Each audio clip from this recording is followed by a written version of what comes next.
Good evening. It is Friday, November the 5th, 2021. We have surpassed the spooky season live stream, and now we're in the first week of November, and we are less than 1 week away from the Fall Expo. Yay. I know. It's true. It's true.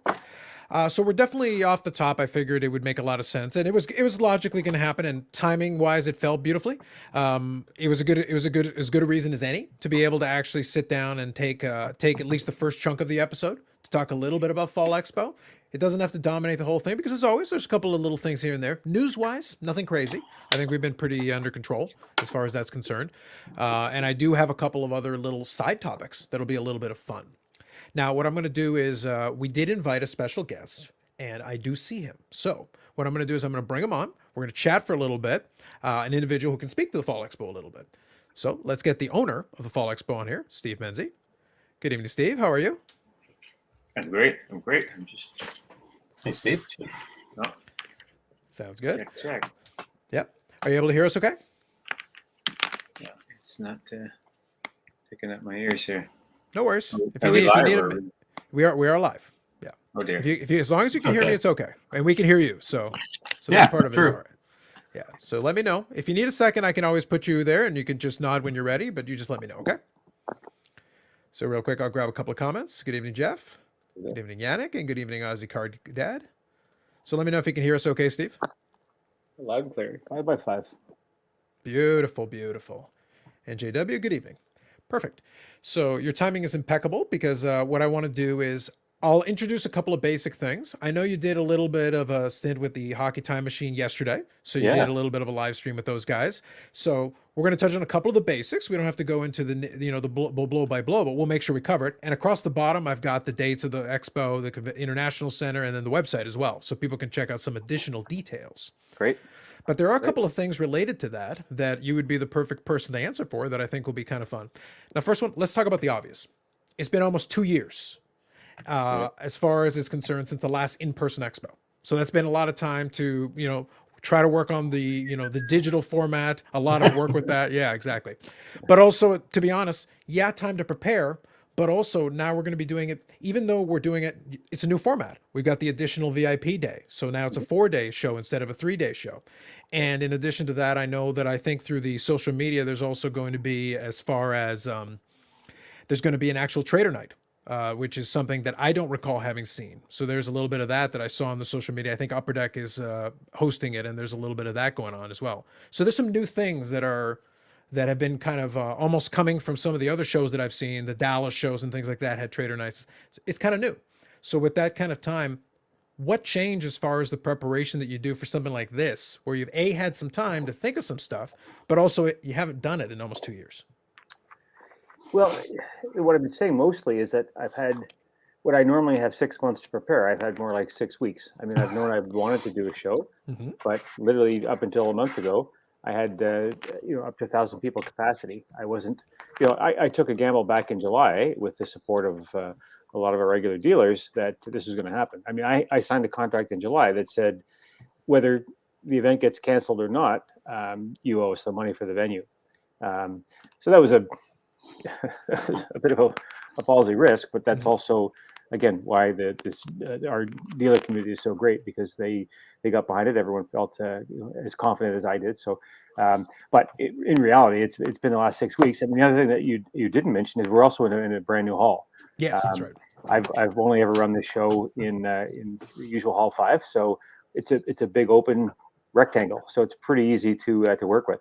This one is not, and it's brand new to all of us, so it's going to be new to everybody. So that's taken a lot of work, and literally, I'm just even 2 seconds before I jumped online, I was still finalizing the dealer list of numbers, and it'll go out in an email blast tonight to attendees and the dealers. So I got pictures of the hall if you want me to quickly show them. I think about 5 different ones of where it's located, on the premises, and the inside of the hall and where it's going to be. And yeah, I mean, absolutely, and that's a big part of what I'm asking the dealers to do, and what they all want to do is to communicate to their customers where that it is in a new hall and where their new location is, because 90% of the dealers are going to be at a different spot than they normally are, and I would bet a lot of attendees don't even know the name of the dealers that they deal with, their booth. So it'll be a challenge, but I think people are very there's a lot of pent up demand. There's a lot of curiosity. So I think people will just welcome the chance to snoop around, and so it could work out great as well. So I'm excited for it. Yeah. And one of the other pieces, obviously, that came as one of the updates later on, as we moved along towards it, obviously, once it became announced, yeah, you're going to have the show. Yes, we're going to have the 4 days and all that. Now it's been stated that it's going to be operating at full capacity. But that means at the door, you're going to have your stuff with you. And it is made clear on the site, but you're going to have, your paperwork, your vaccination card, and you got to wear your mask inside and, follow the rules of the land. So that is going to be a little bit different than expos, even the last one, even the past, obviously based on current circumstances. But one of the things I was thinking about a little bit, because it had been a while since, 2 years now. But one of the other things that's in there is now in this kind of era, we have stuff like this. We wouldn't be having this 2 years ago because even, live streaming sports card things like this weren't really a norm. Obviously pre-pandemic, they existed, but they've exploded in the amount of them and the variety and things like that. So that's new. Right. But as far as that's concerned, one of the things that we can pretty much expect is that there's going to be at least some folks out there who are going to be producing some content from the expo. That's going to be new. People walking around with some cameras and things like that. Yeah, somebody can go live from the expo with their smartphone, press a button, and suddenly they're on Instagram live, waltzing around that's going to be new. It's become a big thing, right? It's Jeff Wilson's well known for that, and he'll be coming up. He's coming up to get some Northern hockey content, and so there's some exciting. That is a huge part of what's it's a dramatically different hobby in so many ways than it was in 2 years ago. Good free advertisement, Steve. Yeah, well, it's what I mean. Do you want me to share my screen here with the thing there? Sure. Yeah. I'll go speak ahead. to what. If you got it in there, I can put it up. Oh. But part of the reason I asked the question is because number one, I think for some dealers that's going to be new. So have you kind of given any of the dealers the warning who might not have set up at a show in a while that you should probably expect to see maybe a couple of cameras and some people walking around with some. Yeah, no, not about that specifically. I'll be honest, Yeah, but sure. I mean, I maybe take it for granted a little bit because I was at the National and I was at the Beckett Summit as well. I haven't been down to one of the Dallas shows yet, but. Yeah, I mean, I was even looking in the summer at running some shows in the U.S. Just because I didn't know when the horizon was going to open up here. But anyway, I'm super thrilled to be back, and man, it's only a week away. It's less than a week away, so That's right. Yeah. 5 sleeps. Yeah, we're inside of it. I just thought it would be kind of interesting because to me, it's going to be interesting seeing a contrast for some of the dealers who have been up on what's been going on. I don't think it'll be that too much of a surprise, but I think for some of them who may have been out of the game a little bit and maybe this is their first real show back, it might be a little bit of culture shock. They're going, "What the heck is this?" You're seeing some things you don't expect to see. It's a real contrast, even at the National, the way it's set up, and a lot of that is based on, as many things are, seniority and everything else. But when you walk around the National, the first part is all the traditional guard, if you will. You guys have been in it for a long time, and the more established companies and dealers, and then when you get to the back of the room, it's a lot of the the younger hustler guys that have got a lot of the expensive new graded stuff, and it's a definitely different energy. And I haven't had the ability to consciously try and separate those, but I've actually, if anything, I've tried to mix it up a little bit in laying out the floor plan. But okay, sounds good. Now let me pose this question, and Bobby, at any time if you want to do the screen share, you just have to click on it. I haven't seen anything yet, so you have to let me know. Oh, okay. I thought Yeah, I had it done. I hadn't seen anything yet. I wasn't ignoring it. Oh, I got to click the thing. There you go. Share. Here we There you go. There All you go. right, didn't here you we go. learn to share earlier? We got it up. Yeah. Now we do. There Now we you go. got it. Okay, so here's the old building, number 5, the big hangar, and it won't be there. So that's in red. We're in green. This is the new building. So we have Airport Road coming up here. You go to the lights, you turn in, you can park here, but it'll probably be full. So you have all this parking lot here to park. And then you can enter, I think, through this side or through the front doors. Correct, Steve? Correct, but where you first showed by the end in new is where all the consumers will go in for their COVID and vac screening. And then they can come around the front? Well, no, they'll actually go in. Oh, through the hallway. They'll go into the conference center. They'll do a screening loop. They won't be at this part yet, but they'll do a loop in the conference center. And in fact, then they'll see some of the other booths that are already set up. Then they'll loop back out and work their way around to Hall 1, where they'll go in the main entrance of Hall 1. Well, this is the main front entrance of Hall That's 1. right. Yep. And go. that's looking at the entrance coming in. You're looking east, yeah. So basically, what you'll see if you look straight to the end. You're looking west, actually. No, that's looking east, actually. That's the entrance coming in. This is the entrance looking back the other way. Oh, sorry. Okay, right. Yeah, my bad. No So problem. on the next one, so looking east on the next photo, you see that white bulkhead right at the far distance. That's essentially where you'll see the big upper deck banner, and below that will be the upper deck redemption zone. And So right Yeah. there, the bulkhead there. And Yep. then this is beyond the bulkhead. So this will all be full as well, Steve, correct? yeah, oh yeah, that And that's another building completely over there. no, it's the same building. So where you see it at the end, that's another hall. That's Another hall, yes. Those doors will be closed. Yes, of and that's course. where the show was that's hall 2. The show was there in 2014, I think, one year that it had to move from It hall was, 5. yes, something like that. Yeah, and that's actually the hall I was trying to get because it's a bit bigger. This one is a It's- bit awkward because this is it's an L shape, and we actually do a J shape because we'll be going through this part around Sorry.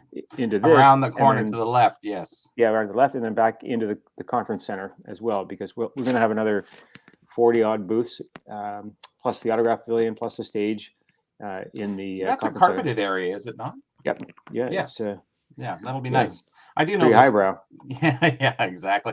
Well, I've been to the car shows here, and I've been to a lot of different things, so I Okay. do know the thing very well. So Yeah. there you go. That's a little bit more of so the new building's right up front, and you can go in through the end. Yeah, exactly. That's the north west corner of the facility, and as you point out, the See, old building is in the northwest. See, I southeast. Worked it out. Yeah, so yeah, they'll have signs up and try to direct people because there will be a lot of people that out of habit turn in and go to the back, but we'll redirect them around. I think that's fair. Now, here's a question. Since you mentioned a little bit about the floor plan, kind of playing into previously the last couple, there was almost like a stage area where they were able to do some presentations and things and have people kind of talking out. You had kind of that desk thing set up. Like it's been a while. I have to kind of visualize it in my mind, but you had kind of that space back there where you could have like this desk, and then people could project and you have a microphone. Obviously, it's still kind of a new thing, and it's something that may be for a future expo. But is there something where, if the prevalence of those various social media things continue, is there a point maybe where there's going to be some space for any of those podcasts and things that may want to ahead of time set something up with you to do stuff from there, live from the expo or something like that? Yeah, absolutely. I mean, a lot of that is pretty mobile. I mean, and even even knowing what you do and so on, a studio today is not what a studio was Yes. 2 years ago, let alone 5. So it can be pretty mobile. We will have it still the stage. We have the great stage that we've been pushing for the last couple of years with the big digital backdrop and so on. And I'm really committed to that as a way of really enhancing the overall experience and doing Q&As, not just with guests, but one of the things that one of the many things I learned from the virtual expos is that there's a lot of great hobby content that people, they don't just want to hear from athletes, but they want to hear from hobbyists, professionals in the hobby, as well as longtime collectors. So the stage will have a mix of that. And because the stage is actually in a separate area from this part of the exhibit hall, these big white bulkheads on the left from the previous photo where you just changed from, we're going to be projecting the stage on with 3 big screens on that nice. big bulkhead. So, and there'll be a couple of TVs in the other spot as well, just to try and keep it as connected as we can. And the loading door for anybody who's so inclined to be setting up is over here. Yep, exactly. It's on the south side, and when dealers would go around into Hall 5 and they drive around to the back, so on the north side of Hall 5. Gotcha. You'd basically go right by where it would be loading in for the back of Hall 1. So a lot of people would be coming in there on the Wednesday or Thursday, correct? Yep, both. I expect. I mean, Yeah. a lot of people will start Wednesday, I would imagine. Yes. Yes. Okay. All right. We good on these? Sounds good. Yeah. Yeah, So Oops. good. Helps to have visual aids sometimes.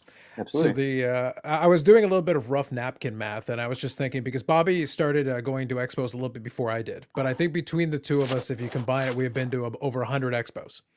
So it's one of those things. Wow. Yeah. Well, this next one will be my 46th. I've missed a couple. I've missed a couple since '95, but not Wow. many. Yeah. Wow. So it's like I've been to 46. So if he's been to more, 100 is not that Probably difficult for about us the to get to. same, Carlos. Probably about the same, just at different times earlier on. Yeah. That's Yeah. all. I'm trying to remember one of my dealers, one of the more colorful guys, but he said, I've been to every single damn expo except one. And I said, well, why weren't you at the one? He said, well, I was in jail. And That's a good one. yeah, Yeah. no, a lot of people have spent a lot of time at that place. Yeah.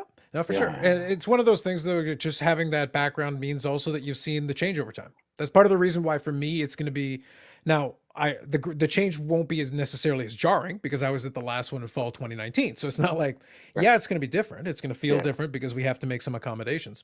Was there anything? Obviously, you had kind of a truncated timetable. You made the commitment to do it, and then you have to plan for it. And obviously, new building, new configuration, all the things we just talked about. That's a little bit of nitty gritty, but it's still good to know. There's a lot to think about.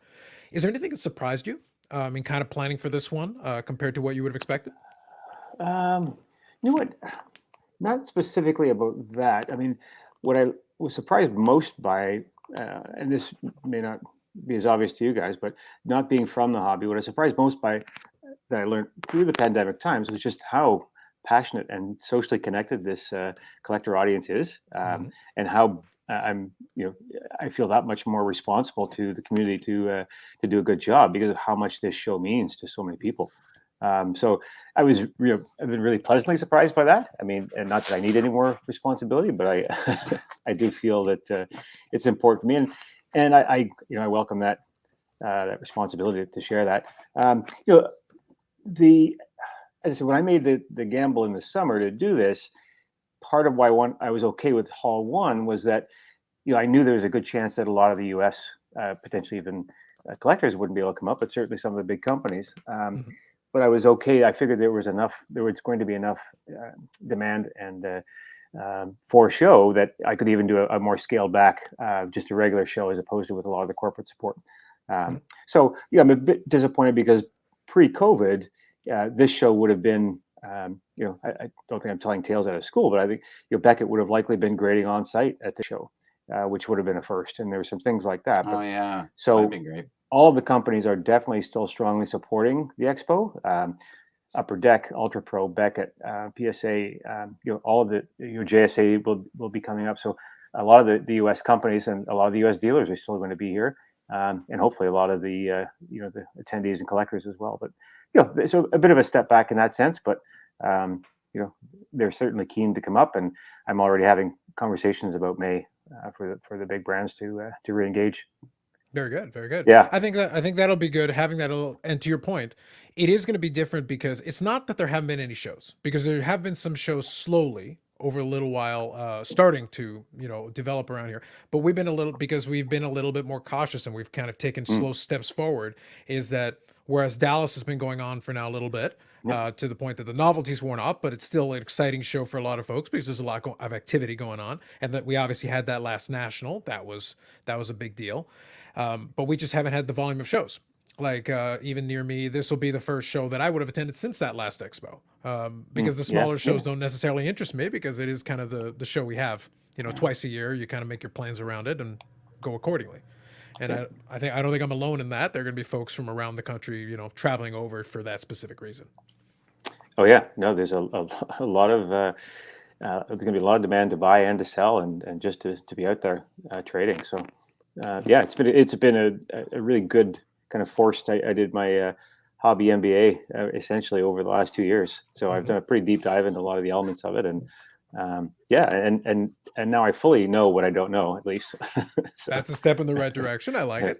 And I do have a question on one thing that that I remember a little bit because I had at least a peripheral involvement with it, and we can talk about it in a second, but I'll grab a couple of the comments since some folks have been throwing some in here. Sure. So Soto Lover, good evening. Has Show Restraining not launched an Aaron Rodgers yet? Not yet. Soon. Later. I'll get to that guy soon. Does it look like Carlos is starting to grow his hair? Carlos hasn't had an actual proper haircut in 2 years. What y'all haven't noticed is that I've been kind of cutting it myself, and then I've had the family give me a hand with the back. But I actually haven't had a proper haircut in 2 years, so I'm not growing it out. Yeah, it's actually not that bad. Trust me, it can get a lot more unruly if in fact I did let it grow out. It's not a pretty sight if I do it. I should probably get a proper haircut before Expo. We'll see, but it's been all right for the most part. There's going to be a lot of live and same day videos. I think so. We badly want a Dapsman video. Yes, we do. That's kind of an inside joke, but yes, we do. Will be a show with a lot more hockey focus. Traditionally, yes. What's going to be interesting is if, in fact, if the ratio adjusts a little bit from normal. I still expect hockey to be very prevalent. I don't expect to be any shortage of hockey, but I do think that I feel like, because as Steve mentioned, there's going to be some new dealers. there may be more of a blend and a mix. There may be some incorporation, some more basketball, some more baseball, some more football, non-sports, and other things. I'd be shocked if that wasn't the case. I mean, Yes. our guest list doesn't reflect it for a number of reasons. But our guest list is more heavily hockey than it has been the last few shows. But I would bet 99% that the product and the dealer mix is going to be far more diverse than it typically has been. Yeah, and to be On the honest, card that's not a side, bad at thing. least. So To be honest, that's not a bad thing, because yes, it is a great hockey show, and one of my main collections is hockey. Where are we? In Canada makes a lot of sense, but I'm a collector who also enjoys collecting some baseball. I'm not a basketball guy, but I know some folks enjoy collecting basketball, and it's nice for them to have some selection as well. It's not a bad thing to have a little variety. It actually sets us apart, because even like in a Dallas, they're kind of the opposite. They've got a lot less hockey, even though I saw folks in the videos with like Dallas Star shirts on, but there's not really a lot of hockey selection. I was like, so you acknowledge the team, you got a team here, but you don't have a lot going on. It's kind of the opposite over here. Yeah. So this is just a question from Dr. Exclusive here. How have admission pre-orders been compared to 2019? Have you sensed a big difference? So it's interesting, because I've been trying to push advanced ticket sales since I started, and a lot of that's to, frankly, it's to grow the database, it's to know the clientele better. But 2019, about 7% of my total admissions were advanced. So it's still almost all walk-up traffic. And that's difficult for a number of reasons. It's hard to plan for. It's hard to get to know the audience. So now, and this time, I was anticipating, again, a couple of months ago, I was thinking, well, geez, I might not even be able to take cash at the door. It might have to all be advanced, but that's not going to be the case either. So no, so we are definitely, we're double what normal advanced ticket sales are. Okay. So still not a big percentage, but we're about 50, well, on projected numbers at about 15% compared to what normally would be about 7. So there's a lot. But I think a lot of that was people were anticipating that capacities might be limited. So I think they also wanted to guarantee themselves in front of the line. Yeah, and that's just the advice that I give the folks that have asked. I just say, just from a practicality standpoint, because we had one of our buddies, Eric, here, and I just advise him, like, get your tickets in advance. That way, it's one less thing for you to worry about. You've at least taken care of some of it. It is a bit of a pain if you have to get in a line just to go and buy your ticket at the spot. Just one less step. Now, whatever you do, don't put in your email incorrectly, or you will never get your ticket. That'll be like me. That'll be like me.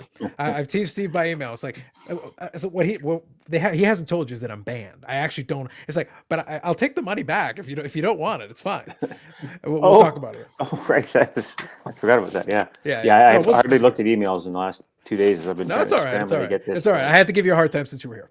No problem. But we'll take care of it. But yeah, just be careful when you type it in. That was totally my bad. I was buying it late. It was very late in the evening, and I have no doubt I typed in my email incorrectly. It's probably entirely my fault, but now I got to get it rectified. But I did buy my VIP thing in advance, so now we'll take care of that.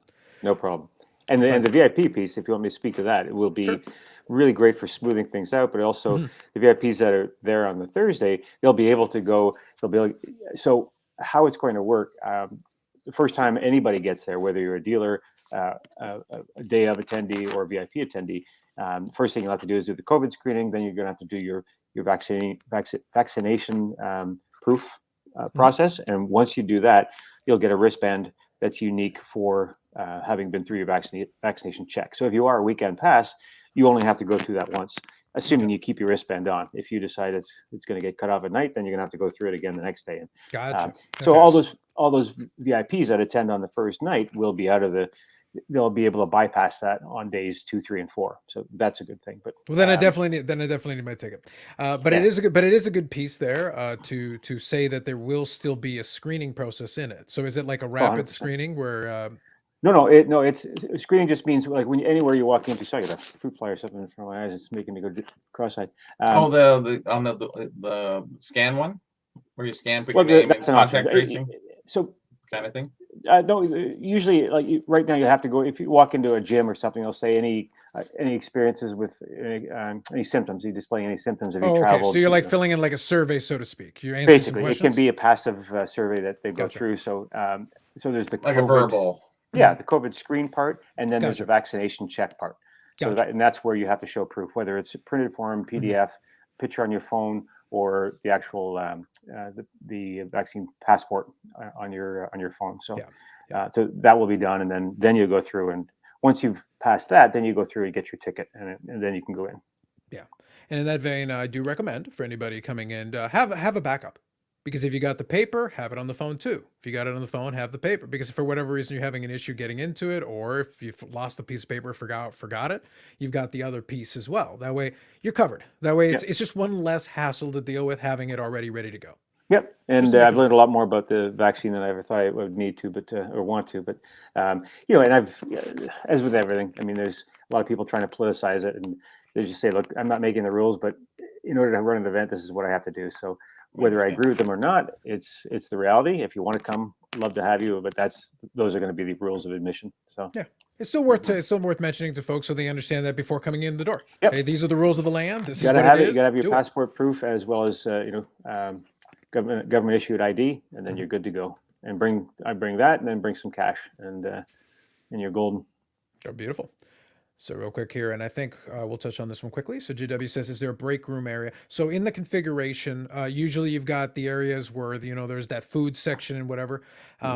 Still going to have that, but just out of curiosity, how is the spacing in the kind of the eating area compared to the other hall space? Is it about the same size, a little bigger, a little smaller? And where will it be? So it'll be right on the show floor, actually, in this case. Yeah, and it's the way the floor is set. They've created a permanent, the back part, or in the further back part with the lower ceiling loading. They've created a permanent food area there. That's where it'll be held. And what was my point? I was going to say something about that. In Hall 5, in the past few years, we had moved it up into the ballroom area. But this time it's right there on the floor, and there's seating. The actual, they don't have the same. We don't have the same. We don't have to socially distance the same way, so tables can be closer together and all of that. So, yeah, it's. No, that's fair. I just want to make sure we cover that, because usually I use that as kind of my break area, and that's something Bobby and I joke about the whole cliche. It's like, oh yeah, wear comfortable shoes.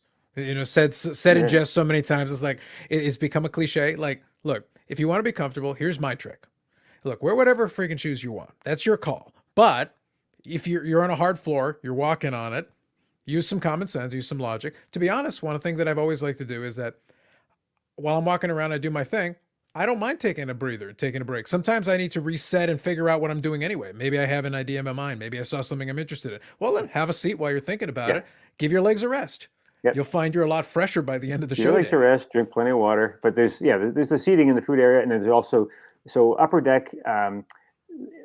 They won't have any U.S. staff here, but they will have a large upper deck redemption zone that will be operated by their two distributors, Grosvenor and Universal, and they will be doing a redemption in that zone. So that'll be another big rest area where you can also break some I would just say from a common sense standpoint, take advantage of it. I encourage people. I know for folks who might be newer to it, they're like running around. They're so excited. It's like, what? Take it from somebody who's been to a fair share of these shows.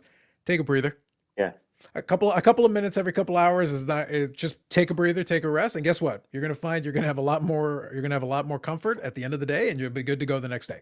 Yeah. And you just reminded me of quite a tangent, but I have to order additional ATMs. Oh, there you go. There you go. That's actually very important. That's a very important thing. Yes.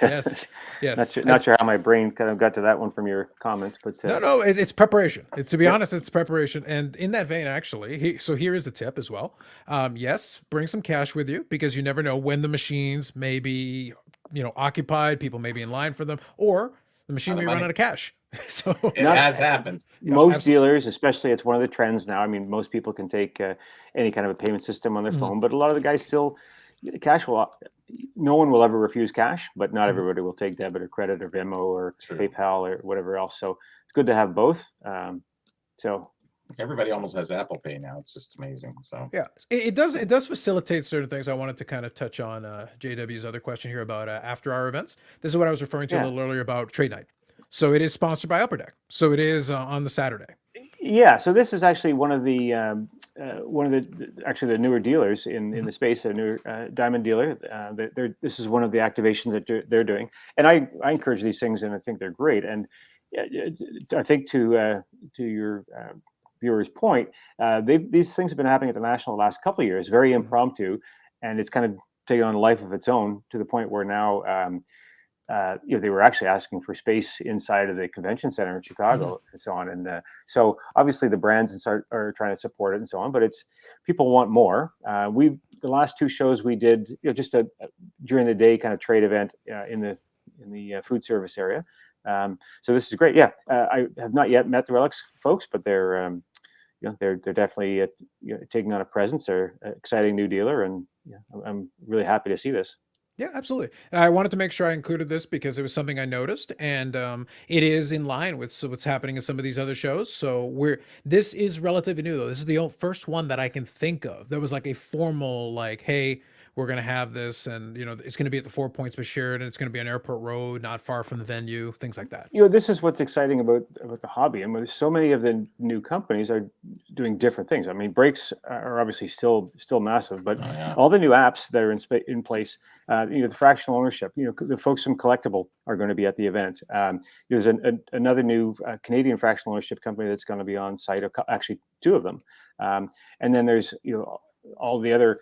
Not only breakers that have developed, but retailers are now not just retailers. Most of them are now doing brakes as well. So there'll be some really great. There's half a dozen great new dealers that are really killing it that are going to be there. Relics being one of them. Top Shelf, Mint Inc.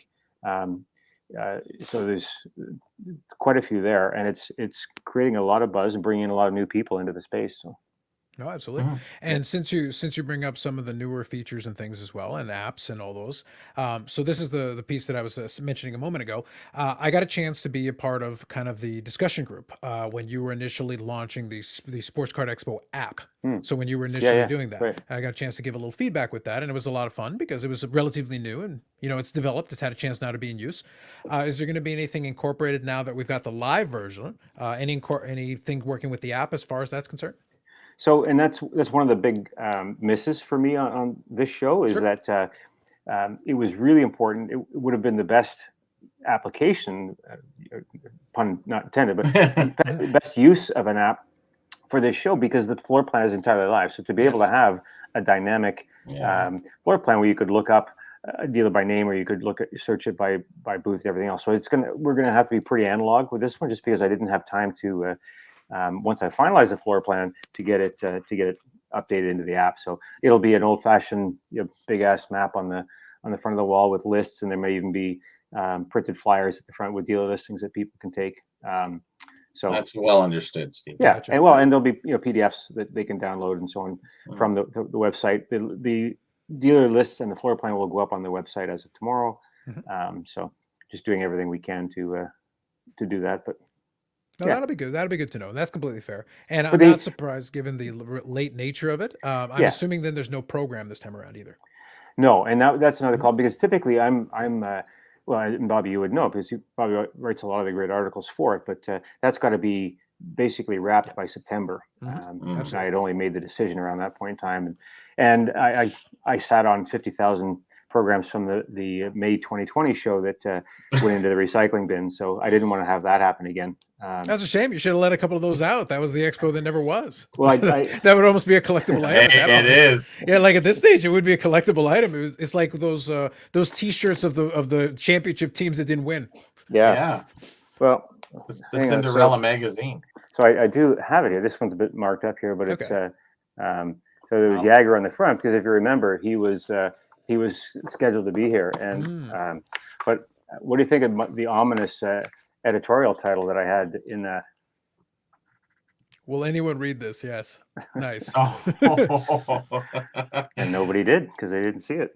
But, I got something interesting too coming up. I guess there you go. That's not bad. That's not bad. But a lot of great things. So one of the things I'm really excited about is, again through the virtuals, our partnership with eBay has really grown astronomically, and they've been tremendous to work with. They've obviously made a great impact on the hobby, and they've seen the explosion of the space as much or more so than any other company. So we are doing. So I'm opening up an eBay store. I've opened it up as of last night. So we have a number of items on auction that are timed to the expo, and they'll be closing up on nice. Sunday. So you can pick it up right at the expo, correct? Yeah, and so the eBay will have a big booth there where they'll be displaying a number of the items there. They'll have a lot of them will have QR codes on them. So we've got some really great stuff from a bunch of different dealers. We have a 2015-16 case of O-Pee-Chee. Nice. That's on it. We have a game used pair of Austin Matthews skates. We have a game used Austin Matthews stick, and then just quite a cross section of cards, primarily graded, but we have a Hank Aaron ungraded rookie. And then we have a bunch of graded cards from across all sports and non-sports, actually, as well, from a number of our dealers. So I'm super excited about that. And it does bring everything together a lot more. So the activations that people are doing are a lot more engaging, and people are really thinking this through, as opposed to just putting out stuff on a table and hoping somebody comes by and buys it. So I think that's good, though. I think it's exciting to see that now we're incorporating some of the technology and some of the innovation into it. Yeah. It is a good thing because it gives you a physical element of it. You can actually get to see the thing, and then you can react and actually bid on the thing potentially, and then maybe take it home with you right on the spot. Save yourself the shipping hassle, and here you go. Just take it with you. Yeah. Absolutely. Yeah, so we'll be doing some, we'll have some guest Q&As on the stage. We'll be having some hobby Q&As as well. We'll be doing some pack wars. DJ Ski's coming up. He's going to be one of the guests of the show, so he'll do a pack battle on stage. Jeff Wilson. I think there's an exclusive card, isn't there? There is. Yes. We had a bit of a chuckle on that because over the last couple of weeks we've been looking at the site as it's been getting updated, more guests and things like that, and we saw our good buddy DJ Ski. Now it is a good thing though. Congratulations on having like an exclusive expo drop, because that is a unique thing specifically for the expo. So that's still something different.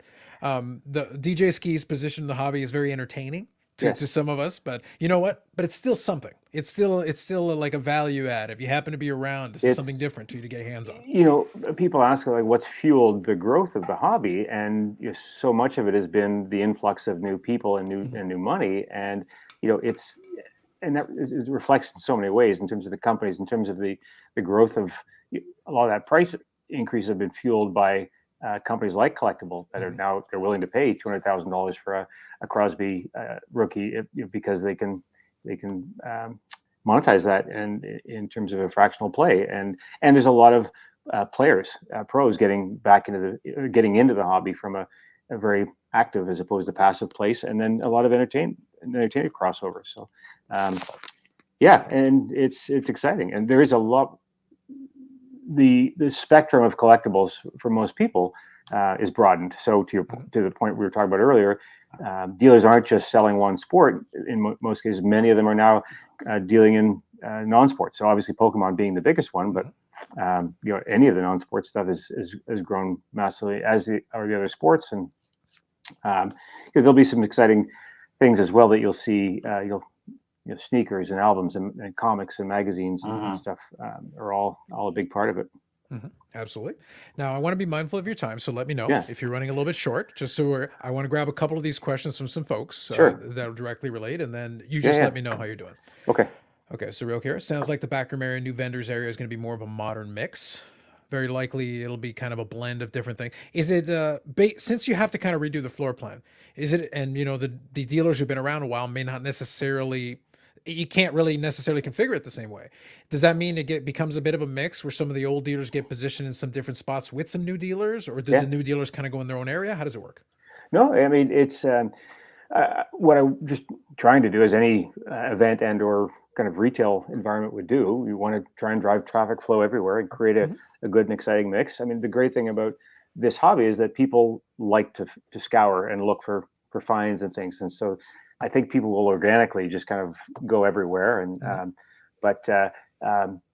no, I mean, the one thing, this is a very passionate hobby. I don't need to tell you guys that, and passion can often cut both ways. People are they take a very strong ownership position literally in their location in the show floor. So that's been my biggest challenge / opportunity, is to have those conversations or not have the conversations and deal with them on tomorrow when the map comes out. But yeah, I no, know it's- we all think we own it. I know when we're Yeah. there. That's the Yeah. problem.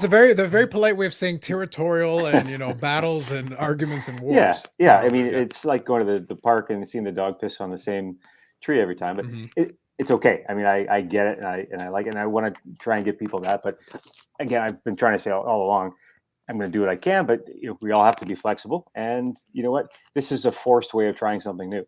So Mhm. sometimes it's good for us all to step out of our comfort zones, and hopefully there's a bit of that here. I think so. I think a combination of new and old allows a little bit, because there's going to be some new collectors that are going to come in too. 100%. Some of those folks are going to be 100%. drawn for some of that stuff, and it will drive some traffic, because I know that some of the folks that are long timers, we know them. Because Well, you want to see more. I mean, I've had at least 60, maybe 70 new dealers apply. okay, So And there's different access points. You have the one on the side, and then you have the 3 doors coming in. So it's no longer one door, one way. Mhm. It's basically 3 doors, and you can go down any which aisle you want to, or even come around the back. Is that right, Steve?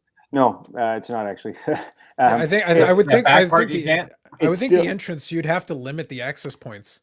Yeah. So, and for even pre-COVID, we always try and limit that just from a Yeah. security and Sure. control standpoint.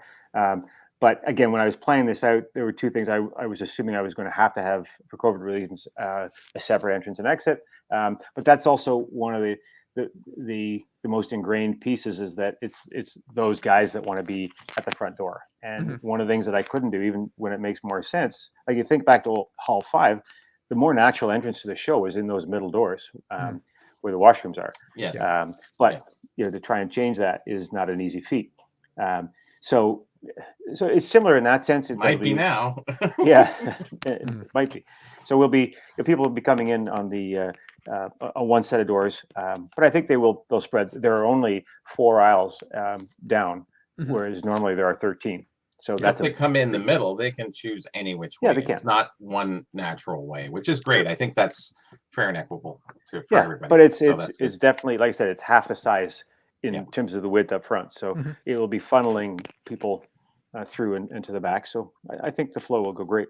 Okay, I think that'll make for very interesting. So I think that's going to play Yeah. into my previous statement about the whole content creator thing. I think there's going to be folks that are going to take some cameras, just because it's like, you may not see this configuration again. This is going to be a very interesting, unique configuration. That's true. Yeah. Based on the hall and the setup, and document it for future, for posterity, so that Yeah. you know exactly. Well, I what you saw. haven't even addressed how I'm going to handle the rebooking yet for next year, but the expectation is we'll be back in the old hall. But I need a No, book. that's I need a perfect. booth for my app. Okay, so I'm letting you know publicly Nice. online. Nice. Yeah. No, Doctor, All right. you actually addressed Oh, Dr. there we go. Exclusive's question perfectly. Yeah. So your goal is to get back to the previous hall in the next iteration. well, it is. But again, the reason we're not there is, I mean, the International Center, like many of our businesses during COVID, they had to do everything they could to make money, and they literally have a long-term warehousing client that's in Hall 5. Mm. So Gotcha. yeah. Gotcha. But this next weekend there will actually be the Cottage Life Fall Show will be on at the same time. So Mm. we're not the first show back, but we're the first biggest 2 shows at the venue. Fan Expo ran downtown a couple weeks ago, Mhm. but it was on limited capacity. Yeah, So you're saying if somebody walks into the hall and they see a bunch of cottage things, they're probably the wrong one? they're in the wrong. Probably. It's like- Yeah, although a cottage is probably cheaper than some of the cards these days. So I was gonna say, no wonder no wonder you said no every time I asked for LeBron. This is weird. Hmm. So Yannick here has a good question. So Michelle Goulet was one of the autograph guests who had to cancel.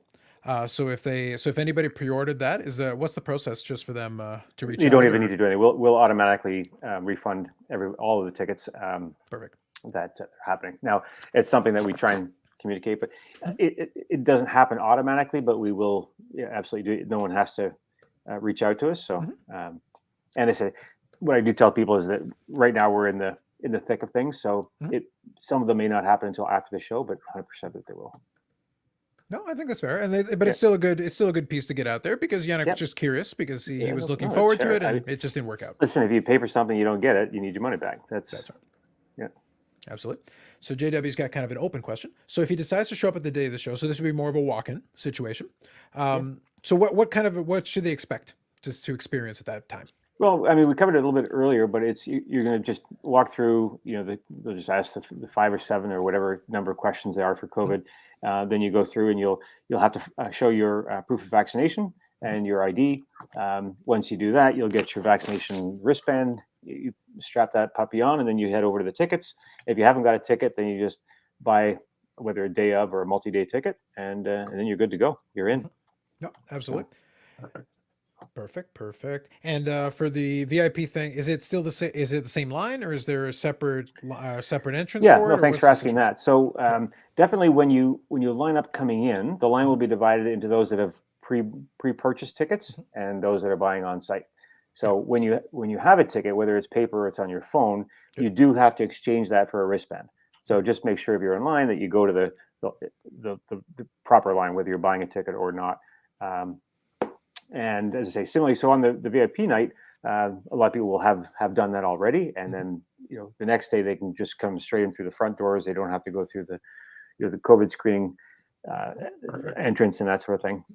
Plus, as I say, there'll be the first chance to see all the dealers will be there and live and open. So I've gotten a number of questions about that in terms of will all the dealers be there? Absolutely, all the dealers and exhibitors will be there and be open for it. There'll be a few other treats and surprises, and you'll be able to pick up your VIP bag, etc. So Nice. trying to make it a fun evening. All right. So you guys all get the video of me like knocking on the door. Steve, let me in. I got the email. I think I got the email. It's like we'll address this issue. No, that's perfect. That's perfect. Anything else that you want anybody to? By the way, thank you for coming in and kind of answering our questions. And giving us some... Yeah, very thoughtful, and you've given me a couple of reminders for my to-do list. So absolutely. Anything else that you would like to make sure? Because a lot of this is procedural. A lot of those questions are like, "Hey, what should I expect about this?" Which are reasonable questions, since again we haven't done it this way before. Like I use the joke about Bobby and I going. We've been to a lot of these shows. We know how it worked before. Right. But that doesn't mean this is how this is going to work this time. It's going to be a little different setup. But that said, I mean, we've had enough experience now in whether it's been shopping, going to restaurants or whatever, that we understand is a little bit longer. So just patience and just remember we're not curing cancer in this building here. We're having fun. We're pursuing a hobby. So just take it easy. Know that we're all here to enable people have a good time, and doing exactly that. Like it's going to be great fun. I mean, again, I'm not a collector, but I got pretty jazzed up to be going down, not just for the idea of traveling, but to go into the show in Chicago. It was definitely a ton of fun, and I expect the same excitement here. It'll be great to have everybody reconnecting, and it'll be like an old reunion. So absolutely, I don't know what to expect, but I know it's going to be something. Yeah. Now great. We're only going to see you Friday, Bobby? Thursday, Friday. Yeah. Saturday, I could probably come in the morning because it's an evening wedding, 6:30. So, and it's down at Hotel X there. So, they have a beautiful terrarium style room. It's like a few stories, beautiful glass. Neat. So it's good at night because through the day it's very shiny and whatever. So it's going to be really nice. And then there's a luncheon the next day too. So right. But Sunday's that's kind of sort of optional for me. Right. We'll see how it's going on. I was looking at hosting the event down there when I was having trouble getting space confirmed up here. That's expensive there. Holy jeez. Not really. No? Not really. No, it's not as much as people think, but it's not as bad as the convention center. But I was literally looking at everything in order to make this thing happen. So I'm really happy the way it's turned out, and could be more excited. I just need another 2 weeks, and I'll be ready. Nice. Well, that's always good. That's very important. Well, except that we only have 5 days. So. Yeah. Well, listen, I usually have dreams like that too. I always dream about a later deadline. But no, we do appreciate your time here, hanging out and chatting with us. Even if you permanently barred me from the building, and I'm horrifically offended. It's very tragic. The good thing is you'll be able to see it on YouTube. Oh yeah, well that's what I'm looking for. I'm relying on Bobby. I'm living vicariously through Bobby's experience is what I'm hoping. So he'll be streaming live from the event, and I think that'll be very exciting for everyone. Well, one of the days I'll do something. I don't know. We'll see Carlos outside the window. Yeah, but this is what I'm saying. Like, don't think I won't. Don't think I wouldn't make that video. I would, and I would enjoy it. I would enjoy it. That's what I have set up. I have some old past history of the expo and some pictures and a couple pack openings that'll probably take about 10-15 minutes. So if you guys want to stay, Steve, it's up to you. But we'll let you go, Steve. I have a whack of stuff I've still got to do to try and get that email out. So thanks for your time, and I look forward to seeing you guys next week. Absolutely. So thank you very Alrighty. much, Steve. We right. will chat Good night with to you the audience. hopefully next week. Yeah, hopefully in person. That's right. All right, guys. Have a Thanks good so one. much. Thank you very much, Steve. Thank you. Bye-bye. Okay, so I'll let him off for now, and he can disconnect when he's ready. Perfect. That was good. At least So we're that much better, well off with knowing more than we kind of did before we had this. Absolutely. Yeah. No, it was good. It was good to get a little bit of insight with it. So Mike, we did get a little bit of an idea. You'll have to scroll back a little bit and you can fast forward through. He did give us a little bit of, because you're never going to get exact numbers. He did say they sold twice as many pre-sales as in previous years. So it wasn't broken down by amount of weekend passes versus single day passes, but they sold twice as many pre-sales as in the previous year. So there was certainly a bigger, and I do advise that there's still time. If you would like to pre-buy, just makes your life a little bit easier. Again, assuming you get the pass and you're not locked on the outside. And everybody's going to tell you, hey, where do you go over here? And everyone's going to tell you where to go because, that's the hobby. Everybody's friendly in that sense. But if you're trying to steal a card from them, trying to get to them before them, don't expect them to bend over for you. So No, you're absolutely. out of luck. No, absolutely. So real quick here, I'll get to a couple of these comments here. So JW says, I noticed the hobby's a bit of a pissing match. I've been doing this for X many years. So that's more of a gatekeeping thing. But yes, I get what you're saying. And been dismissed for not being more of a senior collector, but money is money. Yes, that's true. But I will make one point about this is do be aware that some of the longtime collectors, some of them are gatekeeping. That is 100% true. That's a real thing. I've seen it and I've experienced it and I know it's real. It's always been real. By the way, it's always existed. That isn't new. There's always somebody who's like, well, I've been collecting for 30 years. It's like, good. That just means you're old. So be quiet. But there is a little bit of an expectation as well. Money is money, but there is a little bit of a, decorum kind of thing to it. It doesn't mean money is money. Somebody's in the middle of a deal. You hop in there and go, hey, I want to buy that thing. And then just kind of jump in like you're more important than what's already going on. So that you have to be careful of. That's just like a common decency thing, though. It's like it's not reinventing the wheel there either. You just have to be aware. There's both, because one of the things that you notice when you watch a lot of that coverage and a lot of those things from those shows is that some folks are not comfortable with the decorum, or they've just decided to not pay attention to it. And it doesn't mean you have to follow an exact procedure. Oh my God, heaven forbid you grab the wrong spoon, and you'll be denounced and cast off. But a little common decency goes a long way. Just say, there's protocol when you're talking with somebody and discussing somebody coming in and talking over you. That's right. Really, the dealer shouldn't pay no mind to him. They should be dealing with you. And if you're humming and hawing for 20 minutes, then he can ask the other guy, okay, come on, you want to get something here? Let's do it, not rather than a 20-minute wait. So be swift, be quick. Yeah, there's almost always, by the way, there's even polite ways to interrupt, because sometimes somebody gets stuck in a deal, they get so broken into it that they've been going at it for half an hour and no progress is being made, and they also would still like to do business. So maybe they've gotten distracted from the task at hand because they've been so fixated on this one thing. So it is possible occasionally to be like, hi, I just have a question about one card. Could I just know what the price is on this? Sometimes, and I've done that, where some of the dealers like, well, actually, yeah, you know what? Oh, sure, here, the price is this. Yep, that's fine. Here you go. Thanks. And then they go back about staring at their deal. You can do that, especially if the booth doesn't have a lot of folks in it. Like, you have to be realistic about it. Sometimes they get stuck in this deal, but they're going to miss business too. So there is a common sense standpoint of it. It's like, yeah, you're trying to get a deal done, but sometimes it takes a while. Sometimes it's multiple rounds of discussion. Okay, you go away for a while, think about it, and come back and propose another thing. But if you spend all those hours doing this, 50 potential deals walk by. Yes. So that's where the money is money comes into play again. You have to understand that real estate is what is in front of every dealer booth. Correct. And that real estate has a value to it. And if somebody's sitting there talking to you for 15, 20 minutes, that real estate is not getting looked at. And you have to understand that. So if you're going to talk to somebody, you take them off to the side, you stand out of their booth area. See, I'm not, I will be at a booth, but I won't be selling at a booth kind of thing. So I understand that as a person. I talk on the side, I don't go, hey, how you doing? What's happening? And doing all the jokes and funny stuff right in front of their booth, because you're blocking their real estate. Yeah. So respect that as a dealer and respect that as a collector, a buyer, what have you. I think that's a great way of going forward and being kind to your neighbors, so to speak. Yeah, just be aware. Like the big thing is that it is going to be operating at full capacity, quote unquote. But masked or not, that means a bunch of people are going to be in proximity with each other. And historically, always, a bunch of people just like to take up room. Like, and they're not doing anything. They're just kind of just standing there, like staring or doing whatever, but taking up as much physical space as is humanly possible. And it's like, really? And it's always a thing. But like I said, the basic rules of decently acting, again, my instinct is to be a jerk, but at the same time, it's like, okay, do I want to get in a fight with every single person at this expo? Because that's going to get real tiring and real old real fast. So even then, you got to pick your spots a little bit. Pick your battles. Make sure it's worth it if you're going to bother with it. Sometimes but sometimes it's like, hey, I'm just trying to take a look at this thing here. Do you mind?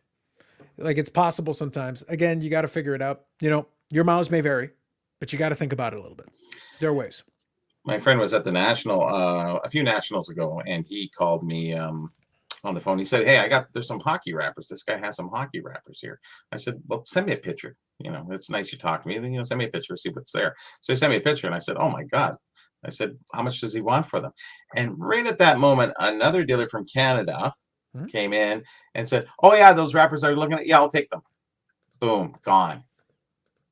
You snooze, you lose, boys. Yeah. No, it's real. If you actually want to get a deal done, especially in an environment where certain things are moving quickly, you just got to make up your mind, figure it out if it makes sense to you, and then go from there. So I did catch this. I caught this one late, Aussie Card Dad. It is an interesting question. I don't know if Steve would want to entertain that one, because that would be like a worst case scenario, because it would create a real big problem. It is a valid question, but it would be a real big problem for sure. Quickly, I'm just getting caught up here. Well, the contact tracing would take the show would be It'd be over really by difficult. the time. It'd be basically impossible. Yeah. At that point, they'd run into some serious issues at that stage. But not so serious now because of the vaccination rate being so high. It's certainly a lot better now than it would have been 6 months ago, for sure. Oh yeah, for sure. It's one of those things. Also, it just depends on because at the national, some people did test positive after the national. It's one of those things where it would take a little bit of time to get that positive test. It would probably be after the expo happened anyway. And it could have been at a restaurant. It could have been anywhere else. That's the thing. So, I was at the expo. Oh, but I went to a restaurant after, and then I got it. So, I'll be honest. That's a real thing though, because a lot of times some folks hang out at restaurants and things afterwards. And it's like, so wherever people congregate, there's a possibility, because if you're right now, when we're all kind of just chatting in these very different venues, Bobby's in his house, I'm in mine. But if we're in the same place at the same time with other folks, who knows? All bets are off. Folks. Yeah, all bets are off, right? So it's easy when you're in a controlled environment where you know what's going on, you know who's coming and you know who's going out. It's a different thing when you're walking into a venue where anybody could be there. Yeah, sure. They could be coming from all over the place. So Bobby kind of semi-answered that one. So he's not setting up at the show this time around, and I'm not a dealer, although I do kind of hang out with some. And so usually I'm behind one of the tables in that instance. We'll have to see if that turns out this time. But I'll have to chat with those guys and let them know. Usually that's where I like to hang my hat and put some stuff down. It's nice to have that luxury if you have it. Not everybody does. I understand that. But it is a nice luxury to have, to be able to do that. Sit down and stay off your comfortable shoes for a while. That's right. It's good to sit down. It's also good to sit down and chat sometimes. It's good to get caught up, especially now we've got some time. It's been a while. So I saw a couple of comments here from JW, so I want to make sure. So the gatekeeping thing is kind of playing into this thing here. Talking micro selling in the expo environment, just in general, getting dismissed for not collecting. So the gatekeeping is for the not collecting for a long time. That's gatekeeping. The thing about micro selling, that's in general. You could be a 30-year veteran if you're pulling that stunt at a table. They don't care. Like, it's frowned upon in general. It's just not a good look. So it's like, you just have to understand that. That's just the reality of it. But the gatekeeping, the term itself stands for somebody standing at the gate and basically saying you can't pass because you don't qualify. Why that is could be a variety of different reasons, including, oh, well, you haven't been in the hobby long enough, therefore your opinion doesn't matter. That's gatekeeping. Well, everybody, when 2 years now in, they're goats, they're legends, they're all these things now. So, if you've been the gatekeeper for 5 years, maybe you're the old sod that think everything's horse and buggy, thinking you can't come in or you can't join. Yeah, but the gatekeeping thing has always been problematic, because if somebody's new and they act like they know everything, that's problematic. But if somebody's been in the hobby a long time, but they think they know everything, it's like, you probably don't know everything either. It's like you have to be realistic about this. Like there's so much to know. You could be an expert in a lane. You could be an expert in a field potentially if you put in the time and effort, no doubt. But nobody's an expert in every category, every section, everything. Like I got vintage covered, but I mean that new stuff and all the other There's stuff. a lot. and the There's a lot. game of room. used stuff, like There's the way too real much room. Yeah. jerseys, like Yeah. you know, autographs, pretty good, but not the best. There's a lot. There's way too many categories, way too many areas, and way too many segments of expertise. It's like saying, "Yeah, I'm a doctor." Okay, there's like 5,000 types of doctor, I'm a podiatrist, and that really. person, and that person over there understands autoimmune diseases way better than you do. Why? Because that's exactly their specialty. That's what they know cold. You've all got the general principles down, but they specialize in a certain area, a certain category. It's the same thing with anything else. Again, it's a hobby. It's not that serious, but we've all got specialties in our areas that we have better understanding of. And the more time you're in it, potentially, some people are in the hobby a long time and don't learn a damn thing. Oh yeah, I know them. Yeah. But in theory, that additional time affords you the opportunity to learn through experience and through talking to others who have those areas of experience and absorbing this information as you go in your travels. You get better. Yeah, and there's the experience of a collector who's been to every show, and then there's the experience of a dealer who's been to every show. So there's a vast difference between the two. And if you're both, you're that much better off. Yeah, absolutely. So let's see here. Yeah, if they test positive, they can go to talk to Aaron Rodgers, team of holistic doctors. Yes. That was I would love to go off on the Aaron Rodgers thing, but realistically, I just looked at it and I almost hurt my eyes from rolling to the back of my head because he invoked podcast favorite Joe Rogan. I'm just sitting there like, no. Here we go. Joe Rogan doesn't know a damn. Please, no, never mind. I listened to about half his explanation. I'm just sitting there like, there is nothing more dangerous than somebody who is reasonably moderately smart, but who thinks they're a freaking genius. There's a big gap between these two things. And I'm like, you're not smarter than everyone in the room. Please stop. Please stop. You're smarter than a lot of very dumb people. Yes, I'll give you that. But that's a low bar. That's a real low bar. That doesn't mean you're a genius. Settle down.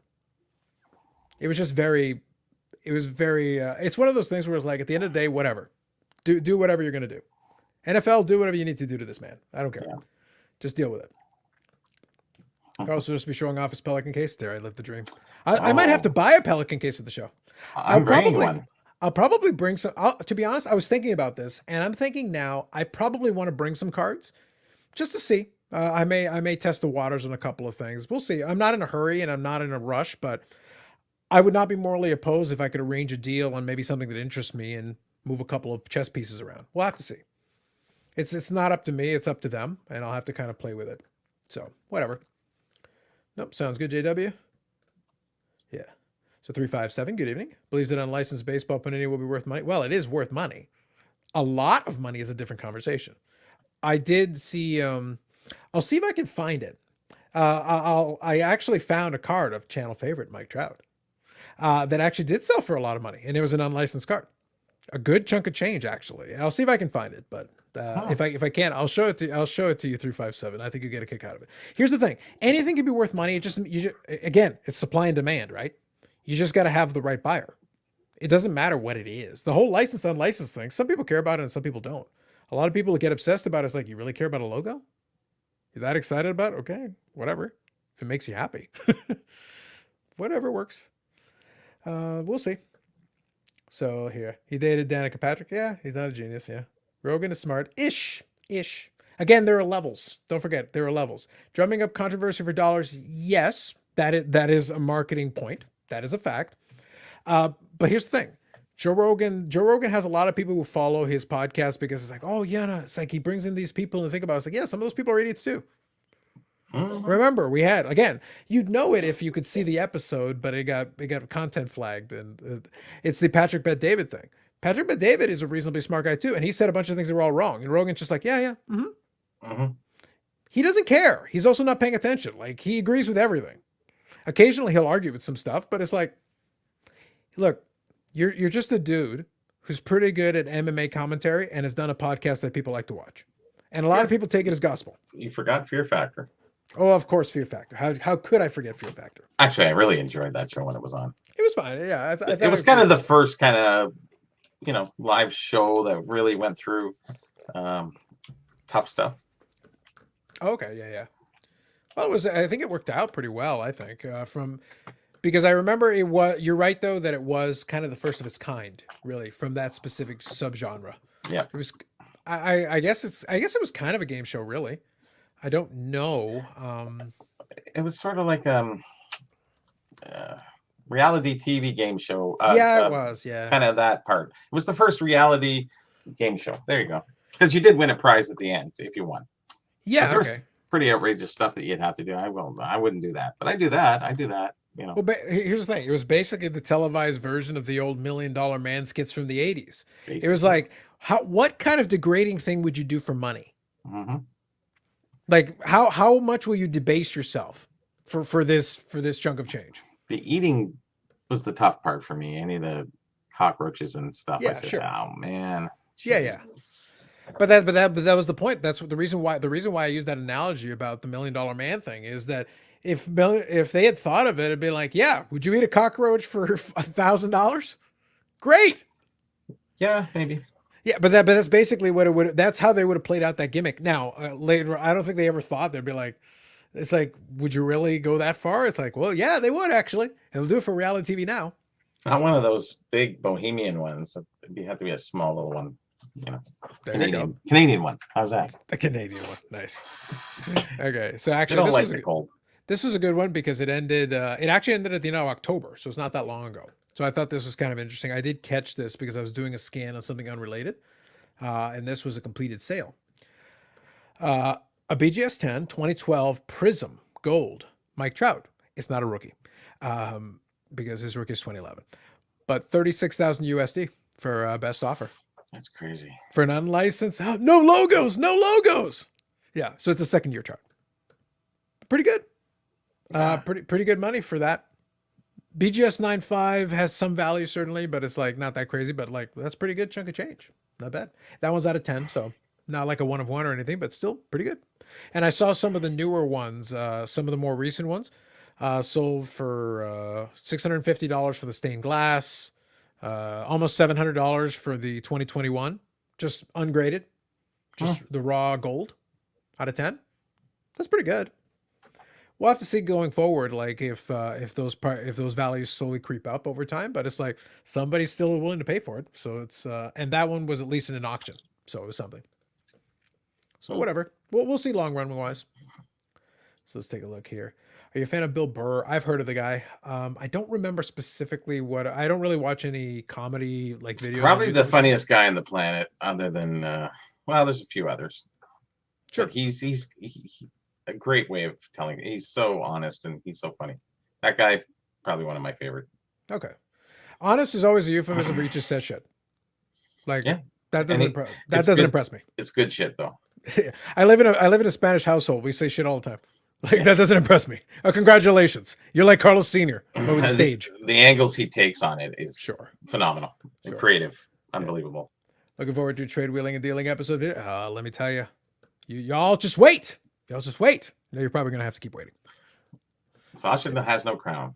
Sorry. Yeah. At this point he doesn't. He doesn't really make videos anymore. He makes one once in a blue moon. Not intelligent, I should say Wiley. Wiley, I'll give you. Wiley, I'll give you. So Joe Rogan's made money. Like I can't argue that he hasn't made money off of it. Regardless, whether I think it's particularly good content or not is irrelevant. He is making money for it. Spotify paid a good chunk of change for that. Mm-hmm. So he convinced somebody to pay Wiley Coyote. That's right. Super genius. Coworkers follow Joe Rogan. They know I'm into cards. They asked my opinion on what he said. Or what'd you say? Because I don't think Joe Rogan had an opinion on cards. I think he sat there and let Patrick said, David, whoa. All right, I'm going to go back to not caring now. He goes, why the hell would I collect baseball cards for? Yeah, exactly. Yeah. And then he said, and then he just talked money. So it was really kind of silly, to be honest. It's like, well, you want $1 million? I just signed for $100 million. My interest in the next hour is going to cover that card. Whatever. I need to buy cards. Mm-hmm. So he actually put it down. He didn't. Oh, no. Here's the thing. It was genuinely, it was very funny that people use that clip. He genuinely could not have cared less. Oh, like he could not have cared. Like it was in his face. It was in his reaction. He goes, oh, okay. He didn't give a shit. Like at all. Patrick Bet David came up with the biggest number he could think of. Patrick Bet David came up with the biggest number he could think of. And Joe Rogan's like, yeah, whatever. Spotify pays me twice that. It wasn't even it was a lie. It was, but it did. The point is he lied, and it still didn't get a listener reaction. Like it still didn't register. He'd have to triple that to his salary or what he got. 100 million, 300 million. Yeah, it might as well be. Something like that. Yeah. Might have woke him up a little bit, but Yeah. It might have got him to think about it for like half a second. he's beyond money at this point. Mhm. And after money is power, and that's all. Yeah, but that was the only thing Patrick Bet-David could do to try to make the try to make the clip even register. It's like, but Steven Stiller was like, yeah, he doesn't give a shit. He just went Great, awesome, good to know. next. Yeah. So what would you eat for a Gretzky rookie? I had two of them. An ice cream bar. I don't know. I don't really need one. I don't need one. No, he's like, what would you eat for a Gretzky rookie? It's like nothing that I wouldn't have eaten otherwise. Gotcha. Yeah. But you said ice cream bar. I like. Well, an ice cream bar would be great. I'd love an ice cream bar. Are you offering an ice cream bar? I should have thousands of Gretzky's. Yeah, I know, right?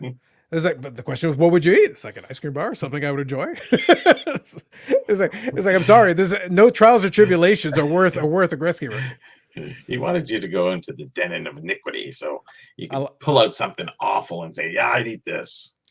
Oh, something awful? A trout rookie. Moving on. Wow, that would be hard to stomach. Yeah, exactly. Yeah, Mm. terrible. And I'd probably get injured, and it would last a really long time. Yeah, if a card is rare, it doesn't matter if PGS or BGS grades it. No. In all honesty, if somebody's buying the card, that's a situation where you buy the card, not the grade. The fact that it was a good grade didn't hurt it, certainly. And I think the subgrades on it were actually pretty good. So I don't think that hurt it at all. The value was really in the fact that somebody wanted the Trout, and it was an out of 10, and it was a second year. So for close to rookie year, low, very rare, relatively speaking, from a brand that has now been around for a while, so it's developed a good following. And Prism's done very well as a brand, considering, like, you have to think 2012, because I think 2011 or 2012 was the first year of Prism in baseball. One of them. I think 2012 might have been the first year, because I don't think a 2011 was eligible or available. And that means that they've been at least around a little while, and they've never had the licensing. So they've been able to do that unlicensed the whole time, and still they keep putting it out year after year. So somebody likes it. If nobody bought it, they wouldn't bother producing it almost 10 years on. So you would think. Yep, Panini likes making money. They don't like throwing it away, so they're getting some value out of it somewhere. Yeah, referring to the show. No, I know what you're referring to. I stand by my statement. Ice cream bar is fine.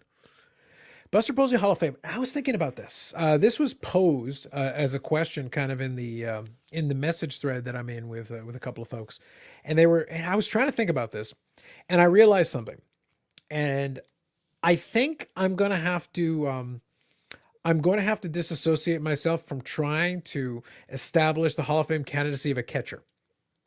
And the reason is that I have determined that I cannot, in an unbiased fashion, try to figure out the Hall of Fame candidacy of positions I don't care about or that I don't value. Because with a catcher, it's very difficult because the position is very difficult to play. And it means that you're likely going to have a shorter career, which means your statistics are not going to be that impressive, relatively speaking. Buster Posey is like a perfect example of this. He's played 12 years. And as far as playing 12 years is concerned, that's not terrible, but it's also not a very long career. So you're not going to accumulate these massively impressive statistics. Buster Posey's career, if he was a first baseman, we're not even having this discussion. Because he's a catcher and it's a very difficult position, and he was a very good hitter for a catcher, is the reason why people are thinking, oh, and he also has 3 World Series, and he has an MVP, and he won a batting title. And because he was a catcher, you're asking the question. So, but if he was a first baseman with the exact same statistics, the same MVP, the same batting title, same everything else, you're not even asking me this question. So it's very difficult because it's like there have only been 19 catchers to make the Hall of Fame. So as soon as this question was posed and I started thinking about it, I did a little brief research, and only 19 catchers have made the Hall of Fame. It is very difficult to make the Hall of Fame as a catcher. So for me, the catcher in baseball is almost like the field goal kicker in football, or the closer in baseball. I just don't value the position. So I find it very difficult to give them the proper credit they probably deserve, given the specific things they require in that position. So it's very difficult for me. For me, the answer is no, because of what I just said. But I gave you that qualifier because take my opinion on that with a grain of salt. My answer is no, because I look at his actual statistic and go, that's great. Not that impressed. 3 World Series, that's cool. And he was a huge contributor for that. Yeah. But he played 12 years, he had 1,500 hits. That's cool. You can visit it with a ticket. I don't care. Ta-da. But I also made that qualifier that maybe I'm the wrong person to ask about a catcher.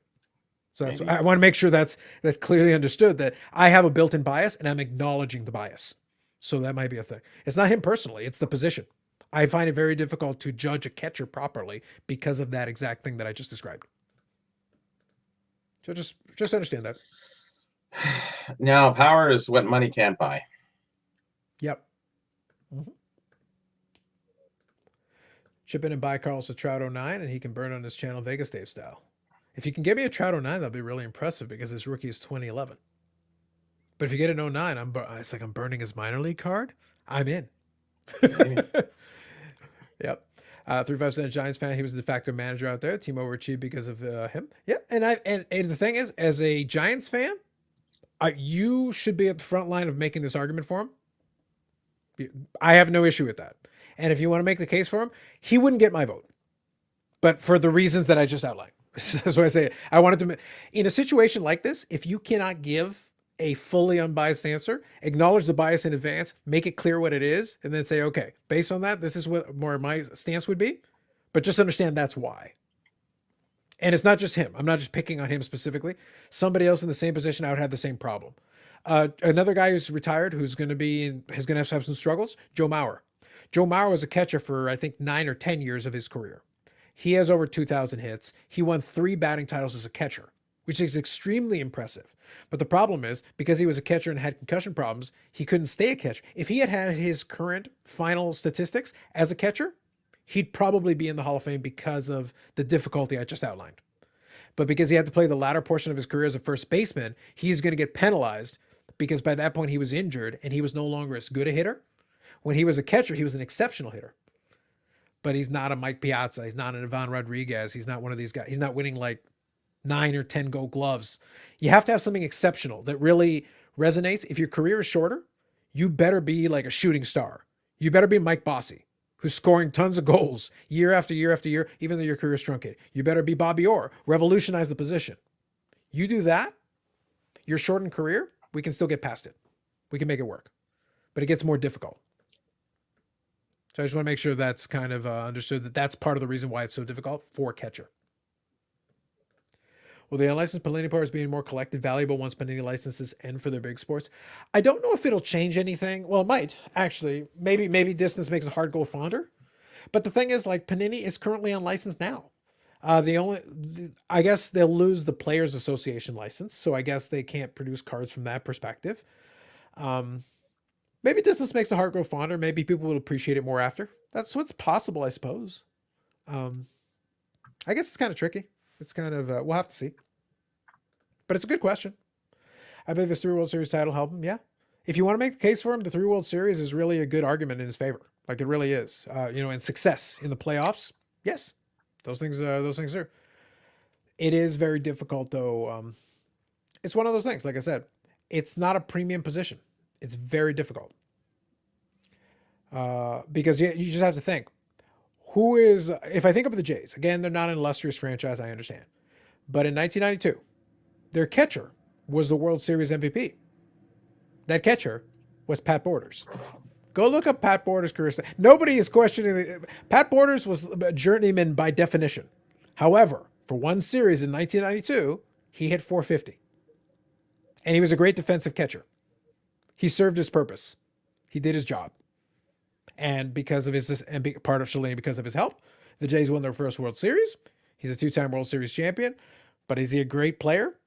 No. Does anybody argue he's a great player? No. But he's a World Series MVP. That's real. They can't take it away from him. He earned it.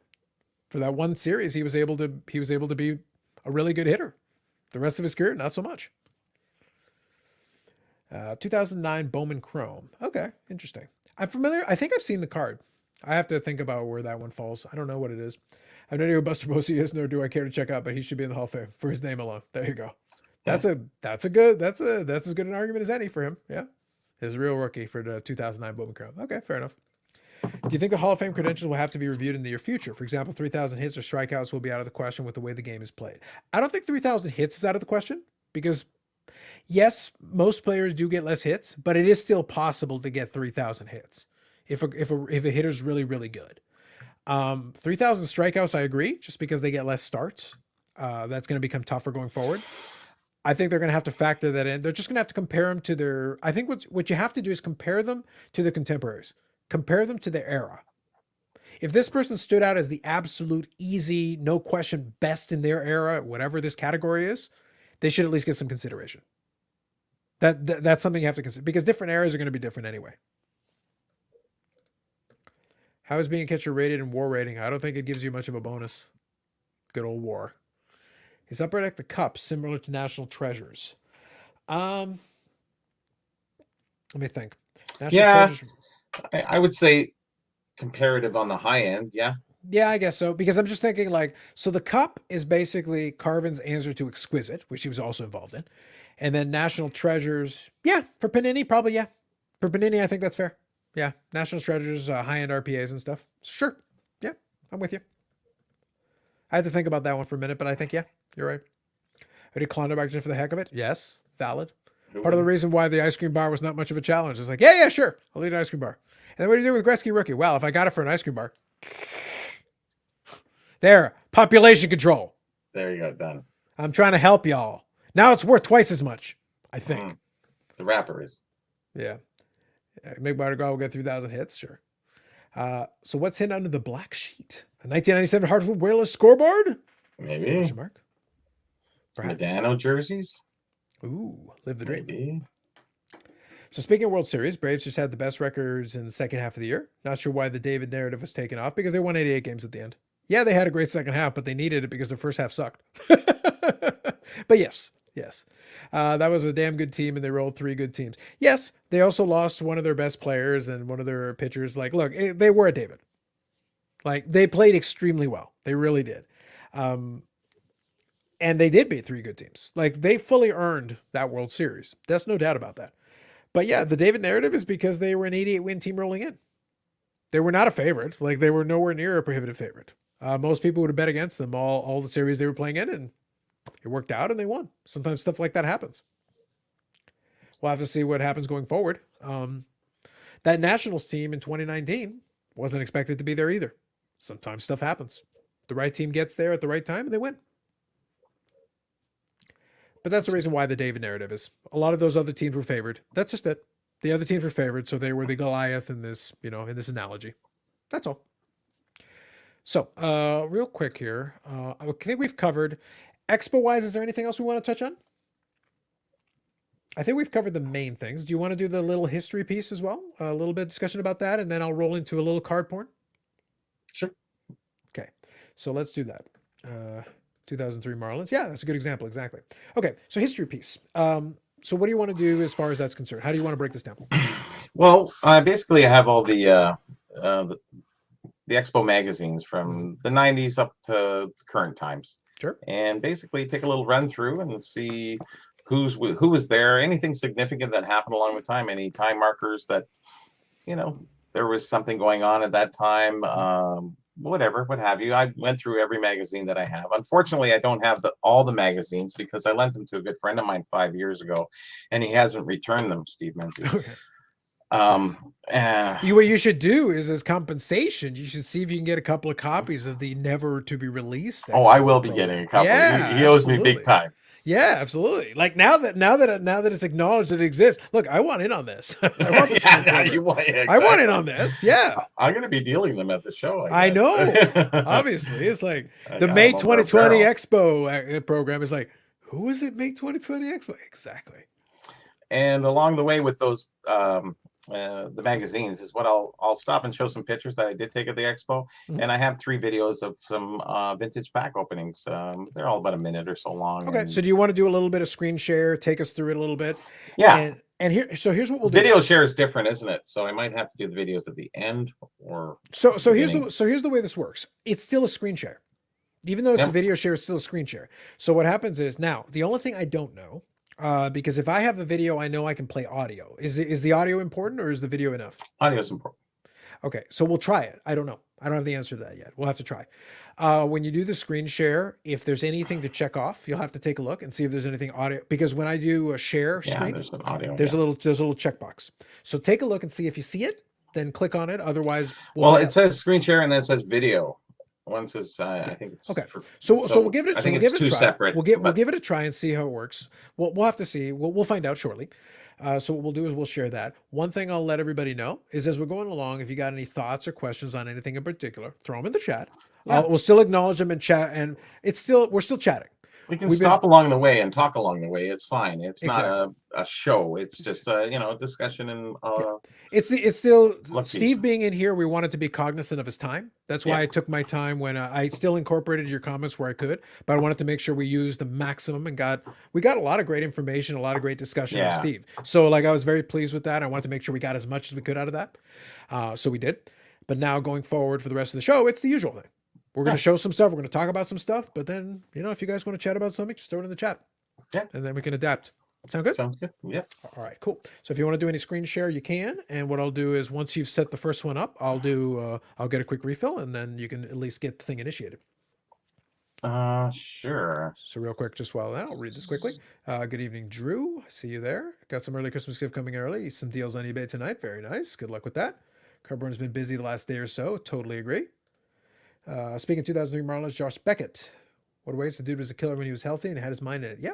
No, he was. He was a great pitcher for that time period. Great acquisitions and run from the Brave. Yeah, absolutely. Absolutely.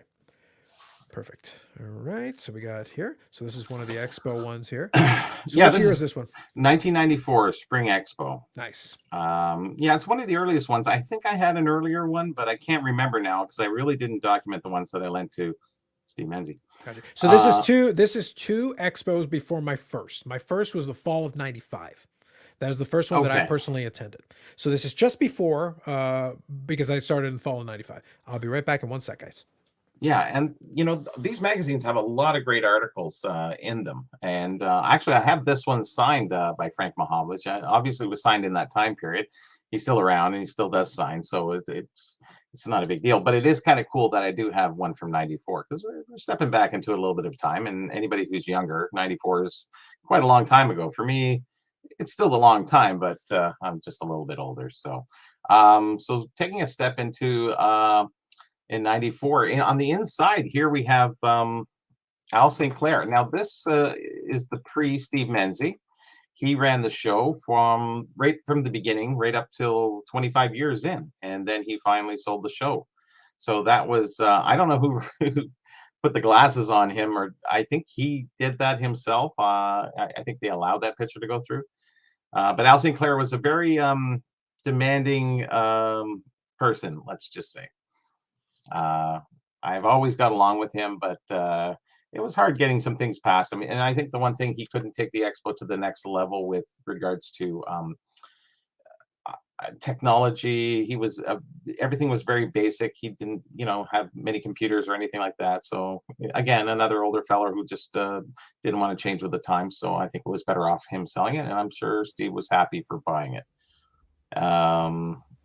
We move into 1995, the spring. So you can see all the signing guests, the evolution of the magazine. Does it say Pogs at the bottom there? It does. I saw that and I went, "What the heck?" Is that the Pogs? I feel like that's early though. 95 feels like it's a little early. No, Is that 90 related to the picture? I can't believe that it is, unless it's a POGS. What else could it be other than Pogs? I can't. And Nothing why is with- it arbitrarily there? I don't have the answer to that question. I don't know. I I just actually saw saw it. that and I looked at it and I went, and I couldn't think immediately. It's like, I have no idea. Next. And I kept moving on. So autograph guests, you got Paul Henderson, Mike Bossy, Hanson Brothers, and the Pogs, I guess. Yeah. So that was the 9th show at that time. So this is first one for 95. First one in 95. Spring That's the 95? spring. It's a spring of 95. Yeah. Now I don't have every spring and fall, unfortunately. So we'll just hit whatever ones we have. So this is the first one I had a program for. This is the exact one that I had. I remember this one. Had a program. You don't, did you not? Yeah, I know. I'm not a guy who keeps the programs for the most part, Bobby. I have some of the more recent ones, but not the older ones. They're kind of cool when you look back through them and seeing who was there and seeing what dealers were around. And it is kind of interesting in that sense. Historically, I do that with price guides too. So, so we have the fall of 95. Again, this one's signed too by Gump Awards. Perfect. You had Bellevaux, Guy Lafleur, and Gump Awards. So those are your top guests. And Gump was probably the, Bellevaux's name's first, but Gump's on the picture. So you wonder who gets credit. I know Bellevaux was always around doing these shows. So I think Gump was a rather unusual guest to have. So it was really good for him. So Ozzy Cardad is saying Pogs in the early 90s. So maybe 95. Pogs is still being played then. Wasn't somewhere around there. That's when the Pogs came out. Yeah. Okay, that makes sense. Thank you. Early for that, 92, 93. Maybe. So, maybe. So we're moving on to now. We take a big jump because that's where somebody who has the lion's share of my Steve Menzie has the lion's share of my ones in between here. So we jump to 2002 in the spring. So here we are. Guess Ray Bork, Cornway. In a world where Ray Bork has a Stanley Cup victory. Gordie Howe's there, Red Kelly, Guy Lafleur. So you have a lot of the regulars at that time. Now, at this show, you could get a Gordie Howe bobblehead. Okay. And you can get it signed. And there he is, signing the bobbleheads right at that time. I took this picture myself. Now, do you still have the bobblehead, Bobby? Because I've got it behind me. I can grab it. Right there. Okay, perfect. Nice. And there's me with Gordie. Oh, there you go. Oh, young boy. Yeah. Yeah, I have it. It's if you guys ever see, it's right up here, guys. It's literally sitting right there in the same box. It was great for 70. See, what I did here is I cut out the coupon that you could go get it with. So I still have the original magazine that I used to take the coupon out to get the Gordie Howe. So it was $75. He signed Which is a great deal. Great deal. He signed it, put his number, put his goals, everything. It was a great deal for that time period. And Cheevers was there too. And he was signing. And I got an autograph from him. So just putting that there. Then we're into the 2002, the Fall Expo. Guess 5, Gardner, LaPointe, Becker, Hall. Okay. So this time I'm going to show these two ads. This is a centerfold. This is the staple in the belly button, Leland's, because they're actually at this time in the hobby, Leland's is the top consignment auctioneer. And the one who was trailing really fast was Mastro. So there was a big battle between Mastro and Leland's at that time. You mean Hobby Legend, Mastro? Yes, sir. And this was Mastro's auction. So look at the ads different. Like he's got the centerfold, but this was a few pages towards the back. So they were coming up, and actually they surpassed Leland's at that time in another couple years. And then all the other Mastro stuff went on after that. But I thought it was significant that they both had big double pages, but Leland's had the center page, so which was kind of interesting. So now we go into the spring of 2003. Tony O. Geez, I remember some of these covers. You know what? Color-wise, that's a really ugly cover. Most of them are muted because they're on matte paper. Yeah. Unfortunately, they don't shine. As we get into the later ones, actually. Wasn't it like newspaper stock? It very much so. Yeah, because I remember the blacks would get on your fingers sometimes. It was really bad. It was really bad. I'm surprised my autographs are still on those things. Anyways. And then we go into 2004, the Spring Expo. Gilmore's on it a lot. There's a lot of always Leafs because we're in Toronto. Always Leafs or Montreal Canadiens. A lot of those guys. Brad Park's there. Johnny Bauer's always there. Yeah. Even when he's not there, he's there. Johnny Bauer was Hockey Virgil before Virgil was Virgil. Yes, there you go. Exactly right. And same thing, Potvin. At Belfour. It's Belfour. Sorry. Steady Eddie, Ron Stewart, Dennis Potvin. Not a big draw. It seemed like the November shows used to be better for guests. Usually, yes. Yeah. but I would say this one was a little better than this one. But Well, regardless, I think given that November was, I felt like for many years November was a little bit better attended because you did it was have those, always because you did have those products coming out. You had fresh products coming out right at that time. That's why I say this year Series 1 is a loss for them, because traditionally that's a great opportunity to be like, hey, we got our new product just out, hot off the presses. Here we are.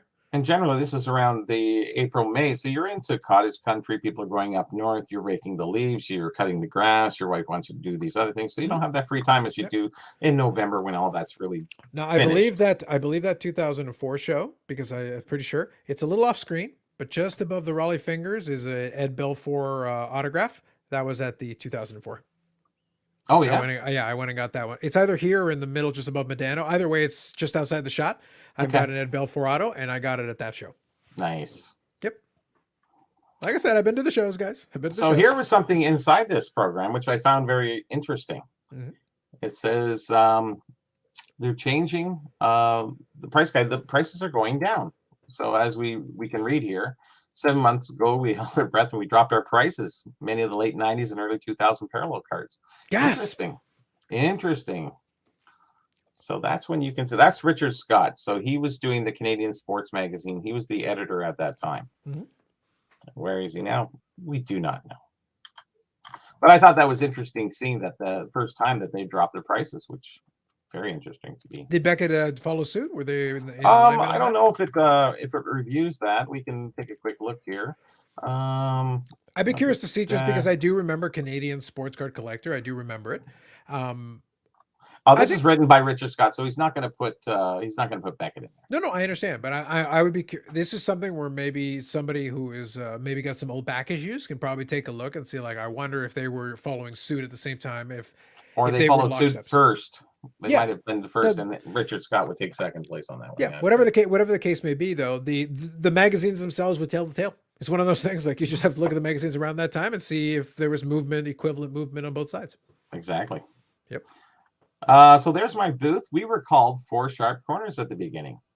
Really? We went into Pack Rats, but we were Four Sharp Corners. And then this eBay companies came on, and it was Four Sharp Corners everywhere. And we said, we got to drop that name and get something else. And we all like the Rat Pack, so we called ourselves the Pack Rats. The Rat Pack is the old four, Anyways, so that was our booth. Very simple. It was very generic back then, boy, compared to as time goes on. Now, Belleville was here signing as well. This was 2005, and that's Angelo Savelli. He's been around in the hobby longer than most people been alive, even almost me. He's the king of cards. He's done everything in the hobby for so many years. He's still around today, but he's not doing the shows. I think he has a little bit of vertigo, but he's up in his almost close to 90 now. And Belleville's, and I stood in line with him. I helped him out. I spent 2 hours of my time making sure he got a good picture with Belleville. So I feel happy that he did do that, because Belleville only was around for a few more years after that. So that's right. Yeah. So Ozzy Cardad just has a question. Was that the trimmed Honus Wagner on the Mastro page? No, I don't think it was. Yeah, but let's go back to that. You have to remember the Mastro one would have been in 91. Well, they both have a Honus Wagner. Yeah, but the Honus Wagner was already in a PSA 8 holder by then, so they probably would have shown in the holder. Yeah, they got one here too on one. So yeah, I don't think so. So I would go with no Ozzy Cardad. Probably not. It would be in a PSA. It would be in a PSA 8 holder already by that point, by 91. Yeah.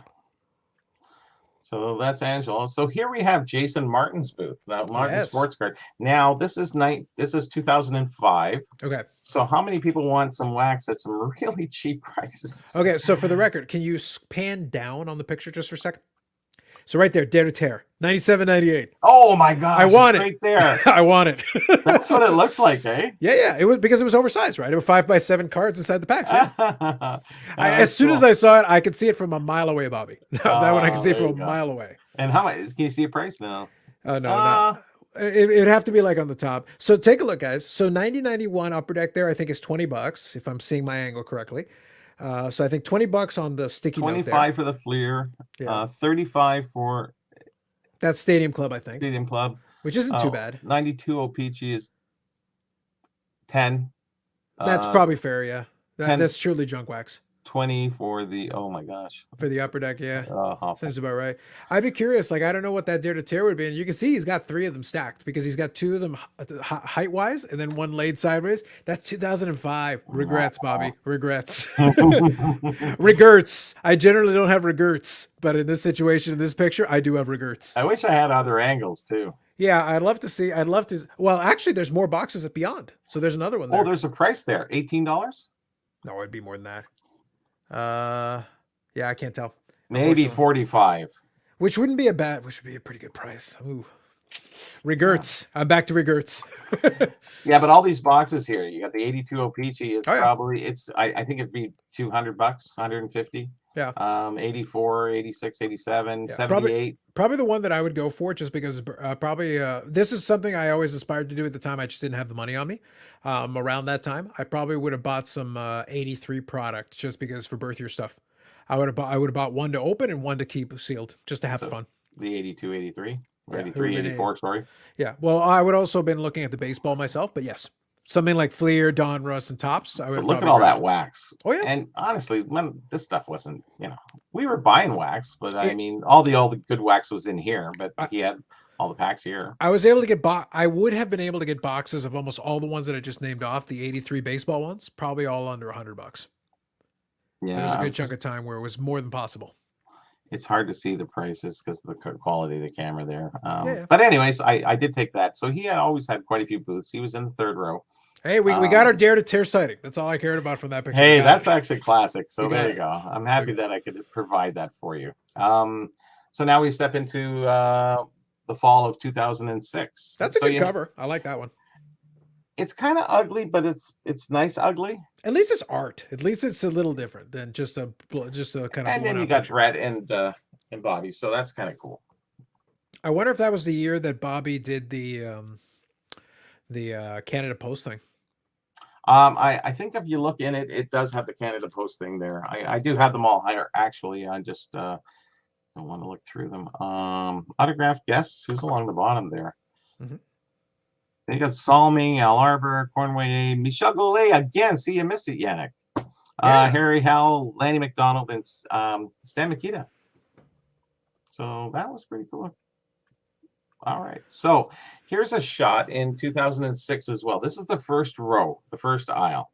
Keep your eyes open, Carlos. You might see another box.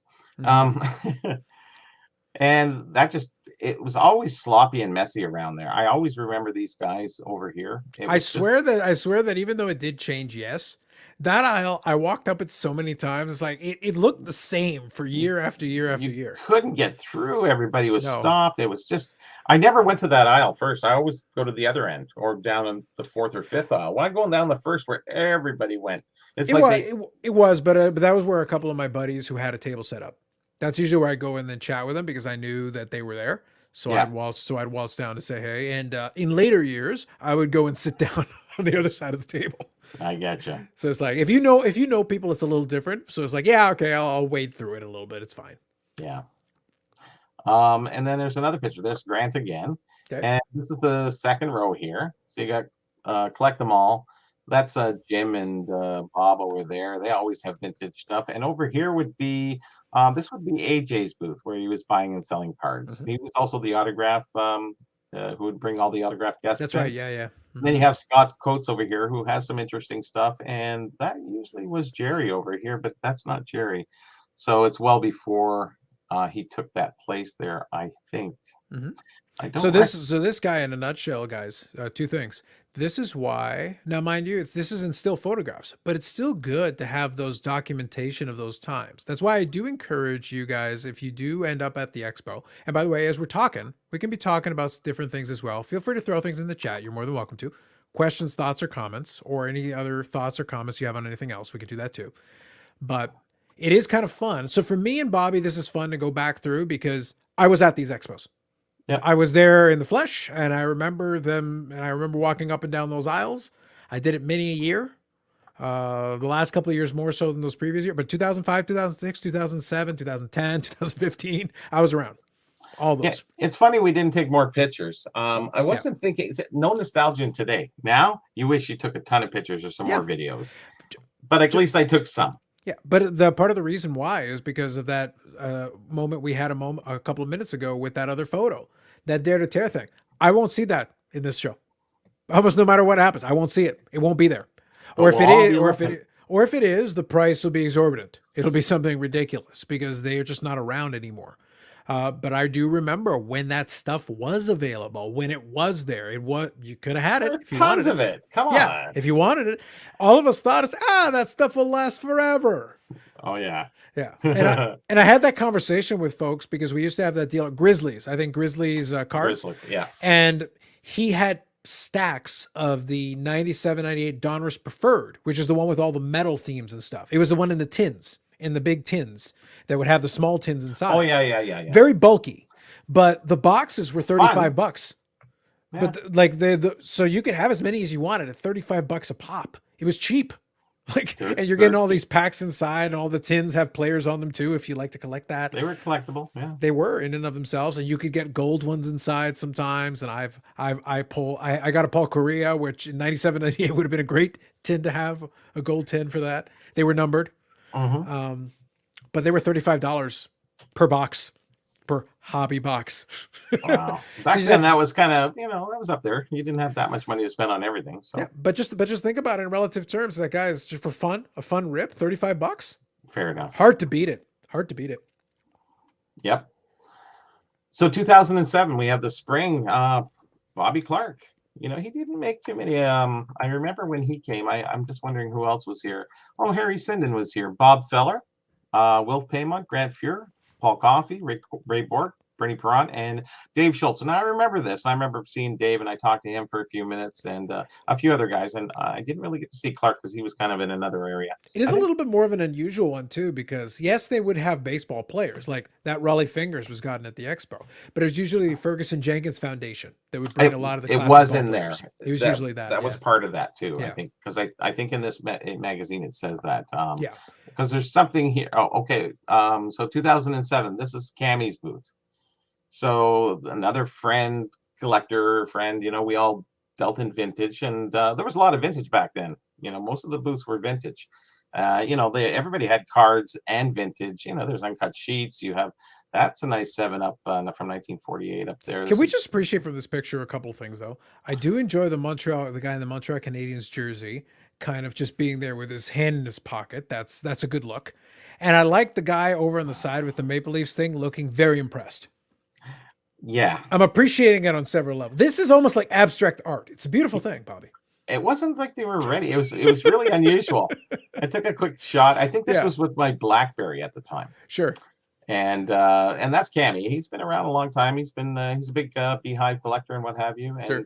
This gentleman's here. He'll be at the show too. He has a booth. Sure. I can't remember his name right now. And that was his wife, and she always comes with him.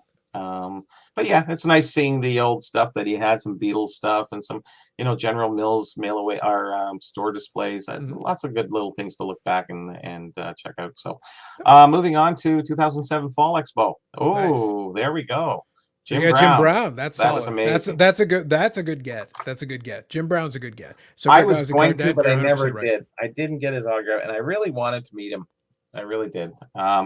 Phil Goyette, Curtis Joseph Emerlac, Claude Lemieux, Rick Martin, Gilbert Perrault, Felix Palmer, René Robert, and Serge Savard. Yeah, a good crop, but Jim Brown, stellar. I feel like there were a couple of years, and you may have the program for that. So I just was agreeing with your card, Dad. You're 100% right. It's very difficult to get anything decent for $35 nowadays, especially. I felt like there were a couple of years where they would do that, though. They would get like a really good guess, because I feel like there was one year that was Joe Montana. And then the rest of it was kind of like, yeah, it's okay. But if you remember, Joe Montana didn't show. No, I understand. But I'm saying he was originally promoted as part. So what they would do is they would stack it with like a big name and like a Jim Brown or Joe Montana. And then the rest of it would be like, it's okay. Well, Jim Brown, he's down here. And then you have Felix Potman or Ed Belfour, whoever it is there. I think that's Curtis Joseph. Oh, Cujo. Yeah, exactly. Yeah. With the thing. Yeah, with the helmet. So now there's Angelo Savelli. There is with his girlfriend, and that's Johnny Bauer's Maple Leaf sweater cardigan. Gotcha. So, out of curiosity, Bobby, do you think they're going to have the ugly curtains at this expo? The white ones and the No, the one's been in the background there.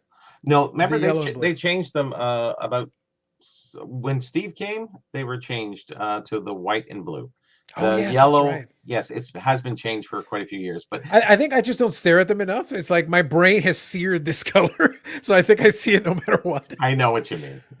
It's just all retroized. So Angelo always had a lot of great stuff. He, like I said, he's been collecting since the 70s, Yeah. and a dealer since the 70s and 80s, and what have you. There's a lot of great, interesting stories. It's he's one of those old guys that you latch onto, and I call him every 6 months, regardless of whether he's at a show or not. And I talk to him and I see how he's doing, because you have to respect the guys who've been around for a long time.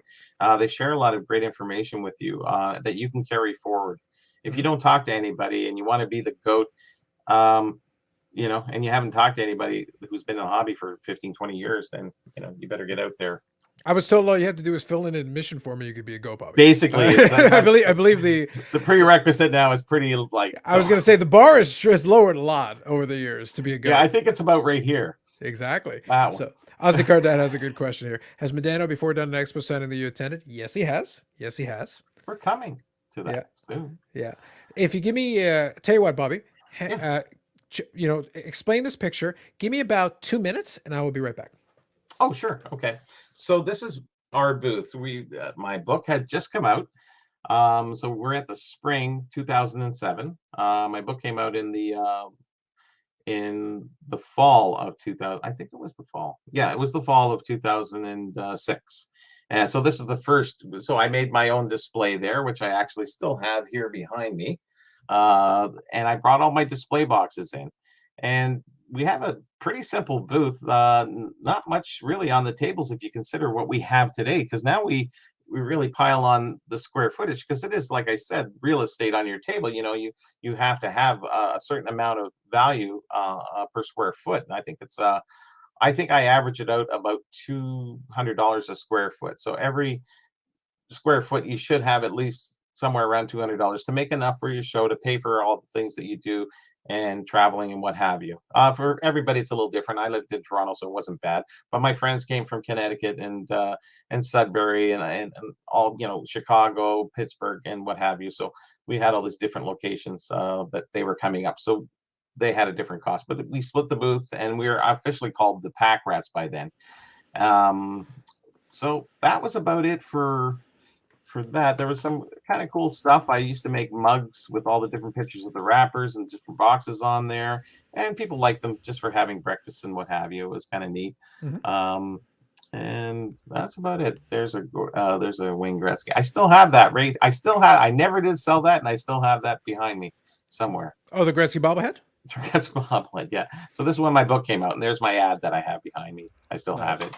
Nice. So what I want to do is the reason why I needed a second is I wanted to kind of play Ozzy Cardad's question. So Sure. like I said, the answer was yes. And it was like a regular signing. You could do whatever you wanted. So I'll give you a quick story and I'll show you something. And I got to make a video about it at some point. I've been lazy about it, to be honest. So You're the laziest guy you know, so there you go. I could do worse, believe me. So anyway, North Star jersey. So think about this. I actually bought this jersey during the hockey lockout. Because when the lockout happened, they were actually discounting a lot of different things inside of the. They were discounting a lot of different stuff here. I'll just take it off the screen. They were discounting a lot of different stuff, and you could get different jerseys and things, and you could actually get personalized jerseys and whatever. So they were just trying to clear through inventory at way discounted prices. I don't remember what it was. It might have been like $120. It was really cheap, like surprisingly, impressively cheap. So this is back in the old CCM. You got the vintage collection. And of course, I got a Medano. Nice. Now, so when I go to the expo, Bing, nice one. Yep. So long story short, yes, and I got it on the North Star jersey and everything. So it was fun, and it was nice. And I've got a couple of different Medano autographed jerseys, but being that I am lazy, I haven't bothered to get it framed. I don't necessarily think you have to get it framed. I think if you hang it up nicely on a proper hook, because the frames are like $200. So why would you want to pay more for the frame than you did for the item? Yeah, pretty much. Never frame anything that costs you more than it costs to frame it. Yeah, but it's a good jersey, and it was a good deal because it's straight from the NHL, quality jersey, good CCM with stitching and everything nice. And then I was able to get it signed in person by Medano. Boom, on the spot, right on the number 9. Perfect. I It's a go good time, back so to the worked out nicely. sharing here. Yeah, so there you go. That is from one of the expos. So to answer your question, and it gave me an excuse to show. One of these days I'll make a video. I've got a couple of different Medano autograph jerseys in different scenarios, and that was one of them. There you are. Am I back? I Yep, can't see. you are. Yep. Oh, okay. So we'll move on from the 2007 spring into the 2008 spring. I remember that. I remember that particular cover as well. Yeah. Yeah. Well, we had some baseball players here too. Who do we have here? Cheevers, Mahavlich, Probert. Oh, Probert was there. Yeah. Marcel Dion, Charlie Simmer, Taylor. Is that Alomar? Robitaille. Yeah, it's Alomar. Yeah, Roberto Alomar. There he is. And That's Mike nice. Bossy too. Yep. I'm surprised Bossy wasn't really kind of given more. A little of higher billing. Yeah, he should have, because he didn't really show up a lot. And That's fair. I think he's been given more recognition over the past maybe 10 years, opposed to maybe prior to this. So That's fair. any which way. So yes, Ozzy Cardad, I can confirm that his mom didn't sign it, or otherwise she was very sneaky. She would have been very fast. I suppose it's possible, given that he was right in front of me. But you never know. You never know. They can be sneaky. Shifty. Absolutely, no, absolutely, no problem. Since you brought it up, I thought it was a good excuse. Since I actually had the jersey, and I was like, if you give me a minute, I can go get it. So this is when, so we have the spring of 2008. So here's my first official article. Okay, cool. Now this is very interesting. It's called Blast from the Past, Hockey Battle of the Brands. Now I'm going to focus in here. It's it says, with permission of the Canadian Sports Magazine, Canadian Sports, the magazine. So here I am, and I'm looking in the magazine, and I go, how did he get my article? And I went, Al, why is my article in your magazine? Like, hey, what, you have to pay to have that article. It's a one-time usage when it's in the magazine. He goes, oh, I asked them at the Canadian Sports. So I called up the Canadian Sports. Because I was writing for them. And I said, hey, why did you let Al take my article? You guys have one-time usage. That's it. And they go, he never even asked. So I went, oh, hey, Al. So I said, Al, you're not supposed to. And you didn't even call them and ask me. He goes, okay, all right. He goes, how do I make this right with you, Bobby? I said, okay, Al, I'll write for you, but I have my book. So why don't I trade you for advertisement? I'll write you an article. I want a full page advertisement. Everybody who knows Al means you don't get a full page. You end up with a half a page. So I did write articles for him. But he stole my article first, and then after 2008 Expo, I started writing. I was already writing for the Canadian Sports Magazine and for Beckett, I think a year prior to this. And then we step into the 2008 Fall Expo. The Cat Francis there, Emil Jockman, Hall, Perrier, Nieuwendyk was there. Mike Richter, Scott Stevens, Van Beesbrook, Gilles Villeneuve. So the goalie, it was a goalie night. I think they tried to do themes occasionally. It would come and go. Sometimes that's a lot they of would good try goalies there. Yeah, they would try to occasionally to have a little bit of a theme to it because goalie collectors are fanatical, like they really are. It's a real thing. So let me grab a couple of these questions here. So Ozzy Cardad says, "Did basketball players ever do any signings?" Yes, I do remember in the '90s. After the Raptor. Now there were probably, I think Tracy McGrady did one, like a regular signing, if memory serves me. There was a couple guys, but there was also a Toronto Raptor. It was one of the Toronto Raptors draft picks who did one at one of the corporate booths. I remember because I got it at the time, and I might still have it somewhere deep dark in the archive. somewhere hidden. Yeah, he was one of the draft picks. I want to say Bargnani, but it wasn't. It was a different Toronto Raptor draft pick. It was one of the guys that were almost 7 feet tall. All the basketball players are tall, but it was a guy who was like basically a 7-footer, and they were hoping that he could be a good player for the Raptors. I don't think he ever amounted to anything, but I remember that they basically blew up a copy of his rookie card, and that's what he would sign. So he was doing it at a corporate booth, if memory serves me, because I know I got one. So I believe that's how it was. Again, I'm going from memory. This has been many years now. But I believe that's what it was, and I remember getting it because, well, at that time, anything that the corporate booths were giving away for free, we were in line for. So it's like, we'll do it. I remember that was one of them for sure. And don't apologize for asking questions. It's good. I want you guys to ask some questions because it makes it more fun. It allows us to kind of reminisce and also talk. I wouldn't pull out the jersey if you hadn't asked the question. So by all means, feel free. I'm scrolling back and forth, so we can go back and forth to whatever. Yeah. So Mike's just got a quick question for you, Bobby. This one's Sure. directly for you. If you got any memorabilia from the WHA? Yes, I do. Yeah. Anything in particular notable that you want to include for? Yeah, I have a nice watch that has the puck goes around the outside. It's a second counter, and I think it's for the Sharks. Oh, right. I believe you may have shown I it at think one point. think I might have shown that at one point. Yes, I have a couple of, I have all the crests from 72 when they 1st came in, the original time period of 72. So I have some up period crests and a few other things. Yeah. Yeah, that sounds fair. Just want to make sure that question was in there. Bargnani was a 740, yes, but I don't think it was him. It might have been, but I again, been a long time, but I know there was a Raptor for sure. They definitely had one. It was a young prospect, and they were hoping for the best, and it didn't turn out. Yeah, 2018 great guest list, Ripken in Montana. Yeah, I think that was the one where Montana no-showed, but they definitely had some interesting names up at the top of that. So go ahead, Bobby. Oh yeah. So here's my first official article for the sports magazine, for the magazine, for the expo. Toronto expose. So that was, it actually was a pretty nice article. A New Zealand Lawn number 37 came up, and I think BMW got it. I'm pretty sure it was him who found it. And I went through a lot of different things. So the one thing I never really liked, and this would happen to me, is as a writer, you lose creative control. So I would send them 8 pictures and they put 2. If you send them 15, they put 2.5. It's just never, because they're always, well, we haven't got too many pages to spare and can't, and they put these huge pictures, like you don't have to, that's actually a reasonable one. But I remember I sent them York peanut butter glass, and they did half the page with one glass. And I went, why would you do that when I sent you like 10 glasses? Wait, let's see the context. Anyways, creative control. At that point, you should have had some fun with them, Bobby. You should have put in like a million Easter eggs. Just show like a picture of Gordie House signing a contract, and you're in the background. You've been photoshopped in, and then it's like, from the age of the internet, invented by Bobby Burrell, right after other great invention, penicillin, invented by Bobby Burrell. Basically, just give yourself credit for everything. Me as well at that point. Yeah, but if they start cutting things, eventually it's like, but wait, Bobby invented the internet?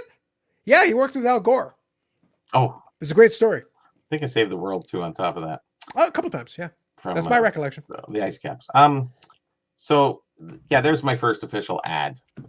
Homemade. I did it myself. Took a little time, what have you. Well, I made the ad, the stand-up ad too. So you didn't really have graphic artists that you could afford at that time. It was quite expensive. So anyway. Testament to the change of times, though. Just playing off what we talked about with Steve. Today, you do that something like that with Canva. Because that's what I use for making the thumbnail. It's so simple. Like, they've made it so easy. The thumbnail I have now, where I took the image and took out the background. Yep. That's a button. Yes, it's an automated filter. So it's like, they've made it so simple for you now that it's like anybody can literally do it. It's like, great. You got no excuses for having a half decent, image or thumbnail now. They've made it so easy for you. Yes. Yeah. I've seen those on the phone. Really works well. I still hand do it because a lot of times it takes out too much. Sometimes you have to leave shadowing in, and so manually doing it. I've done most of them anyway. So here we are. We're at 2009, the Spring Expo. I wrote on that for some reason. I can't remember why. Bure, Dennis Savard, Raleigh Fingers was there. Fergie Jenkins won. Oh, Raleigh Fingers. So then that would have been the one where I probably got this one. Yeah. So that probably was the one where I got this one. The Raleigh Fingers image in the background. And Marshall. Who's that? So 2009 was a good year. 2009 was a good year for me then, because I definitely got the Raleigh Fingers for sure. Juan Marichal, I'm pretty sure I got a Juan Marichal autograph. Probably. There's a couple others there too. Another couple older guys. Because I remember I think I brought my dad to this one, and he got Raleigh Fingers and a couple other guys. Now, was it the guys that were physically there? Because they also had a bunch of memorabilia already pre-autographed. So was it the guys? No, they were sitting there. They were sitting all there, and I was going, I didn't even see you guys, and it was big names too. There were probably there were probably a couple of white years, because I feel like I feel like Ferguson Jenkins might have had, because I think Ferguson Jenkins had George Chivallo a couple of times too. Yes, he did. Yeah, and shook his hand. Just as part of it, as well. Yeah. It was really good though. I missed the Ferguson Jenkins thing because they would have a lot of interesting. They had Andre Dawson. That was a good one. Yeah. They had some good ones. Some sure. really good ones.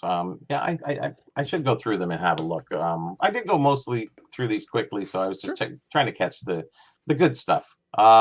There's another article I wrote, but that's when my friend Grant in 2009 in the spring show. Well, he got this in 2008 in the fall, so I'm printing now in the spring show, right? So that's when he pulled the Wayne Gretzky when we did the Pack Wars. Right. So I think I showed that picture before. So here was a big 2009 fall. Mario Lemieux, first time ever signing, at the Expo and pretty much anywhere at that time. So, there was a lineup. That show was so busy and the lineup for him was so long and he was taking his time with everybody, but he was only there for 2 hours. He ended up staying 3.5 or something like that. But he said, "Oh, I'm only here for 2 hours." But he took his time with everybody. And towards the end, when my friend actually, because I did take a picture with my friend with him, it was gone. They had to rush people through because he'd already been there 3.5 hours, and he started talking less and less because he was answering everyone's questions. He was a really nice guy. But you still have Gadsby, Howe, Larry Jeffrey, Pulford. So you still got a couple great guests. Like Howe's always around. Actually, it seems at this time. And there it is. You know what I find really interesting? That's why I took this picture. Is Gordie Howe. He's $99 for a flat item. A flat item for regular item was $179. So it's $99 and $179. But for a premium item, it's $299, and a premium item, it's $299. Mm-hmm. So how does that work? If he's only $100 and it's $299 for a premium item, he's $179. But for a premium item, he's $299 as well. Yeah, there were some years where the pricing was very odd. I think, Bobby, I think I figured out who the Toronto Raptor was. I did a quick search on Toronto Raptor draft picks. Okay. And so this is just because Mike was curious. He put Zantabac, and things like that. So guys, I believe, again, I'm going from memory. I'm looking at the names, and I'm trying to figure out if any of them ring a bell. I might recognize the name too. Alexander Radojevic. 1999 Toronto Raptor draft pick, 7'3". Big, tall dude, super tall dude from Montenegro. So yeah, Radojevic, because I knew it was a long name. It was a longer name. It was that's why that when the Tabac didn't make sense to me. I was like, no, it's a long name. So yeah, Radojevic. I believe that is the one. He was 7'3", so that seems about right. He played 15 games in the NBA and averaged 1.7 points. Amazing. Unbelievable, incredible, sensational. No doubt. Huge pickup. Yep. So 2010, we got Reggie Jackson. That's a good one. Yep. And there's a few others. It was most of the Bruins. So you had Phillips, Busick, Sanderson, and a whole bunch of others that showed up. So it was a sort of a Bruins kind of thing, and having Reggie Jackson was pretty good too. And I wrote, that's my first baseball article in 2010. I wrote about the 65 O-Pee-Chee baseball, a maiden Canadian issue. I love the play on the title. So maiden or maiden. Okay. Anyways, we'll move on. Is Carlos still there? Yeah, my printer was trying to fall down, so I had to make sure it didn't. I was waiting for a sarcastic something or other. Anyway, yeah, it was. I needed to let. I heard the pun, and I'm like, I'm letting it go. Okay, just move on. 2010 fall. So Glenn Hall, the Hanson brothers. There was a time there, I think, between 2010 and 2015, they were there 3 or 4 times. It was just nonstop. Oh, the Hanson brothers again. They had nothing better to do. I would. Yeah, there was a bit of a stretch where they were doing a lot of appearances and stuff because I think they. Now, one thing for context, guys, back in those times, especially, usually what would happen is there would be a signing at Frozen Pond. Yes. That would coincide with it. So a lot of times, if you wanted to get some of these guys signing, they would literally be signing at the store, Frozen Pond, right around the same time, either the couple of days before or a couple of days after or right in the middle of it. And it's like, if you wanted to just it's like you could go to you could already have it pre-ordered at the store and it would be simpler and quicker and just more efficient if you really had your heart set on it. But going back to that 2009 where you talked about the long lines and everything, Bobby, I was told that the hobby was like dead until 2018 or 19. No way. This is what I was told. All those years I just told you about, Yeah, that place was popping. I know, but I was there. I was there. I'm aware. Yes. but that's what made me chuckle about it. Where they talk, I was like, oh man, it's like yes. The most recent surge has been unprecedented in its sheer ferocity. Yes. But there was plenty of movement for quite a. That show was running for a reason. They don't run it for their health or for fun. They run it because it was still profitable. 400 dealers. Yeah, year after year. What They did just kept running it. What did Steve say? 200 dealers. Well, I think Yeah. he's, The 200. He said it. I heard. yeah, but he also said he got 70 new ones. So I don't think that math code works out. I think he's got like 200, 250 regular ones and then some new ones. Possibly. Not too sure. But I know that a lot of dealers took a lot of booths. So the booth size and the dealer rate, even though it's lower, there's probably more booths. Yeah, because Plus nowadays corporate booths. Yeah. nowadays like one dealer taking up 6 tables is like taking up a ton of real estate. It is. Because like I said, I use Grizzly as an example. How many tables were they using? They're one dealer. They're using up like half the damn aisle. Yeah.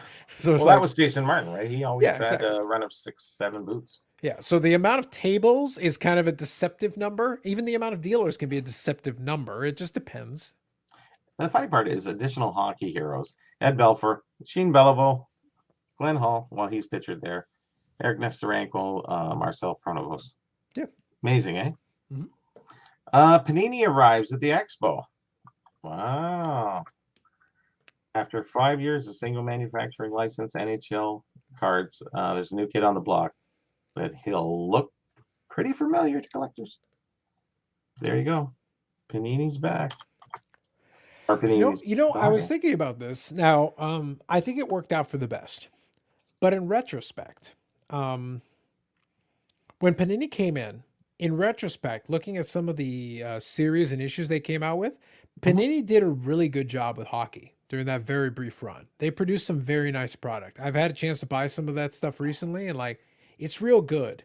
Now, I think it helped in the end, actually being there a short period of time, allows the hockey collector who looks back retroactively and go, oh, this is some really nice stuff. Yeah, but if they had been producing it for the last 10 15 years, probably it would have been watered down over time. Yeah. But since they had a relatively short window, it's like, oh my God, like amazing patches, nice cards. Some of these are actually really limited. Some of these are really tough. It's like, yeah, because they had a very short window with that license. Mm-hmm. They did a good job in a very short window, but I think it would have gotten watered down over time. Definitely. Yeah. Now we're into 2011. Mark Messier's here. That's really good. And Chelio's too. Bowers, of course, we still have the run of regular guests. Harry Howell, Brad Park was there quite a bit. Yeah. Norm Mullen. There you go. Also bear in mind they advertise 100,000 square feet. Yeah, well, that's what the hangar is, and the new one is toted as 103,000. But I think that extra part, I'm not sure if it's added in there, so I think it's up to 120,000. Yeah, that's why I think here's what I'll say. I think part of what's going to be fun, and my goal, I'm not going to run around with the camera the whole time because frankly I don't have the energy. But I definitely would like, especially in a VIP, again, assuming Steve lets me in and doesn't lock me out permanently, which is always in play. That's always a possibility. But assuming I can get in there during the VIP thing, I would love to be able to at least do one walkthrough with the camera and maybe like walk up and down the aisles. And it's like, because this configuration is likely not being used again. It would be a good chronicle of this specific moment in time, where it's like, this time, this is how it was done. In '93, it was in that building. Yeah. In the first couple years, that was in that building.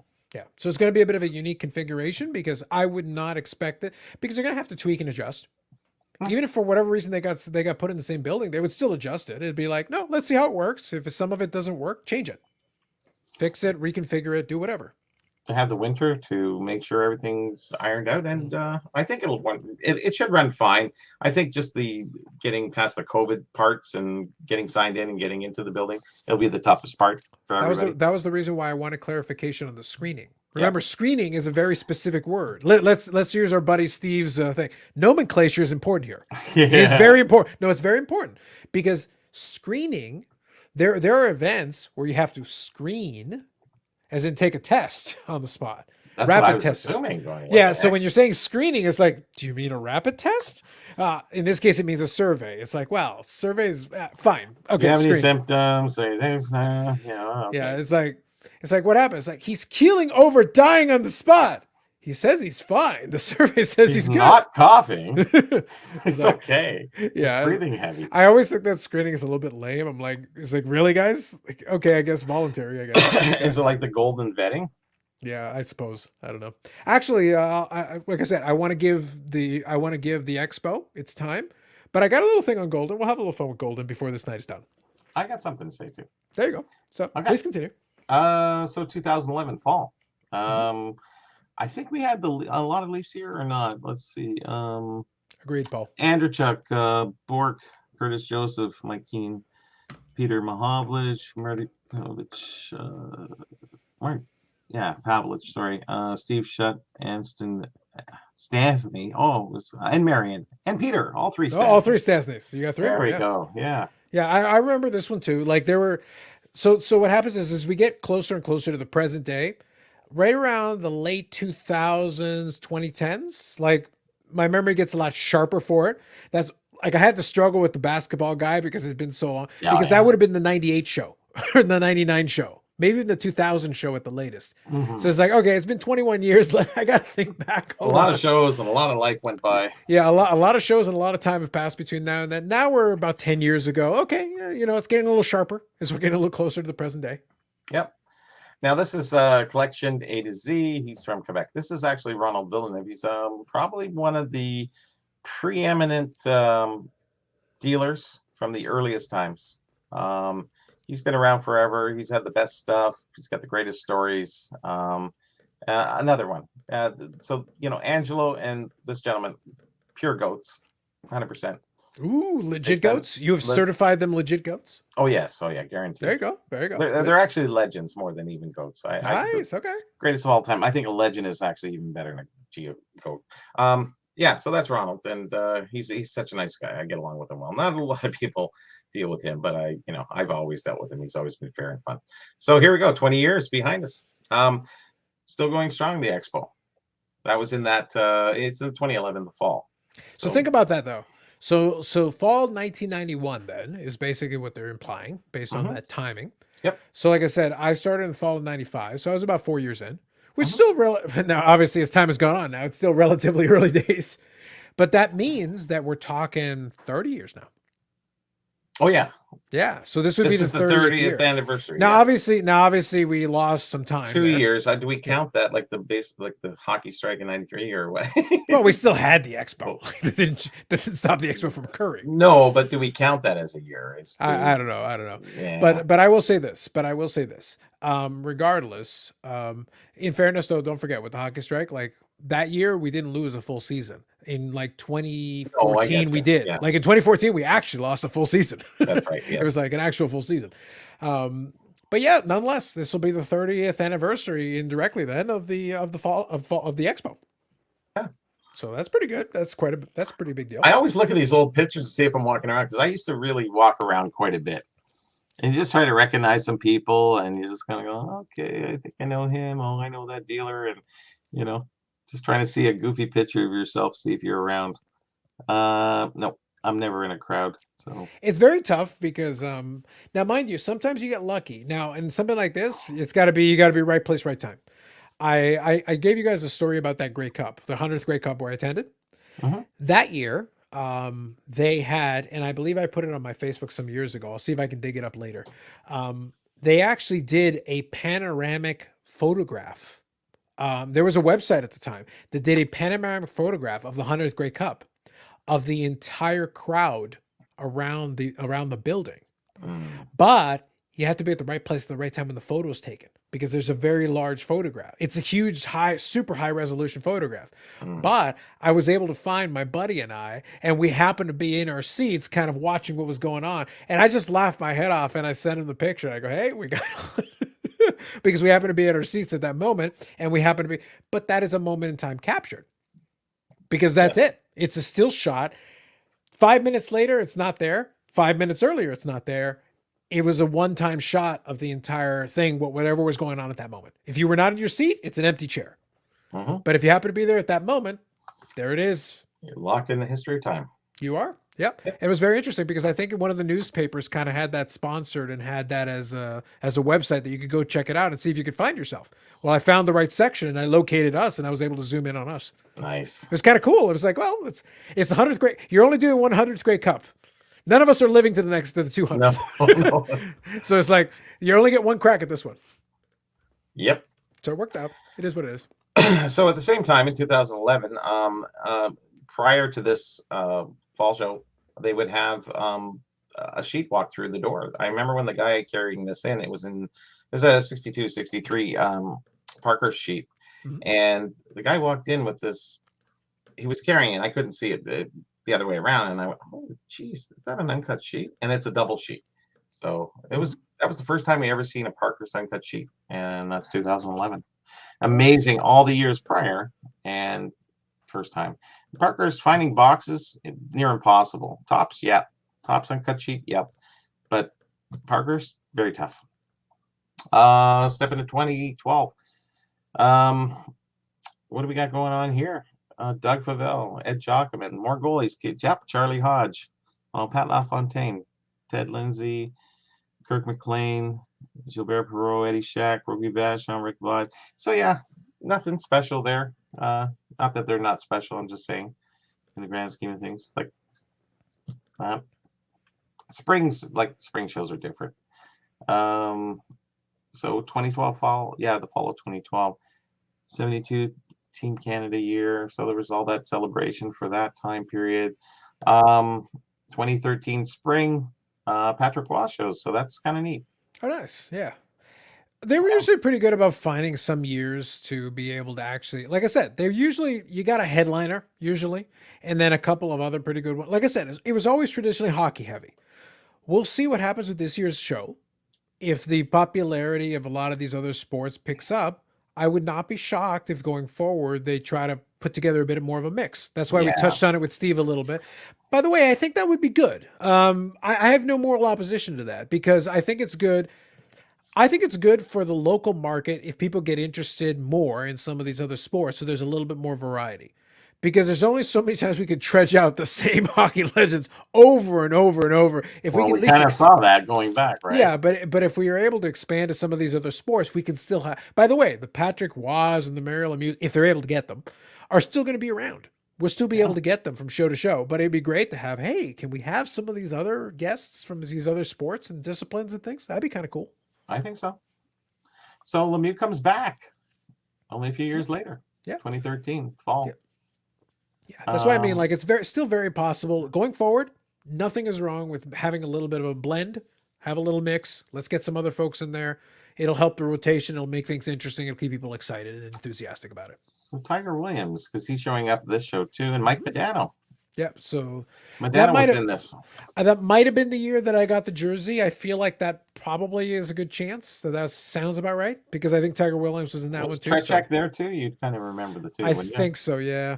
So I'm pretty sure that was the year I got that North Star jersey signed. Probably. Okay. Sounds about right. And then we're into 2014, the spring. Bobby Clark's back. Doug Gilmore, Brett the Hitman Hart. It comes full circle. Back. It comes There full you circle. go. Exactly. So he's coming back. So 2014 was the last time he was there. So 7 years ago. Okay. We have 2014 November. And I think it was the Montreal Canadiens because they won the cup and what have you. So we'll move on. No, Modano was here. So actually, it might have been this one. You paid $60? Yep. Oh, okay. Well, no, it would have been a premium item, so probably 80. Oh, shoot. It's a jersey, right? It's a jersey, right? So probably premium. Oh, yeah, Kyle Lowry. He showed up. Mm-hmm. Yeah. Tiki Mori, Kyle Mori. For getting an autographed jersey, $80 isn't so bad. It's not too bad. Oh, Riddick Bowe was there, too. That's not bad. And Look, $35 for a premium item. That's not terrible. No. Wait, Greg the Hammer Hamilton and Brutus the Barber Beefcake for 20 each? 20 that's each. That's not bad. Look, they were a tag team and stuff, so that's not bad. If you get that picture, that's kind of cool. That's not bad. Yeah, I think so. We move in 2015. I think we're at the Spring Expo. Mhm. Friday, Les Binkley. Also, they divided it per day, which was kind of neat because at least they would see it. Oh, when is he? He's on this So I day. think I remember this one a little bit. So you got Joe Carter, you got Mick Foley on Saturday. So Oh, there's yeah. a little wrestling content in there. Ralph Mhm. Backstrom. Yeah, that's not bad. I always found, did you find that sometimes they would really struggle to try to space out the days and get the interesting names right? Because Friday is almost a throwaway. And it's so difficult. Like it was like, no, you got to put them on Saturday, and they tried to throw them on Sunday so many years. It's like, guys, nobody wants to be there on Sunday except for the stragglers who are trying to bargain hunt. Yes, that's Like, it.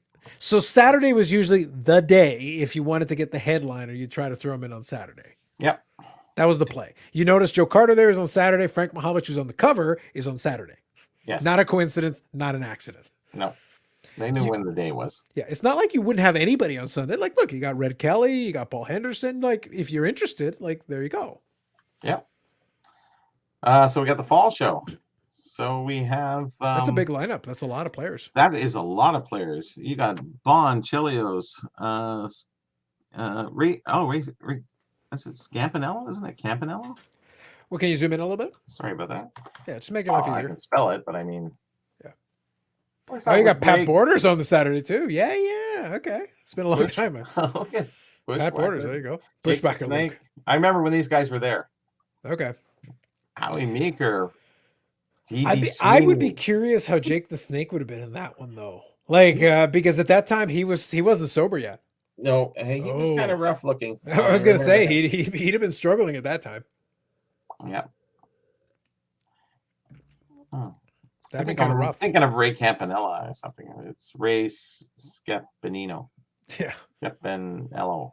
I don't know who he is. Okay, Brian Trottier on Sunday. That's not terrible. So here we go. 25 years they're celebrating the expo. Good Lord. And here's the very first. They did take a picture of. There's the very first expo in 1991. You know what the sad part is about this? Because there's no program, we're not getting 30 years of Expo. We're gonna miss it. I don't think I'm gonna miss it. Yeah, well. I'm just wondering if there's anybody in line. Oh, see, so now we go to the white and the blue.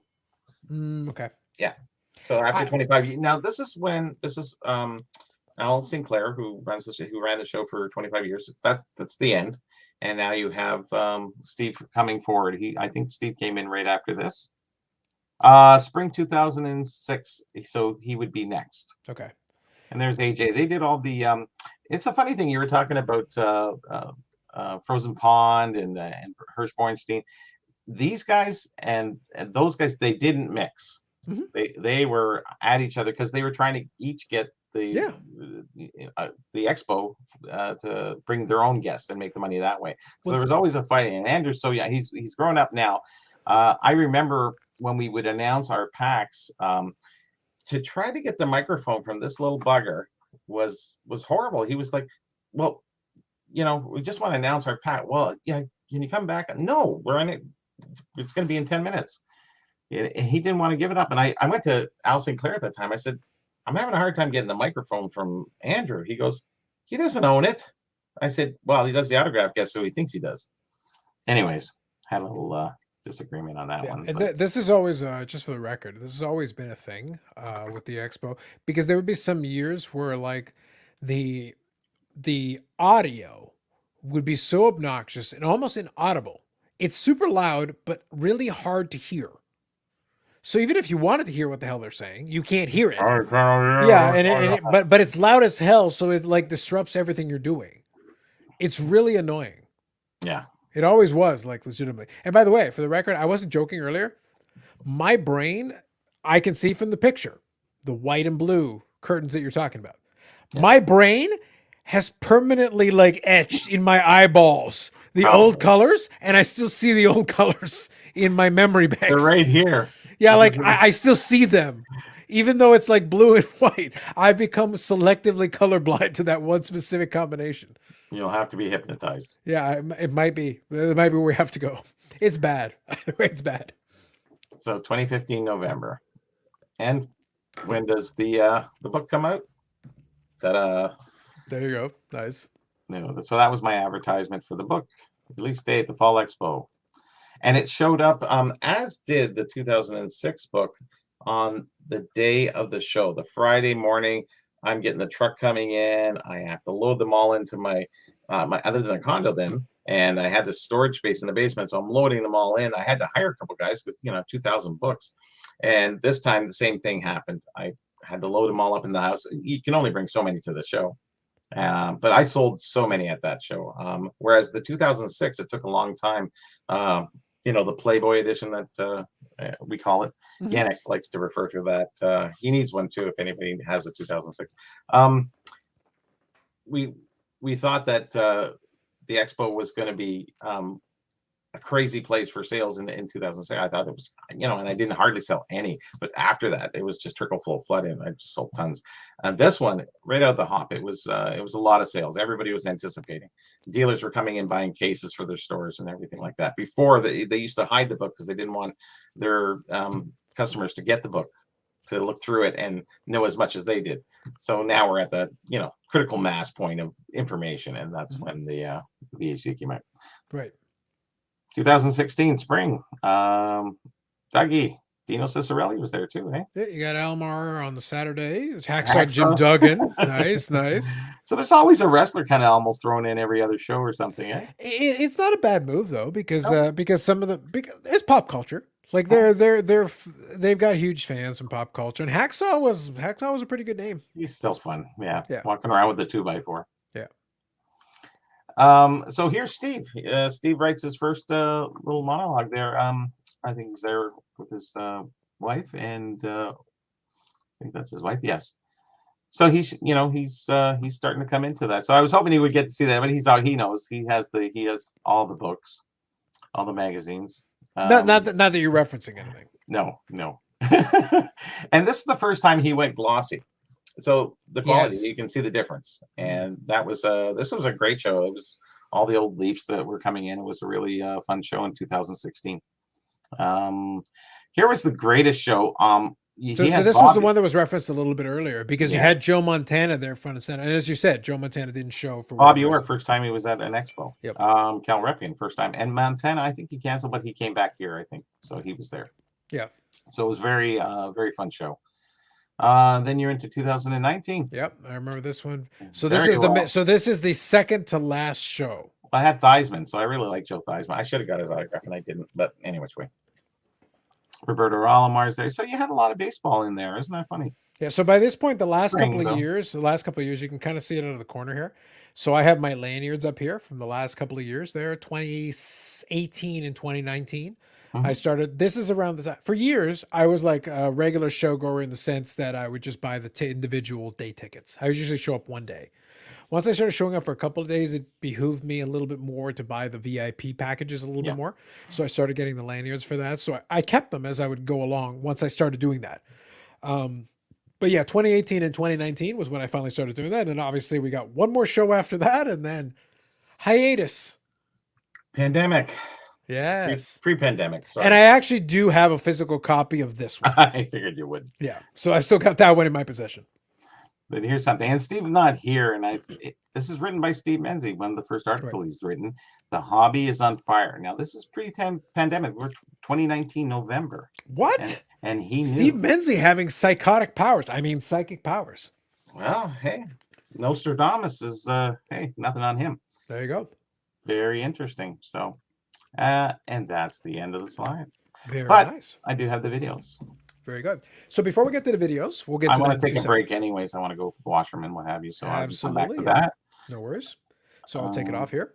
Yes. So that'll actually give you a quick breather there. I'll catch up on a couple of these comments, and then I'll be right back.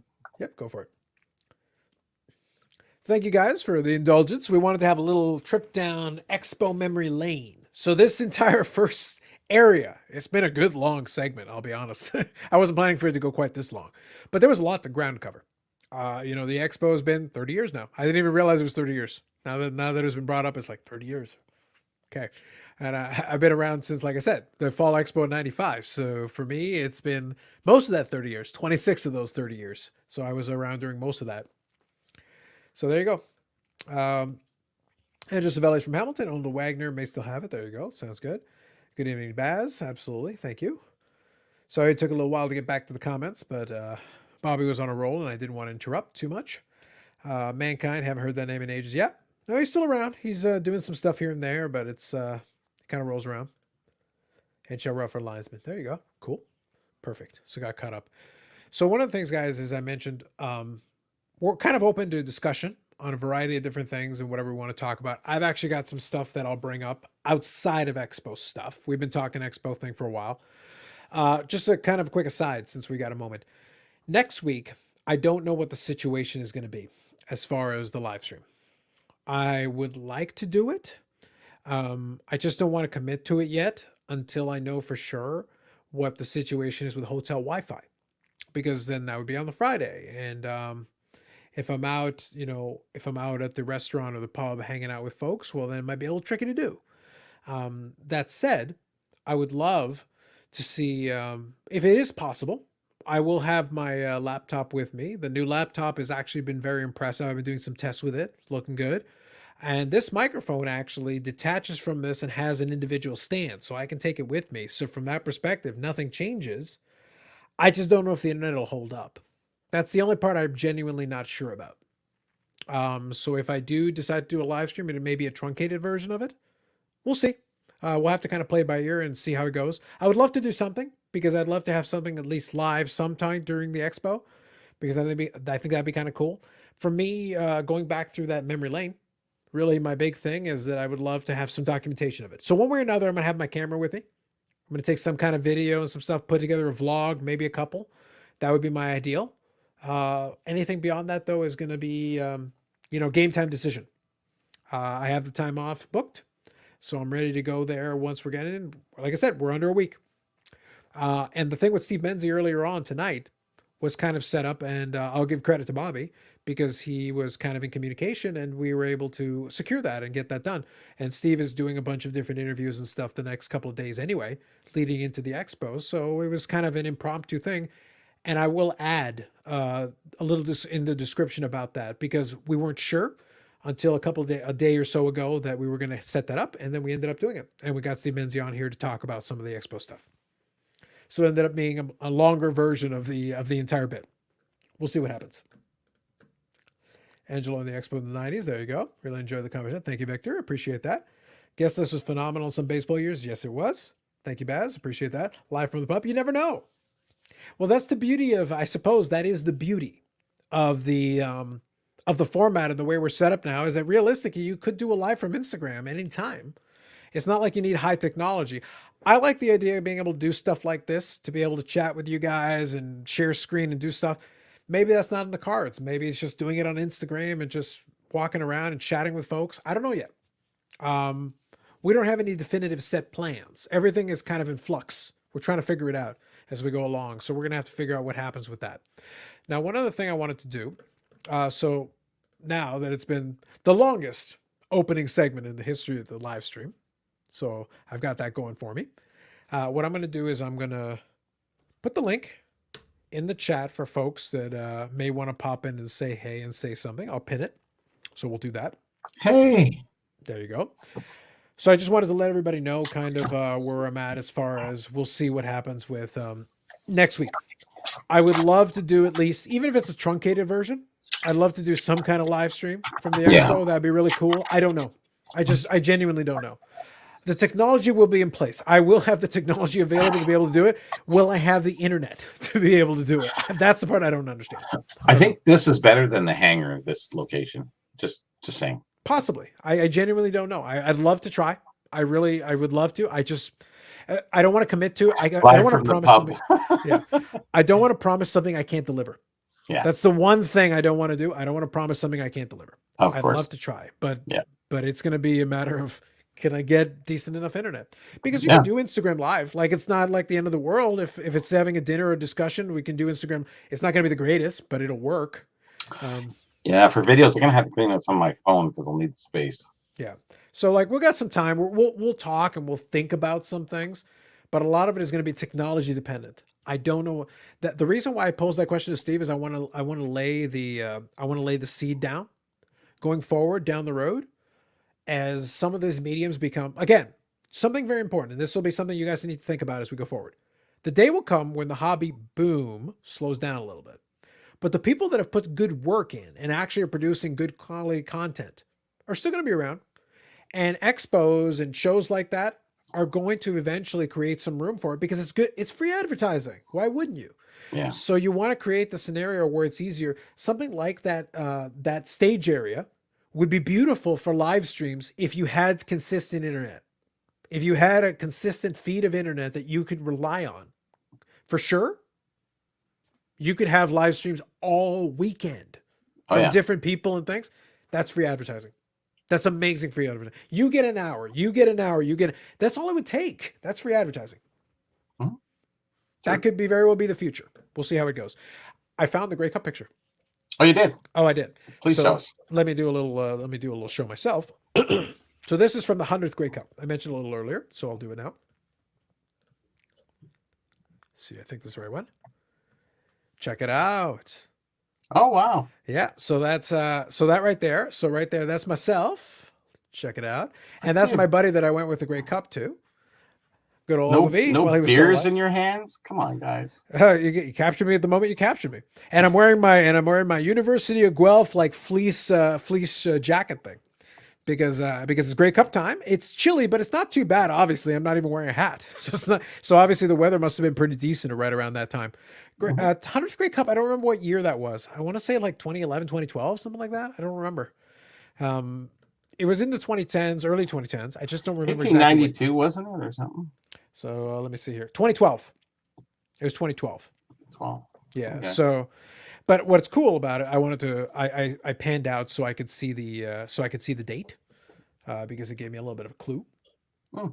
But here we go. It was cool though, because if you look at the corner here, there's actually a full image of like the stadium, and you could zoom in on different areas. So I had to, number one, find the big picture and then zoom in steadily to the right section. Well, you were right in the front and center there. So Yeah, so I actually had pretty good easier seats. to find. I was in 100, but it was elevated. It was above the end zone. It was actually a pretty good. I see. So I could see the whole field like this. It was actually amazing seats. That's the only reason that I told my buddies, like, look, 100th Grey Cup, like, look, very memorable Grey Cup.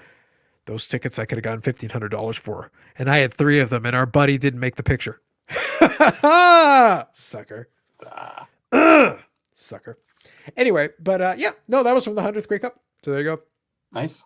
And then beforehand, we went to the pub to hang out pregame. It was a lot of fun. It was great. Speaking of the pub, that was a good time. Especially pre-Grey Cup. Good primer. Yep. Live from the pub. You never know, Yannick. You never know. Listen, if we do live from the pub, you might be in on this, buddy. You might be in on this.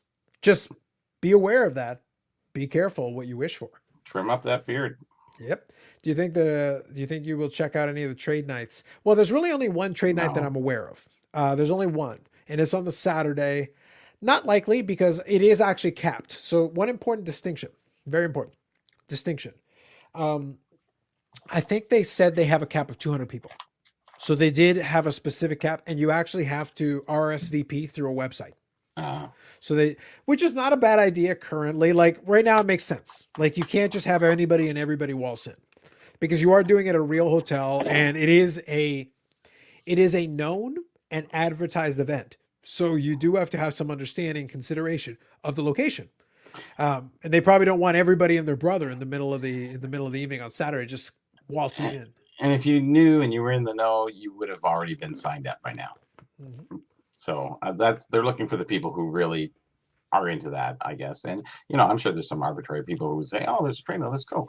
Let's do something else." But it's also 200 people is a small cap for. It's also the first version of our trade night. Like we really have traditionally. The reason why I thought it was interesting and notable is that we have not had trade nights officially or unofficially before. To my recollection, previously in expos, it's never been a thing. Well, it's not really even a part of Expo. It's sort of a sub part of it, because no dealers want to pay for the booth if you're going to be trading all night, and a lot of stuff trading on the floor. So here's a little information for anybody out there. If you're trying to sell your stuff on the floor to other people, you might get booted out. There's none of that allowed there. Yeah, no, they will not tolerate it. And by the way, yes.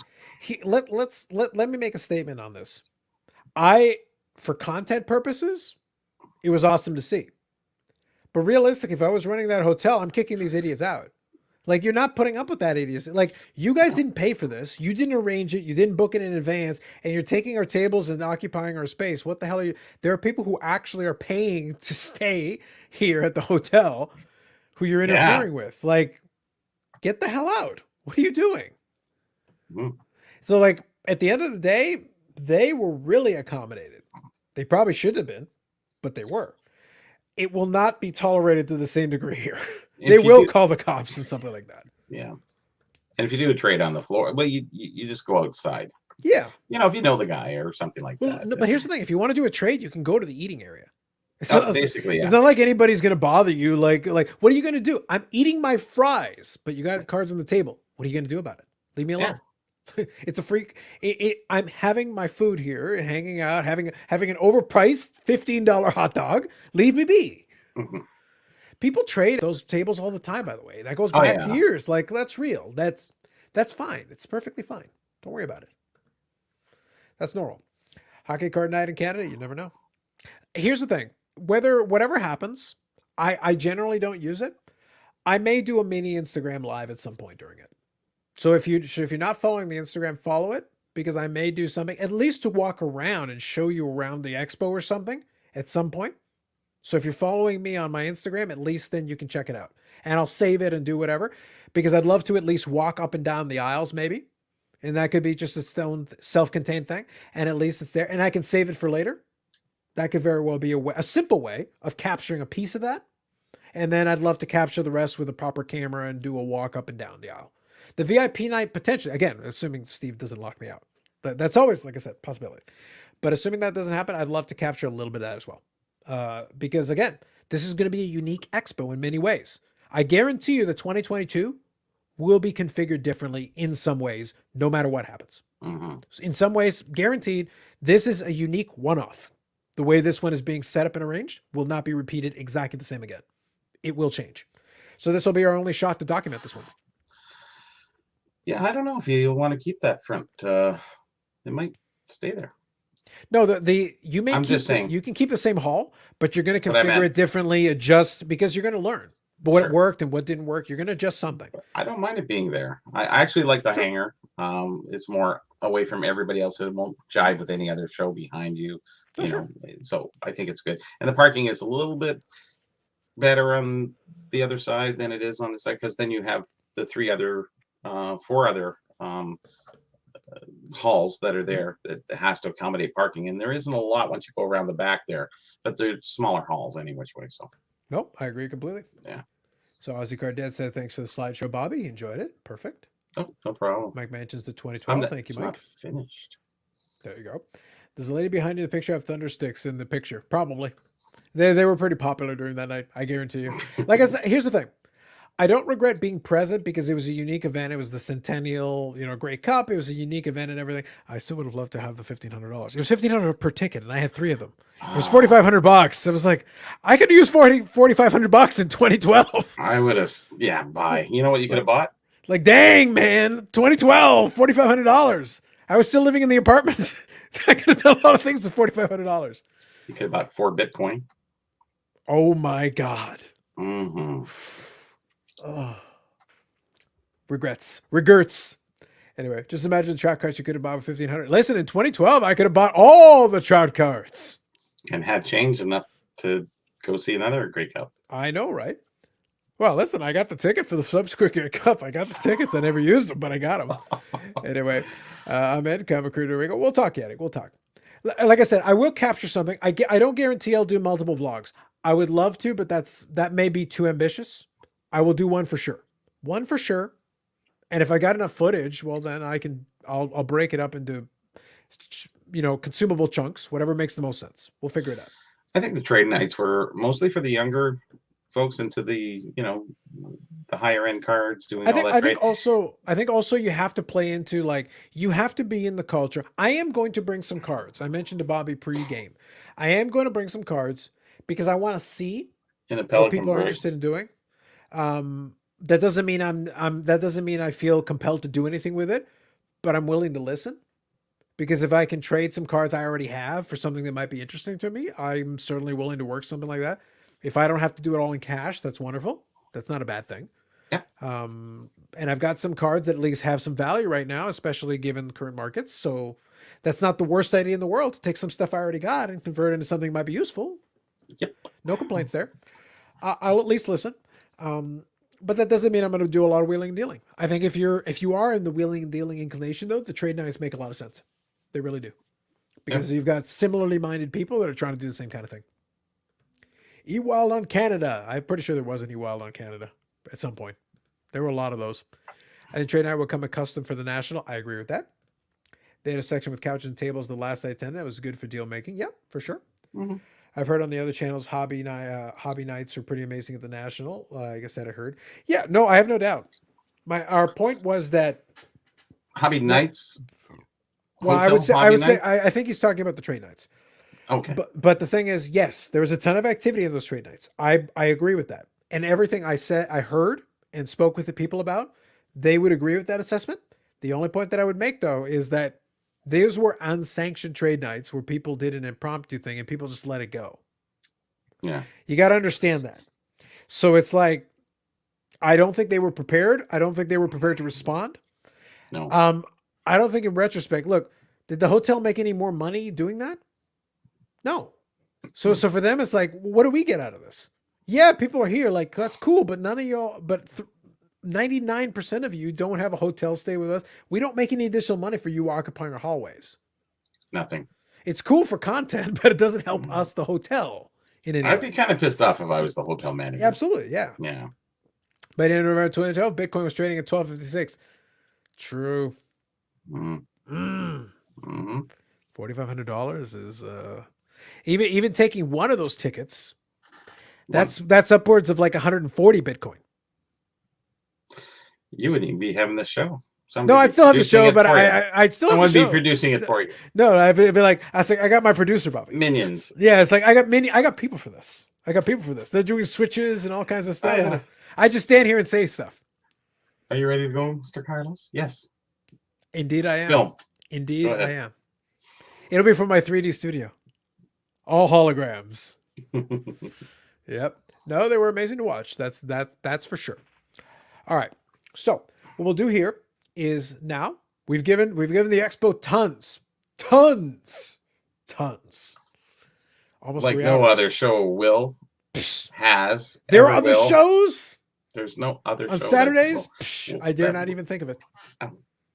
Trash, garbage. One guy pulled out in front of his red convertible with cardboard cut out of Menzie, filtered out the parking lot. Love it. Yeah, casting from the island. That's probably a fact at this point. Yep, especially with that much Bitcoin. Yes. Oh yes. Oh yes. You sell it off in pieces, just for the record. You sell it off in pieces at different price points, and then you get to take advantage of the thing along the way. That's buying Puerto Rico. I don't think Puerto Rico worked out too well. They didn't treat Puerto Rico too well when they had their disaster. They're still trying to rebuild Puerto Rico. At this point, you can probably buy Puerto Rico for that much Bitcoin. That's what I just said. If you're buying Puerto Rico. Yeah, if you buy it, I think that's probably okay. Yeah, with that much Bitcoin. If you go 7 hours, you should hold the expo coverage card. I don't think the rest of the expo coverage will total 7 hours, Paul. They'll say words, but it's like, I don't think that quite counts. All right. So one thing, if there are any legitimate expo questions or anything related to it, you can throw them in the chat. By all means, we'll still talk about it. No problem. But what I'd like to do, I think, is I'd like to have a little chat about our good friend Cardboard. Because they brought up a couple of posts that the post itself is okay. It's not a big deal. It's Cardboard being provocative. But I do think the discussion actually brought up something interesting that I would like to talk about for a moment, that I think would be fun to chat about a little bit. So I'll show it to you guys. I'll read the post out to you, and then we'll chat about it for a moment, because I think there's some interesting stuff here. It's more of a general kind of discussion and topic, so we can have a little fun with it. And if anything else comes to your mind, anything you want to discuss or talk about, just throw it in the chat. We can definitely touch on it. And same thing, if anybody wants to hop on and chat for a little bit, Bouncer's in effect, but if you want to pop on, click the link. It's been pinned, so you can do that, and you have to let me know. Don't take too long, though. We want to make sure I'll monitor the time, but right now we're okay. Okay, So here it is. So Cardboard's post was pertaining to this image, and they included a couple different ones. So this is the Coffee Breakers and Spinatron. So you'll notice some common elements here. So just pay attention to the image that you're seeing, and then also guess the grade. So this is this holder for this third-party grading company that's using these rendered images. Okay, rendered images. So Cardboard likes to. Just to be clear, Cardporn's problem sometimes is that Cardporn likes to put everything in an accusatory tone. Sometimes you can make a point and question something without making it accusatory. That's usually what leads to the polarizing response, but whatever. So we'll get to the point of this post. That's Anyone the else fun of find it, isn't it? That's What's why that? we listen. That's why we read card porn. I think you could still get the message across in a way that would open the door to that discussion, but they like being they like being a provocateur. It works for their brain.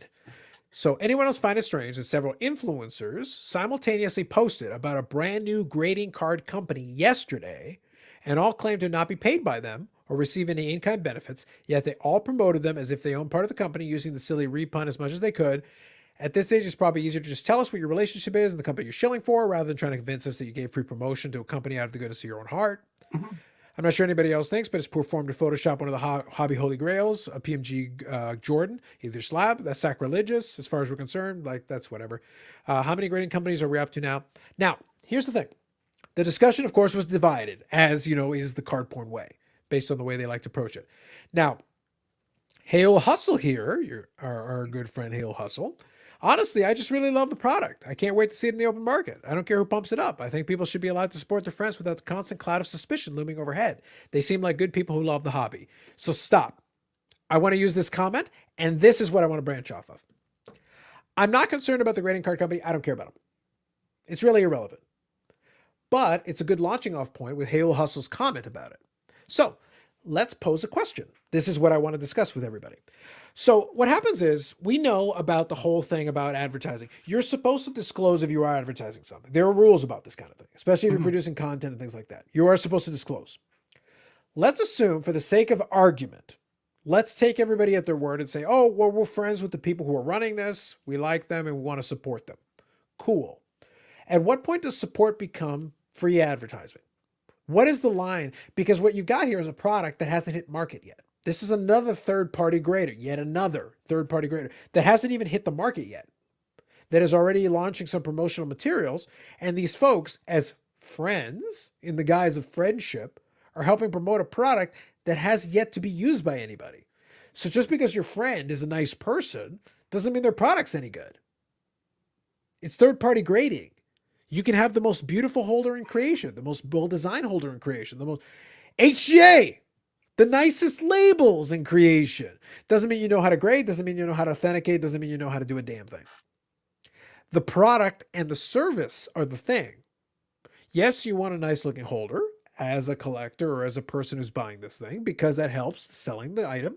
It helps promote the item.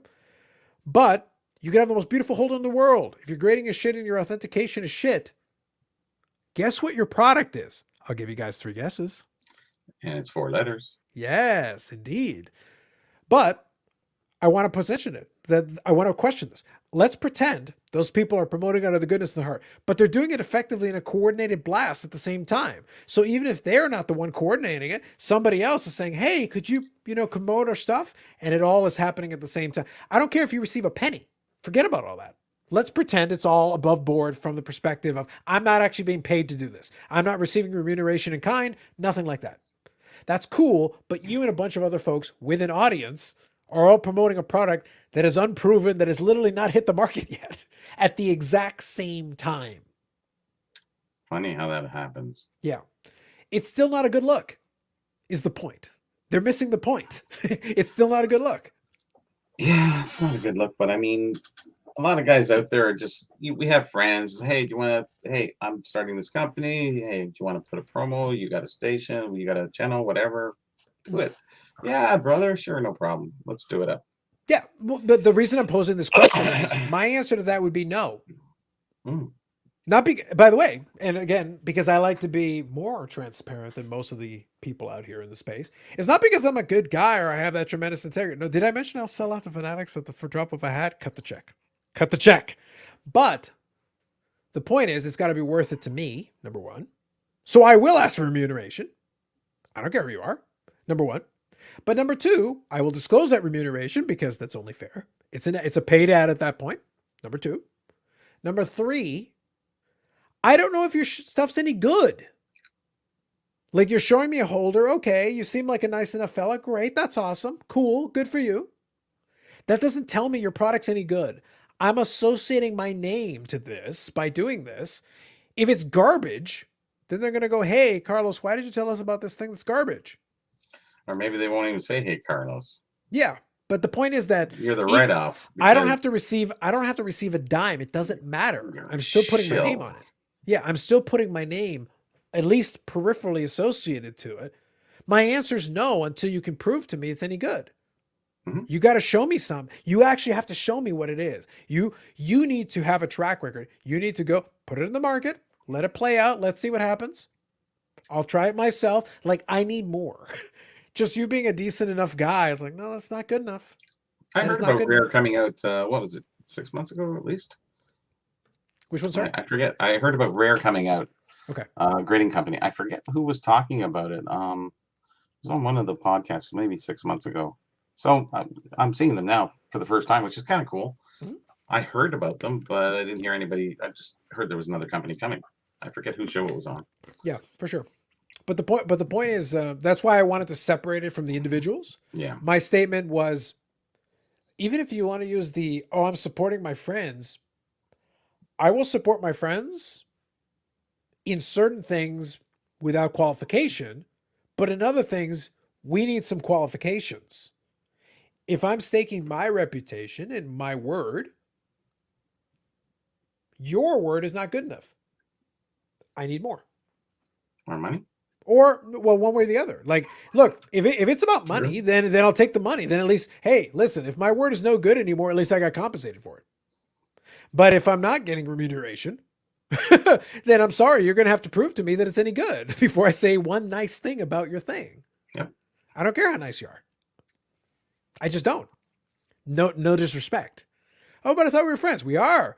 But I will only support something that you can prove to me, because now you're asking me for free to stake my reputation. Well, my reputation is worth more than free. You got to put something on the table for me. Show me the money. But it's the most honest answer you're going to get. Your reputation has to have some value. Or what good are you? Why should anybody listen to you then if your reputation is worth nothing? I don't know. Yeah. But that's just the point, is that the bigger point here that was missed by Raul Hassel and some other folks here is like, I don't care if you're their friends. Can you then vouch for the quality of the service? Because if you're not vouching for the quality of service, what are you doing then advertising it? That's a mistake. People make a lot of mistakes. They do. Life's learning, and you don't hang around too long when you have too many mistakes on your repertoire. Yeah. So kind of to answer Mike's question here. So Raul Hassel is one who works with PWCC. So he does work with them. And he's been out in the hobby for a while now with some names. And they included here Guess the Grade, who is a social media account who's done some stuff here. I'm familiar with it. Spinatron, who's a big time kind of collector as well. That name has been out in the hobby quite a bit. And Coffee Breakers, who's a breaker out of California. Now, here's the thing. It doesn't matter whether you know them or not. They're people who have followings, regardless. So why would they be reached out to otherwise? They're people with followings. It doesn't matter. You have to be careful. If you do have a following, then you actually have a stake in what you're promoting and what you're saying. If someone's listening to you, then you do have a stake in what you're saying. You bear some responsibility in being like, hey, let me make sure that I'm comfortable with whatever it is we're doing over here before I throw my name in the hat. Especially if you're going to use the friend excuse, well, then you're literally not being compensated. If they rip people off, then you basically got to be associated with that for free. Well, you're an idiot. You need a better business manager then. At least get something out of the deal. Not a problem, name. Glorified magnetic holders. Yep.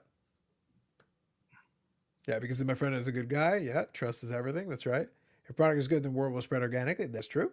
Another company, HGA Washer Fakes. Right now, there's no reason to believe why not. And that image is basic. The image they're using there is a photoshopped image of a precious metal gems Jordan, which is worth a ton of money, a green PMG, that will never appear inside of that holder. It's just a marketing piece, which is fine. but it's a rendering of a holder that I've never seen in person. I don't know if it's any good or not, like whatever. And even if it's the greatest holder of all time, can you authenticate? Can you actually grade? Are you qualified?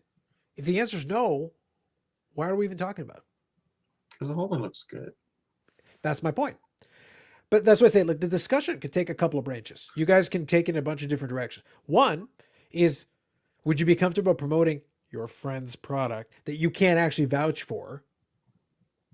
Because yeah, you've shown your renderings, but it's like, do you yourself have one in hand? Can you vouch for the quality of whatever? Are you comfortable with their ability to grade or authenticate? Third-party grading is third-party grading and authentication. They're linked.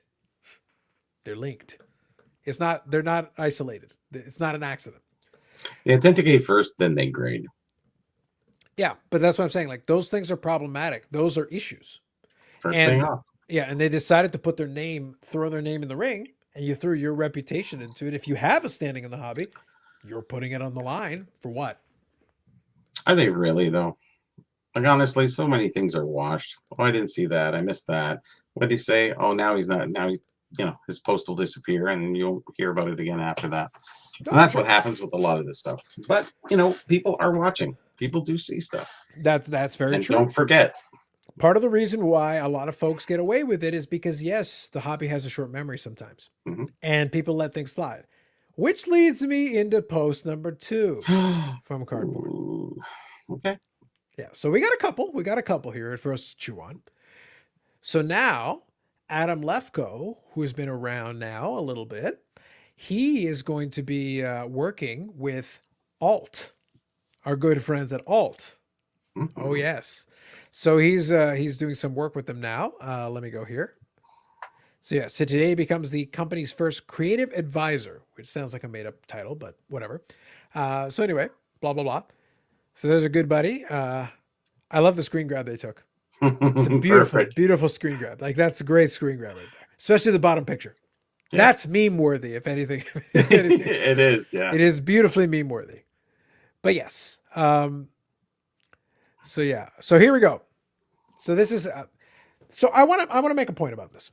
So of course, look who's posting on the right side there. So Hayul Hustle. Again.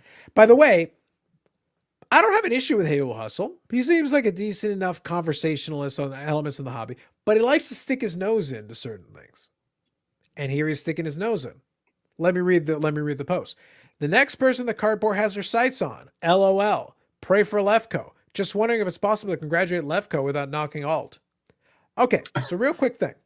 Alt had a data breach in which they had a browser attachment that took your data.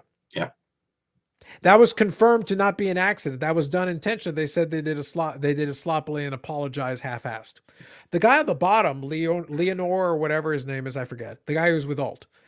He has not a sterling reputation in the hobby, as some questionable things about some Kobe cards back in the day. He has a little bit of a shady past in the hobby. He's like the lead guy at Alt there. Okay? Alt has a lot of dirt on it. The same way that PWCC has a lot of dirt on it. The same PWCC who employs Hayul Hustle. Listen, if I'm Hayul Hustle at this point, let me just not hang out over here. Let me just go on about my own business over here and do my own thing. Because people at least like me and are willing to listen to me, whatever. Let me not stick my nose in it.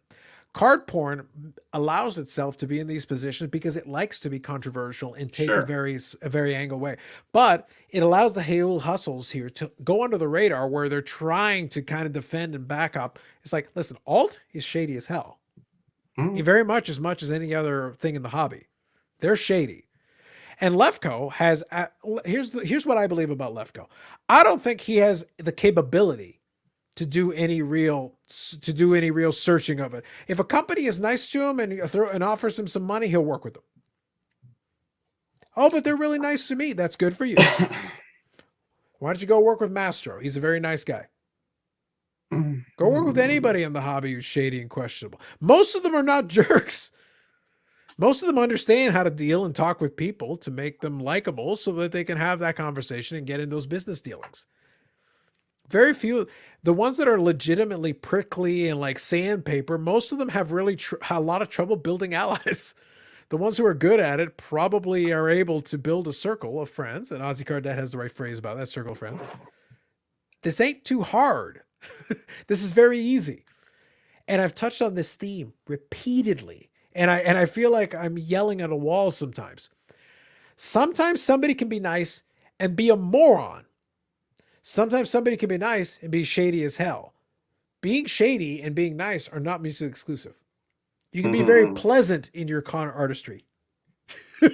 Like it's a good con man is also, con is short for confidence. How do you develop confidence? By being a prickly jerk or by being a very smooth operator who talks nicely and is able to build a nice circle of folks around you and build credibility, borrowing their credibility. I thought con was for convict. Come on. Yeah. Based on good old confidence man. And that was the traditional way they used to build it. You have to be able to elicit confidence. How do you do that? By saying the right things and presenting it in a nice package to make someone trust you. That's how this works. It's simple. It's easy. So Lefko, I don't think Lefko has the capability, to be honest with you, to be able to discern between legitimate and illegitimate at this point. He would work with every criminal in the hobby if they would be nice to him. And give him some money. Yeah. So the fact he has a public profile, well, that's great. That'll only help Alt.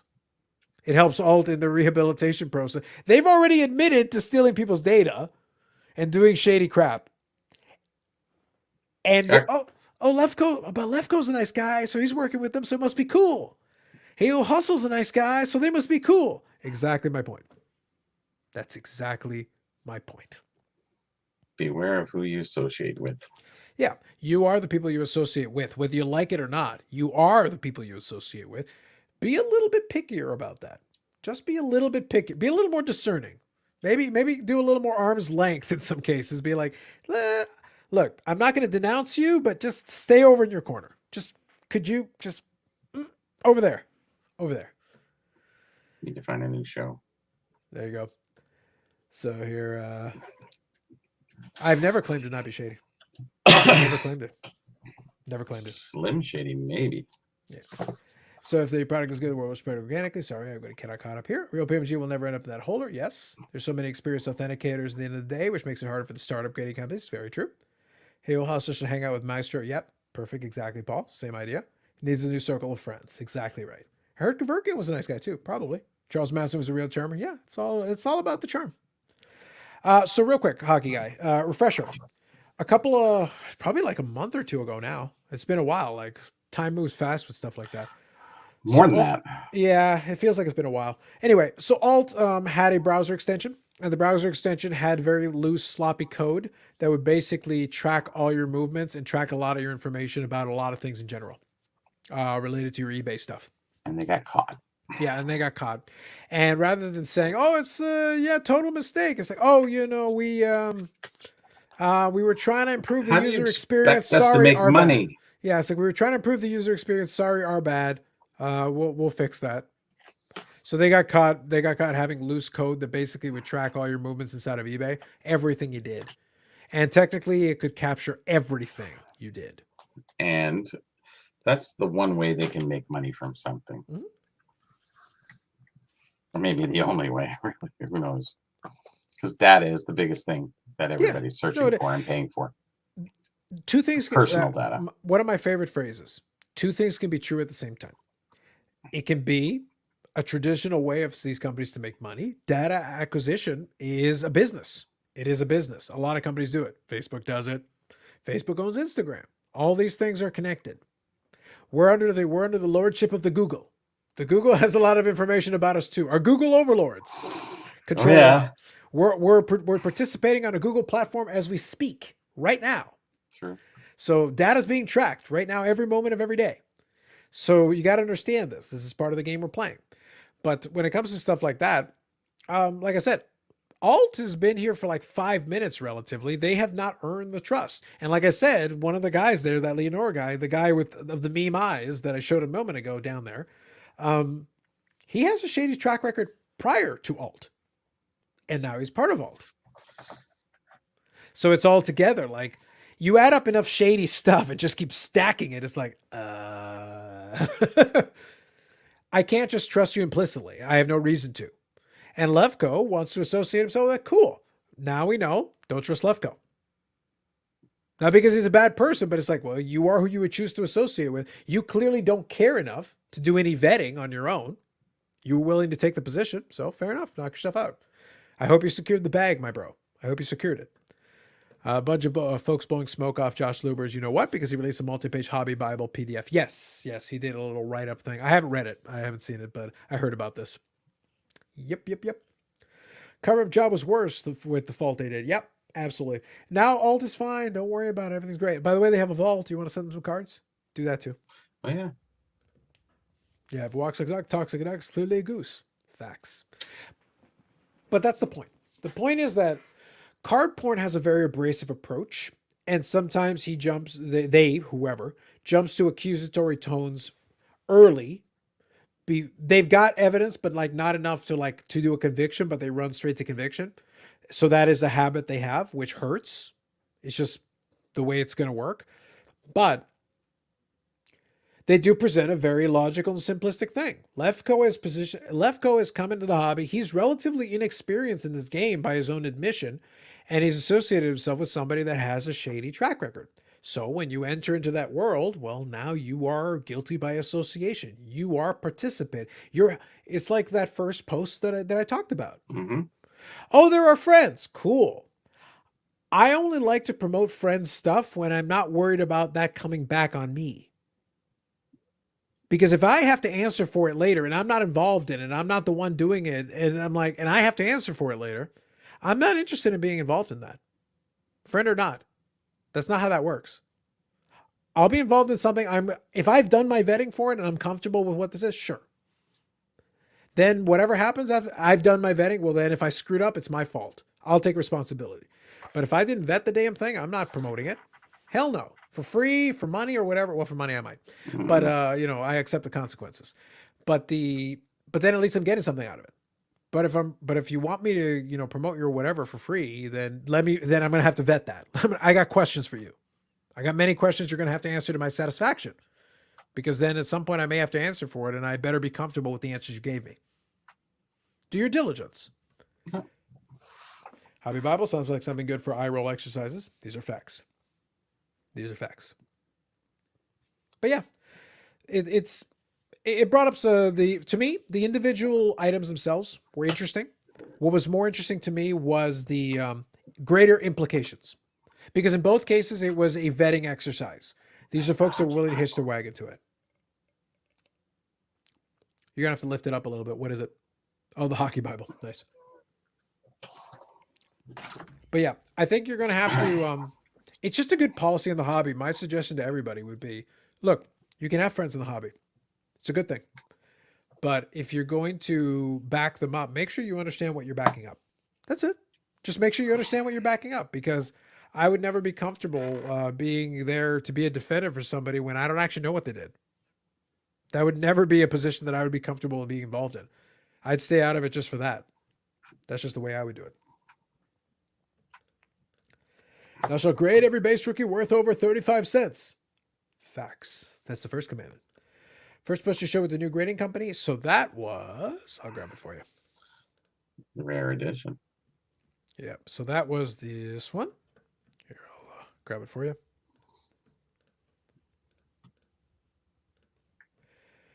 So that was related to this. It was from Card Porn, and it was related to a couple of different influencers, folks with followings in Instagram in particular, Coffee Breakers, Spinatron, and Guess the Grade, all promoting Rare Edition at the same time. Right around the same time, basically putting it in there. So so the answer is yes. Yeah, just like Hockey Guy says. So that is the answer, and that is the post. Yeah, it seems like everyone's concerned about how it looks. Like the card is the card, the holder's the holder. Can you grade is the real question. Yeah. Like, look, the presentation does matter for as a collector. Presentation can matter. We like having people will pay extra for nicer holders for their cards they like and their cards they care about. Sure. Presentation does matter. But that doesn't mean that we're going to forego the other elements.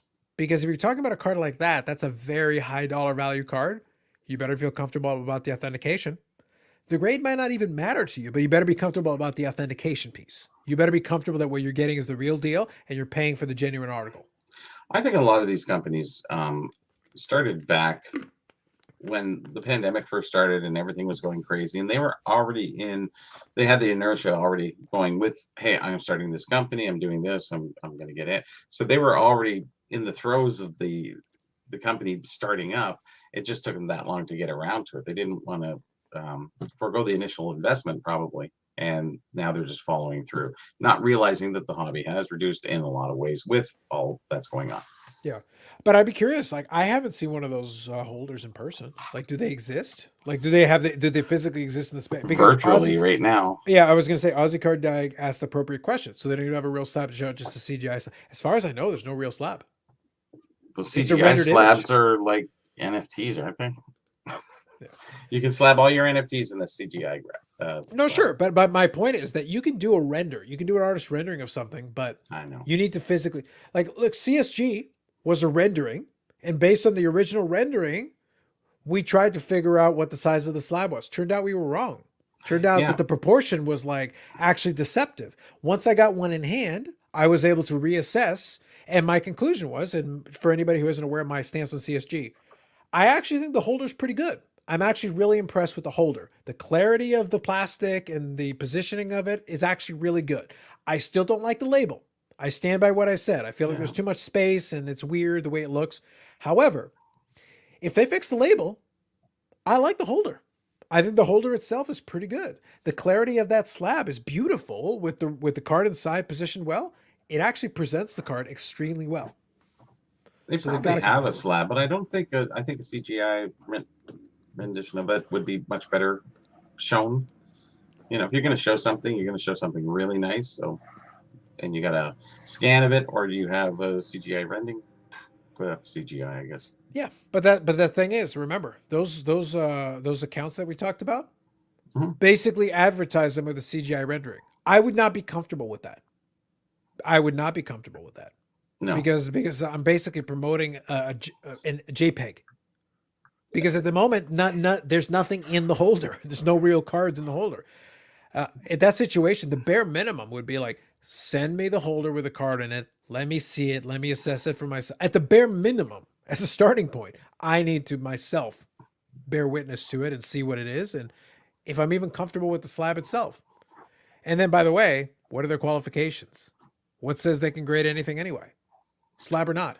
They might just grade NFTs. Sure. We dare live the dream. So anyway, John here says, applied for marketing manager position with them. Didn't disclose they had a prominent YouTube channel and pre-screen. Turned down by them, but had 100% of the job history. So there you go. CSG also has a grading history. Yeah. The other thing is CSG is at least owned by a conglomerate that does grading in other categories. So they have at least some history as a company being in the grading field. And they hired graders that worked at a different grading company as their starting point. So like you're starting with something. You're like, okay, look, at the bare minimum, we have some folks that have some history in this. They've been doing this for a while. It's something. I think that was crucial for them to do that. Yes.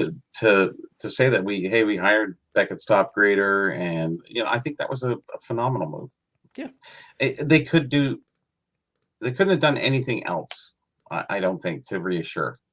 And stealing the other guy was a good idea. I forget his name now, but the top grader from Beckett, whatever. And it's not like anybody really knows who he is. Like, that was my point. That was my point at the time, is that there's no such thing as a superstar grader.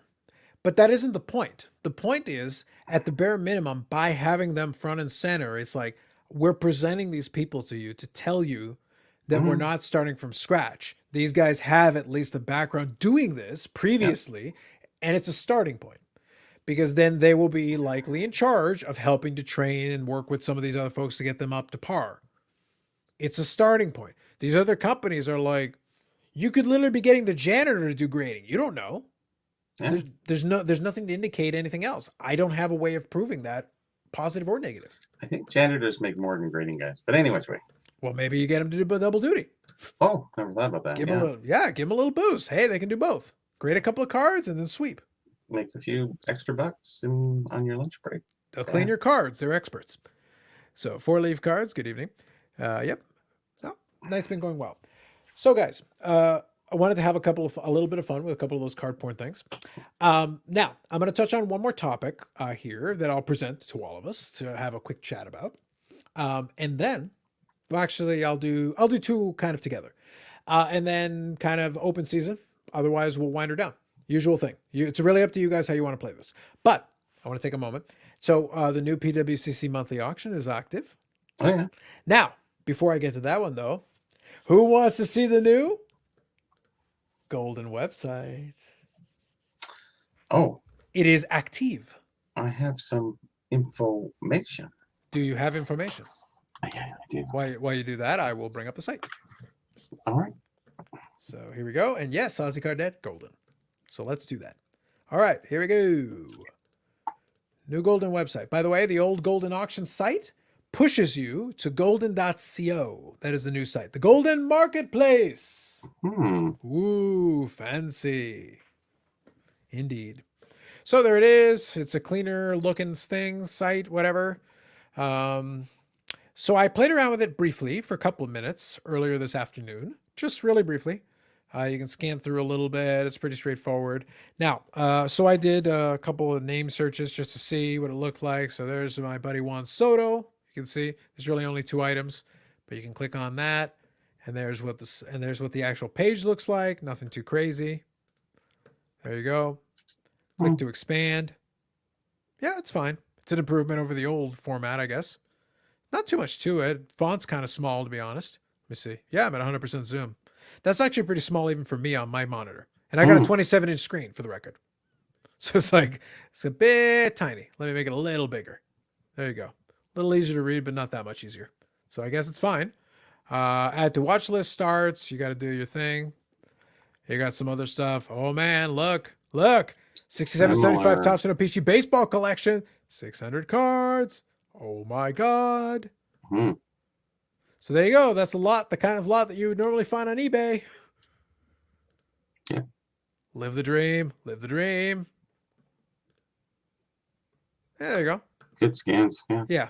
So the key with a lot of this is at least the scans are decent, so that's good. You do have a 20% buyer's premium still, so that's kind of a thing. So yeah. Lot previews. So here's the baseball section. You scroll through. You will notice that this is somewhat similar to another platform we've talked about recently, PWCC. So you click on the button and you can get the icons. Check it out. Look, 2011 Topps update, Mike Trout. Oh my God. So yeah, it's an improvement. Yes, I'll say it's an improvement. I will say that. About as far as I'm willing to go. And it looks like they put together some weird combo lots. 48 Bowman, Red Schoendienst, and Ralph Kiner autograph cards. It just seems like a random hodgepodge of stuff. Ralph Kinnear? I would say Kiner, but I don't know. I think it's Kinnear how it's pronounced. Sure. But yeah, I don't know. It's just kind of a hodgepodge of stuff. So there you go. Nothing too exciting. It's pretty straightforward. Yeah, so I know I can sign something with Golden. I'm on their website, and they say you can check out your invoice and everything by clicking here. So I click here. It takes me to a place to sign in for employees only. So I'm talking to the lady on the phone. I'm saying, listen, what's going on with all that? You're supposed to give me updates on when they're going to give me my payment, when they're going to do all this other stuff, because I sold something on there. Yep. And she said, oh, sorry, we're having problems with our website for the last little while. I'm saying, yeah, I can't get anything. There's nothing there. So I asked her a couple of questions about whatever's going on. And I said, okay. So now it's been 2 weeks since the auction's over. We'll be on Sunday, but 10 business days, let's just say. And the person hasn't even paid for my item yet. So they haven't even sent me the money. So how well vetted are they for a $3,000 item? I don't know. Makes you wonder. Yep. In today's world, if you get an auction and, it could have been more. You might have bought 10 things. Well, I think there's a window, at which they're allowed to pay for their invoice. 2 weeks. Yeah. So I will And say, then they start bugging you. yeah, I will. I will say I'll give a little insight into the PWCC thing because obviously I did I bought items in two different segments of that auction. I bought the two items that I'm having shipped to me, so that hasn't happened yet. I'm still waiting for that to process. Did you pay for it yet? Yep, I paid for that one right away, and then I bought the bonds, and I paid for that right away as well. And for that one, I had them vaulted. Got So it. the vaulting is already done. They sent me an email confirming that, and it's actually in my vault, which Perfect. has a nice high res image and everything. It's cool, it's fine, and it's insured for the full amount of my bid. Fine, great, whatever. Nice. Yeah, so all good. I wanted to have it so I'd have the experience to be able to speak on it, having done it myself. I'm still waiting for the shipping portion for the item because those are a little bit they're the more expensive items, and I want to actually get them shipped to me. So we'll see. I know that they had a little bit of a delay because the auction has to end, but their new auction has started. So I want to see how long it takes them to actually get it shipped out. I want to see how long it takes to get a tracking number and to actually get it in hand because it's being shipped directly to my place. So we'll see. So Hockey Guy here has the right comment. I'm a bit whelmed. I think that's about right. And thank you for the pronunciation, John. Thank you. But yeah, it's just kind of okay. It's a lot of white space. I'd love to see a darker version because honestly, it hurts my eyes to look at it. Yeah. It really a little does. bit of a And light by the way, green or something. the font is too small. Like it really, like I'm not joking. Like it's you can't see it on my right now. This is at 125%. Wow. Like to make it, sure, I guess that's okay at 150%. Not great, but it's fine. Like, look, this text is fine. Oh wow. But this text is garbage. Like, what's this? I don't even know. This is with the buyer's premium. I need to read this part. Yeah, It's kind of no. important. It's the It's fine an extra print, brother. 20%. It's an extra 20%. Yep. Yeah, I don't know, man. It only took, well, the good news is it only took Golden like what, a year and a half to get this shit? Mhm. And he had an announcement where he wore a friggin' suit and a tie for this crap? Yeah. Good Well, times. everything is always embellished, right? It's not even about embellishment. A new website is not that big. It's not that big a deal. Well, they make it a PWCC big deal. That's embellishment, right? Yeah, PWCC whipped together. By the way, PWCC's website, to be clear, is not perfect, but they had to whip it together in weeks after eBay dropped them. They had to be like, "Oh crap, panic! We need an auction." I think they were already started anyway. So They were, but so they is had to Golden. rush it. Yeah. Golden's had a year. So Yes. it's like you're telling me PWCC's rush job is better than Golden's year-long plus new financing job? Mm, plus new That's financing. disgraceful. And Ken likes to make fun of PWCC. It's like it seems like they did a better job than you of building at least a basic platform. Yeah, the bigger talker always gets the news, right? So I guess. the proof's in the pudding. Yeah, so PWCC's new comms of shipping. We'll have to see. We'll have to see. The reason why I wanted to go through the whole process in both variants is I wanted to see. So like I said, the bonds got vaulted very quickly. No problem on the vaulting. Mhm. The other one is to be shipped. And the other ones I won and paid for first. So let's see what happens. Let's. Yeah. So like for me, it's a good thing just to see. As long as I get my stuff, I don't care. But I also want to see like how long did it take you? Were there any hiccups, any issues? So far it's quiet. Everything is confirmed, paid, and done. Invoice is all good. Now I just need to see. You probably will need to see an IMAX screen for that. So yeah, yeah. Not super impressed with the Golden thing. Not a lot of selection either, to be honest, because like I said, I looked at the Juan Soto, there were literally 2 cards. They're new. Yeah. Yeah, well, he's going to have to work on it a little bit. Maybe he needs to get his vault up to snuff. Mm-hmm. For high-end stuff, I'm sure they're fine. But yeah, I don't know. And their minimum bid on this stuff is $100. PWCC's is 10. So Yeah. he's trying to go higher end, but I don't know. Ooh. 1959 Fleer, Three Stooges PSA 9 mint collection. Oh my God. There, I live the dream. I know the checklists are hard from those. Very Yeah. hard. Yeah. I don't think I'm going to spend too much time reviewing the Golden site here. Not that impressive. It's going to need some more work and some more items. Mhm. New tech. Yeah, Golden needs a new tech team, I think. Fire these books. Yes.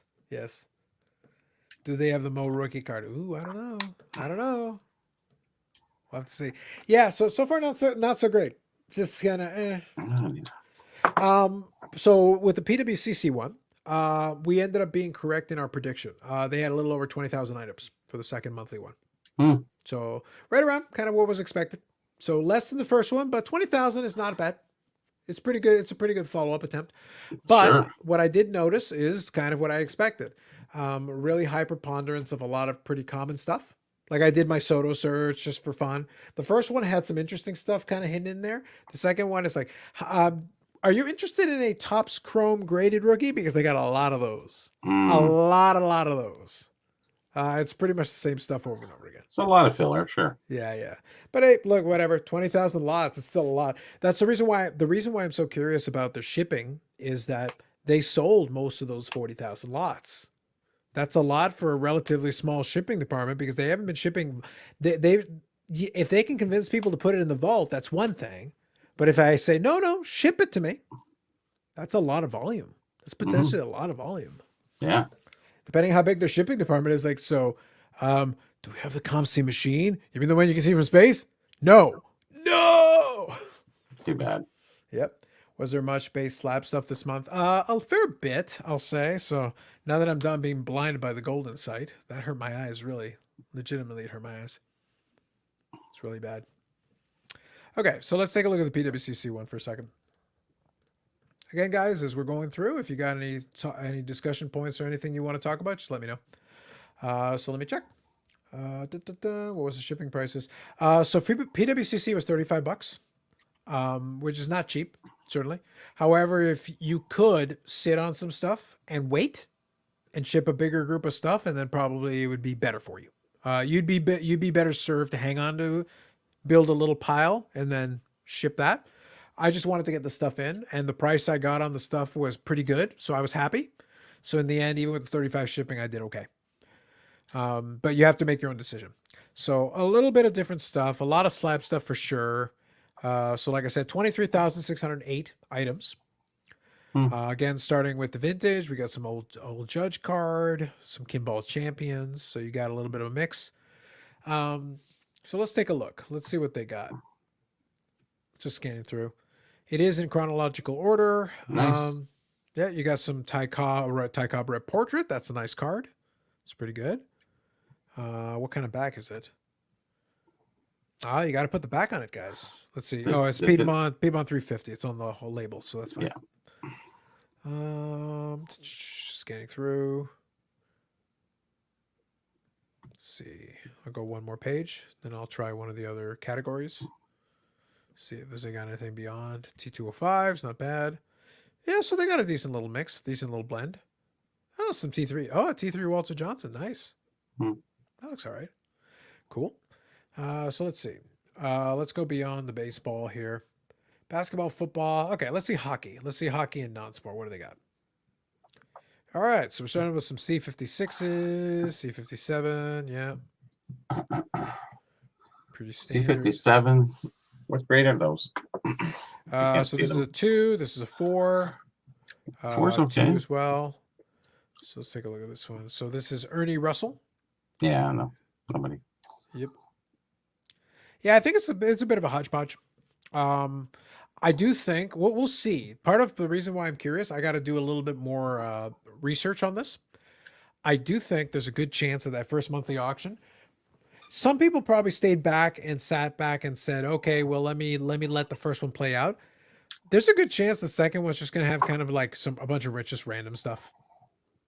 Be like, okay. One of my favorite cards in the middle there. The Bruce Red Path. Red Path, yeah. Okay, so that's in a 5. Colorful. It is. It is. I like the C57s too because they're the real, actual photo picture of them, opposed to the other ones being hand drawn. That's fair. I just want to see what the highest bid is right now. Okay, so we got an 86 sphere Jordan. 86 sphere Jordan. That's it's got 3 9.5s and a 10, so 16,000. Wow. A Ty Cobb, a 33 Gaudy Ruth, 63 Fleer Pete Rose. Sorry, 63 Topps Pete Rose. Ted Williams rookie, Jackie Robinson. Okay. Yeah. On the higher end, so I think I feel like it's going to end up being the same. On the high end, decent stuff. Kind of that low to mid tier end. I think they burned through a lot of it in that first auction. Mm-hmm. Oh yeah. I think they had a lot of mid-lower stuff in the back, right? So they had to get it I think forward. some of that lower mid tier stuff. I think the best deals were probably on day one of auction one, and there was some stuff that snuck under the radar and got out there for pretty good prices. I think that was the window. This one, we'll see. It actually gets more common people into it with the lesser grades. So you still have the high end good stuff, and you're expanding your base to being sort of like eBay-ish. Getting a little bit of everybody in there. No, for sure. Well, this is what I think. This is what people forgot, is that if PWCC is successful in being able to talk people into sending more convention, because you can't just ask for high end. They've got a premier auction for like the super high end. Yeah. You can send in some decently, like that Jordan rookie is 3.95s and a 10. Pretty good. That's a nice Jordan rookie.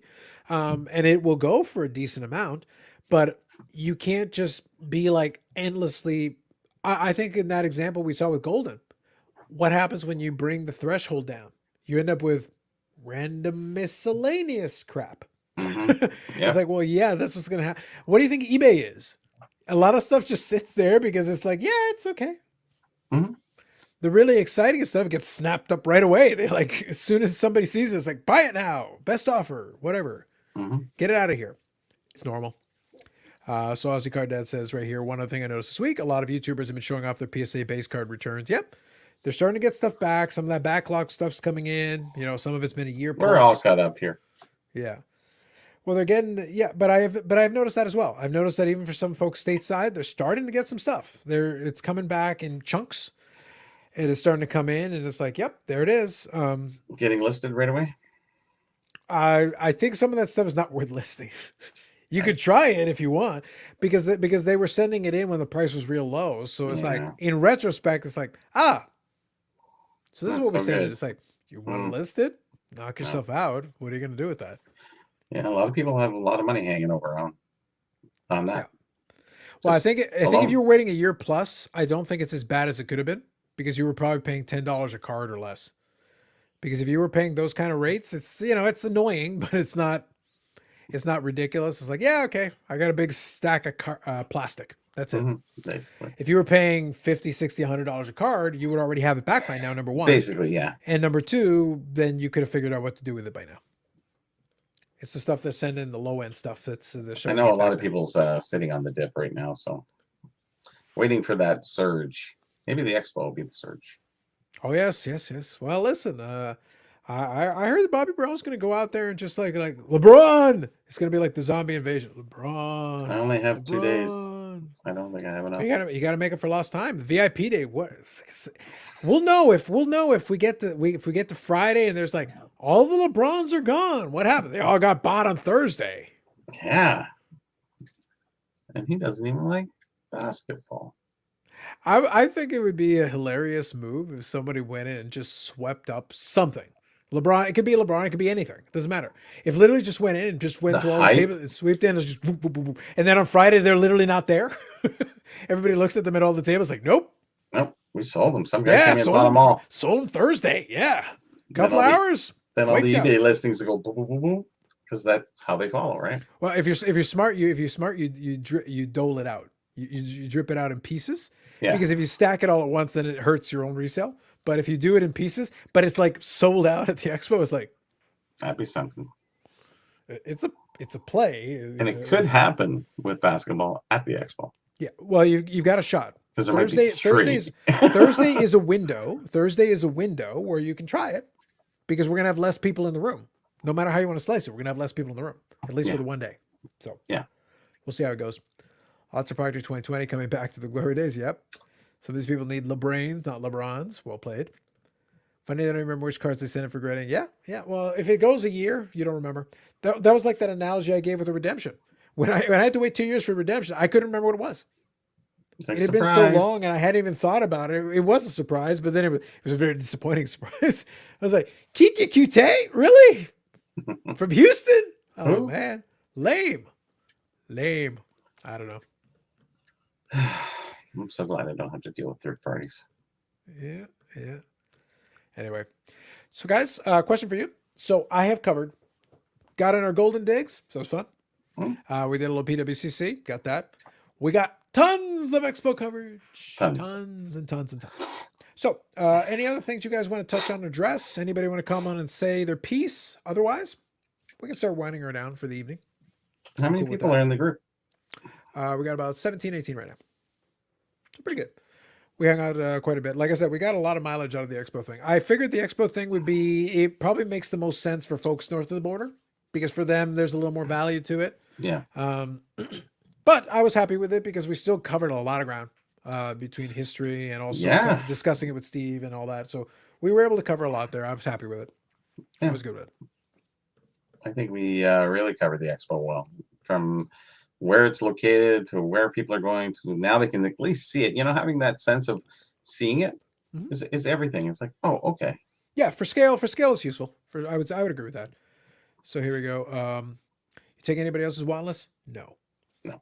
Yeah, I'm lucky. Some years if I take mine. What I've gotten better at, one trick I use is maybe a good tip for card shows in general. Because I've got an iPhone, and you don't have to have an iPhone, but this helps. It's integrated in a Mac computer. I actually can save the want list inside of one of the tools on here, update it here, and then it syncs up to here.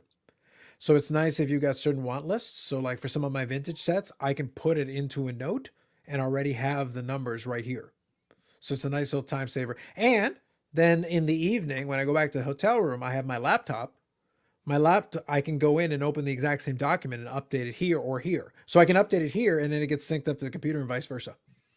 So it's just nice to have that ability. But then when you're already at the expo, if you've already downloaded it, information's already on this thing. So it's a little bit easier. It's one option to just give you away. You want to go old school and do piece of paper? I've seen plenty of people that do that effectively. It's just a matter of if you want to try. I like having it already available to me in a couple of avenues. Again, it goes back to having redundancies. Might not be necessary, but it's nice if signal goes out or if there's an issue or something to have a redundant system in effect. But it's very convenient to have it on your phone if you can do that. Yeah, I don't have a want list. I never do. It's just whatever's there. Because you never know what's going to be there for me. Yeah. Some unique leaf piece or some other rares, whatever. Yeah. I think it applies more to like set collectors and people who are collecting certain specific things. I see them with their old envelopes and their writing eyes. But it's just I want to offer it as a tip to those folks that are in that category, in that boat, to go like, here's some options for you. Obviously, the old piece of paper, pad, and pen, if you want to go that route, it works fine. But here's another option for you that's a little more technological if you can swing it, because it just gives you another simple way of doing it. Because at the table, this is a heck of a lot easier to hold than a bunch of pads and pens and booklets. Well, I think that's one of the big benefits of the app coming out is you'll be able to have all that. Everything that you need in your want list will be right on your phone, right on your app for hockey or CFL. Yep. So Paul already knows how to lean into the appropriate questions. Any tips for footwears? Lead line boots. Lead line boots. Steel toe. Do that. Steel toe lead line boots. Very important. The heavier, the better. You want to make sure you get traction. We're in Canada, so there might be snow indoors. So you need traction. So you need really, really thick grooves. Heavy soles. Real heavy soles. I always laugh because I know someone is going to give that advice. I guarantee it. Someone is going to do it. I don't think they went there. I think they got teased, and I think they knew about it. Yeah. So they're not really mentioning it anymore because nobody. The second one though is a more legitimate question. The second one is a more legitimate, or snacks. I think snacks are a great idea. I agree with snacks. I think snacks are a wonderful idea. Snacks are good. I'm a big fan of. There's a lot of options, but I'm a big fan of the good old protein bar. That's a nice simple one. It's an easy one. You can put it in the backpack or in the bag. It's a good solid choice. It gives you a little bit of fuel to keep yourself going, because the convention food is expensive, real expensive. And sometimes it's good, and sometimes it depends who's there. Yeah. There's a couple times it was really good, and other times it's just food. Yeah, actually, the other places are very close to get food. Oh, yes. No. Firehouse, Sub, A&W, Zets. Yeah. If you ever No, want to go any place, I'll be taking everybody to Zets. We'll all go to Zets. Yeah, no, I agree with that. It's one of those things where like if you're mid-flight and you don't have the necessarily the time to jet out and go, like the whole thing with the protein bars and everything, stuff like that is easy because it gives you something. I wouldn't rely on it. That's not a meal. It's a pick-me-up. It's a snack just to give you something to keep you going. If you can manage that. If you can bring your own water bottle and stuff, that's a nice thing. Like it's just a smart thing to do. I leave it to you to figure that out, but it's a smart thing to do. Is there anything else snack-wise though that's a good idea? Anything you've done traditionally? Snack wise? Yeah, just if you know it's going to be a little while before maybe you go and get an actual meal, just something to keep you upright while you're waiting. Like you're out and about. Not really. I used to pack sandwiches. Sure. You know, that's kind of simple. Yeah. Something easy, quick, and we were always juggling because we had the Friday. So the time of the show opening at 1 till 10, I think it was. We didn't really have any time to do anything. You can bring a sandwich from home, but you didn't have a fridge. So you kind of, if it's a spring expo, you really don't have the coldness outside to leave it in your car. So you're kind of screwed there. But if you bring the deluxe Pelican bag, it has a cooler compartment. Does it really? It should. It might. If not, I need to invent that shit because there's money to be made. Shh. Yeah, like Alt will have it next. Don't worry. The problem is they'll probably get arrested at some point. I'll just take the patent. They're right on the verge. They're right on the verge. Here's one I'll throw at you if you are in Canada side. Here's something that I like. The protein bar one is an easy one for me because I think that makes sense in a lot of ways. There's one that I like having that's a good snack bar. It's they call them Kind bars, and you can get them in a lot of different things. I like a couple of those flavors. Again, the idea is it's a snack, right? It's not like a meal. It's just like it's just something to give you something to.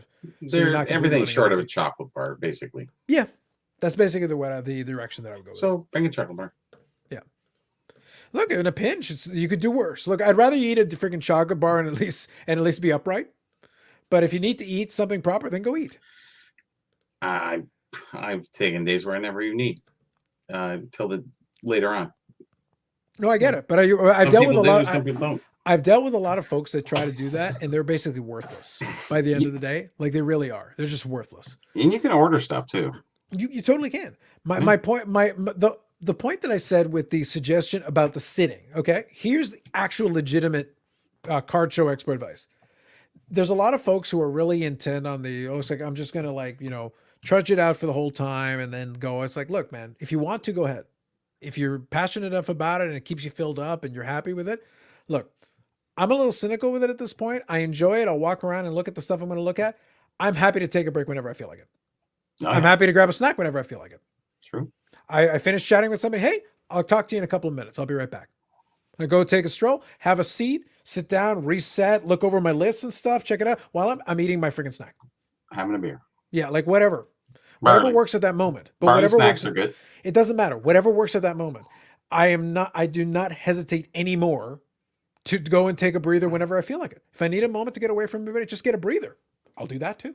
Well, see, I'm taking it from the point of fact where I used to be behind the booth. Sure. And as much as you want to take a break, you can't leave your stuff with somebody else. Yeah. At the booth, you can trust them. I mean, 100% in that way. But I mean, you just don't know. For negotiation, that one guy comes by, it's like... So, I'm advising the expo goer. I'm talking about the person on the floor who's just out and about, who may not have the luxury of being able to sit. I have some friends now who will hold my stuff behind the booth, and that's fine. And if I want to sit back there and chill just for a bit, I can. That's an easy place for me to go.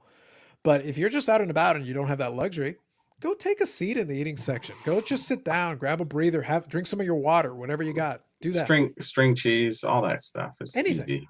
It doesn't matter. In the package. Just don't buy the sausages. Jeez, I'm tired of that guy making so much damn money. You're trying to ruin Meat Guy's business is what you're trying to do. There's a lot I was trying to reckon for him. I'm not reckoning for him. He still makes more money now. Oh, yeah. They make bank. So, yes. If you could remember to like the video. Yes, we do appreciate that. Thank you, Hog Guy. Why does it seem like Carlos and Futurama is working central bureaucracy? I do work in procurement. I work at a bank, yes. He's a procurer. Do you guys want to see one of the videos? I won't play all three. I'll just play one. Sure. Cue up the video. You have a choice. You have a choice. Go ahead. We can do the unveiling of the Tall Boy sheet from 64. Okay. Or we can do a pack opening where a 54 1 cent which is not so eventful, and a 57 tops pack are I open. feel like the 57 top pack you might have shown before. No, this is another one. I did Oh, it is it myself. different? Okay. That was my pack. Yeah, so yeah, they have seen that. And then 68 tops plaques baseball pack opening. Okay. So I'll let you guys choose. I'll quickly get caught up on the comments, but take those options and then we'll play the one you guys want to do. We'll play one. Yeah. So like weaponry, the heavier the better. Yep. Suspect that instinctually have elbows up. You should. Mike says outside for street meat and a bun. Yeah, but then you got to go outside. It's a bit of effort. Oh, the hot dog guy is pretty good there. No, I wonder- I don't disagree, and it's conveniently located. But again, you're stepping out. I'm giving you options if you want to stay inside and just keep rolling along from there. But yeah, if you want to, if you can step outside for a moment, that's another option. We used to sit down. There used to be a nice little place to sit. I don't know if they're going to have that out front there. Yeah, I have to see what that other hall. Buffalo wings, best card chill snack. Well, there you go. You can try that. Mixed nuts and fruits work for him. Yeah, that's fine. Rage, good evening. No worries. Doing well. Take 2 bottles of water, 1 frozen, so it stays cold throughout the day. You can do that as well. I'm just trying to think. I haven't brought like a water bottle in a long time, but do they have a fountain or anything anymore? I don't remember. I don't think. Well, this is a new location, so I really don't Yeah, know. let's see. And I wouldn't get water anywhere. No. Yeah. Fountain, COVID, no. Yeah, I know. That's the kind of the problem is that before you could bring your own water, like whatever, and just be like, yeah, just fill it up.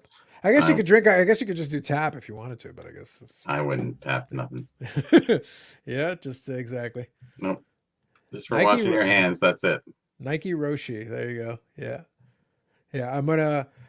What I'm gonna do. I'm gonna have a little fun with this. I'm going to bring. It'll be a Dapsman tribute. I won't wear it backwards because no, mine are fitted. But I'll bring out, I'm going to do 3 days. I'm going to do the Thursday. Again, Steve left me in. Thursday, Friday, and the Saturday. That's the plan. Mhm. And I will have a different pro fitted hat every day. I'll bring 3 of them with me. Yeah. I've got one that I usually wear, but I'll bring Velcro, 3. snap. What do you do? No. All 3 are fitted. Totally fitted. No, fitted. Yes. All sized already. So there'll be no Dapsman. No. Okay. No. We're doing this properly. I got to teach this young man how it's done properly. No, you wear the freaking fitted hat. All right. Well, if I'm you gonna get your bring 3 haircut, different it ones. might not fit so well. These ones are probably okay. Like the hair, if I get a haircut, it'll make it easier. They fit fine now, but that's about it. Yeah, I need a pro cut too because I've been doing it myself. Yeah, it's one of those things. Like it's hilarious because I joked about it with a buddy of mine. I go like, I've been so lazy about it, but the reality is that the way my hair grows, it's easy because it goes in these lines and patches. So you can just go. I just trim it. I just keep trimming it. That's how I keep it. It stays about the same. I can a little bit here and there. Doesn't have a big deal. But the back won't do that because I can't see. So it's like there's no way I can do that. I Yeah. can't. So it's like, no, can't do that. So if I would get a proper haircut, the first thing I'd be like, could you please just buzz the back properly and straighten it up for me? Because I can't see. 7 5/8 used to be the size. I think now it's 7.5 because they have changed the sizing. New Era changed it. Because what?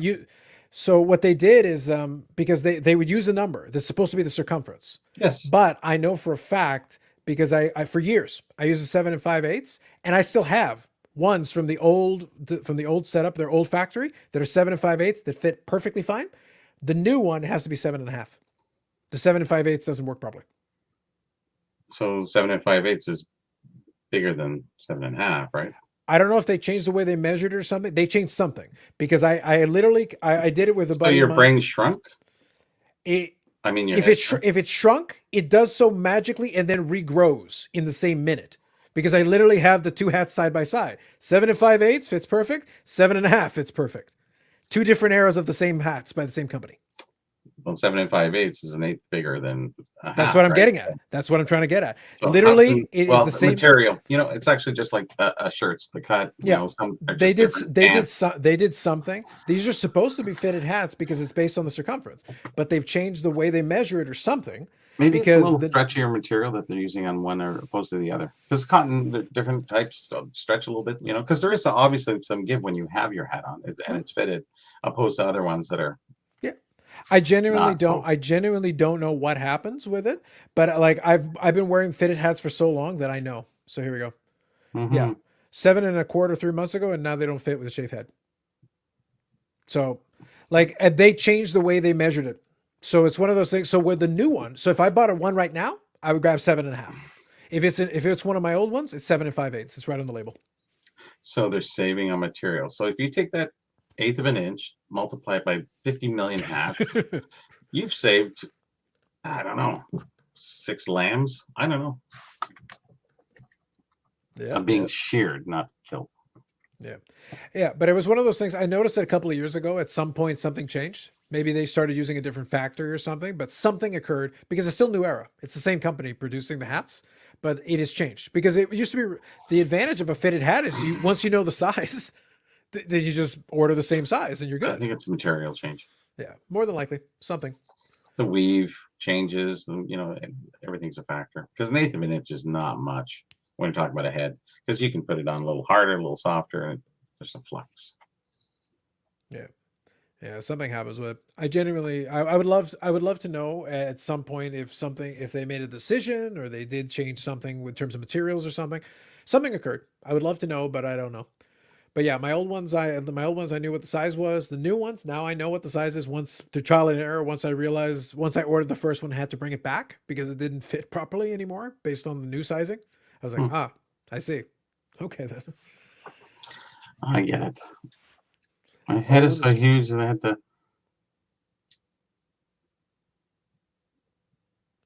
They come as big as like 8. I don't know if you've got a larger than 8 circumference head name, but 8's pretty big. I don't even know what my size is. I don't use I use a snapback. Yeah. I don't like Velcro, but I like snaps. No, that's fair. Yeah, to be honest, it's more convenient. Like it really is. It's just more convenient than worrying about the sizing on that stuff. But it's like, yeah, it's kind of like. Yeah, I used to collect them. So this is Velcro. For me, it was easier. So it's like whatever.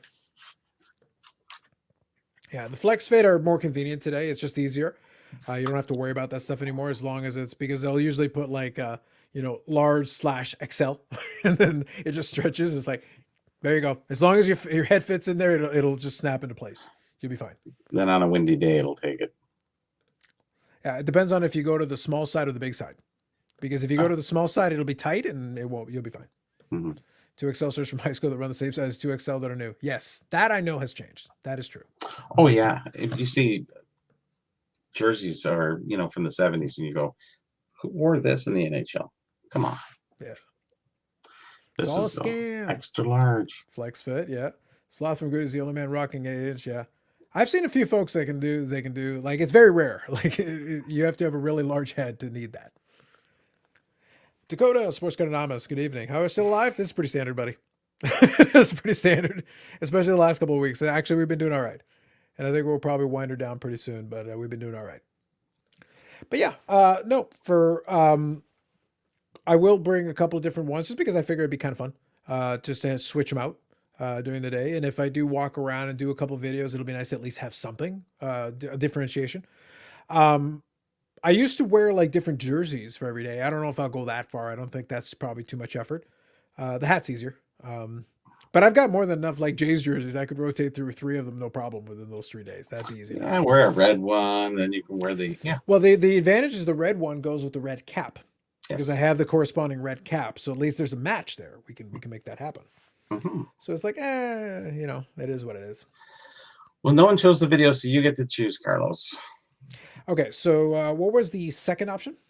Tallboy was the first, and then we had the second one was the 54 and a 57 pack, and the third one was the 68 Topps Plaque baseball pack. Let's go Tallboy. I think Tallboy would be a little more fun. Yeah. Yeah. So do you know what the plaques are? Refresh my memory. The 68 baseball plaques is they came in these wax packs, long like they're Tallboy, and they have these 3 players, plastic players, and then there's a checklist. Oh, okay, gotcha. Front and back. So, and each individual player can come out of those things, but being one together, those things are really hard to find. Anyways, it's nice seeing, interesting seeing all of them. But let's do the Tallboy sheet. Yeah, Ozzy Card guy agrees with the Tallboy. Yeah. Yeah, well, I used to I'm going to set you up for this, so I have to tell you something, but go ahead first. Sure. So yeah, I used to actually collect the fitted caps a little bit because I enjoyed them. I thought they were fun to pick up and thing, but they get expensive, especially now. Now it's like I don't even know. They're like $45 for the for like the fitted. Yeah, it's ridiculous. $10. It's way too much. Like that in those days it was like 32, 35, which was a lot, but you know, but now like 45, almost 50. It's like, oh. Yeah. Okay. I get one in a blue moon, but I used to have a whole series of all the different Jays ones, a whole stack of them. Most of them still fit fine, so it's fine. But it's So being the practical joker that I am, that you guys really don't know, but any which way, you know, I have a sense of humor, dark as it is, and fun. My friends at the booth there, so we did a reveal, and I didn't tell anybody except me and my friend about the tall boy sheet. So I told them that we were unveiling something. So I gave them an empty box. Now, usually it's a display box because we're all wax pack, you know, pack collectors, what have you. So I gave them this box to open. It was a sealed box, and they were going to open it in front of everybody. But I told nobody. I actually told one guy, and he got caught because he obviously told too many people. Because I found out because I said, you're the only fucker I told. Anyways, so what I'm doing is playing a practical joke. So everybody's around him, and I'm saying, okay, guys, open it up. And they're all going, okay, all right. So they're kind of going up. And I'll show you the video from here. sounds good. Okay. So you have to do the same thing. So this is 2000 and, well, I'll find it here. Video file? No. Share screen? Yeah, you have to do the share screen. I wonder what video file is. Oh, video file is exactly what it sounds like. It allows, because I can use video file on my end, but probably it would work for you. You just have to try it. I'm just going to go and play the video because it's actually on my computer, so it doesn't really much matter. Here, I'll find it. So this video is somewhere here. Which one is it? Is it that one? Oh, actually, I know it. I got it here. So, okay, it's 2008. Right. So here we go. Rage. Tall boy is a beer in a lot of places. It's a size. It's a size. That's tall boy. It's just Okay. it's just a size. So I'm telling these guys to open this up. Here we go. Yep. Hold on. I gotta stop. So the audio isn't there for me. Can you hear it? On your end, can you hear it or no?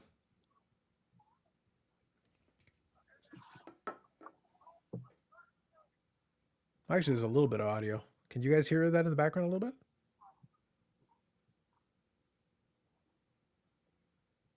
Can you guys see it? Turn up the volume.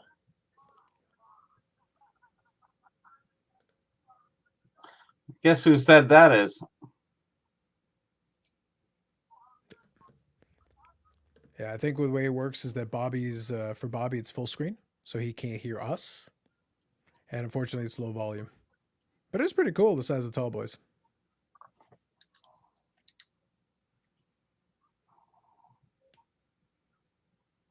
Yeah, so there's a big sheet full of the Tall Boy hockey cards, and that was Jeremy Lee there with his jersey. His head always gets in the way. Yep. So there it is. There's the back of Jeremy Lee's head. Enjoy. Numenin. It'll be fun after the video stops. Bobby will be able to hear us. In the meantime, it's like, I'm sure he hears it perfectly fine, but obviously we don't have the audio. But it's kind of neat that they would have it on there and look at the sheets behind it too. That's kind of cool.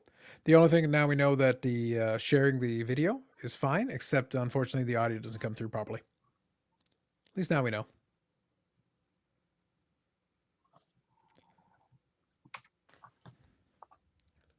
All right. Okay, can you hear me? Yep. Yeah. So I the couldn't audio hear you basically while didn't come the- through. It was very quiet. Super quiet for the rest of us.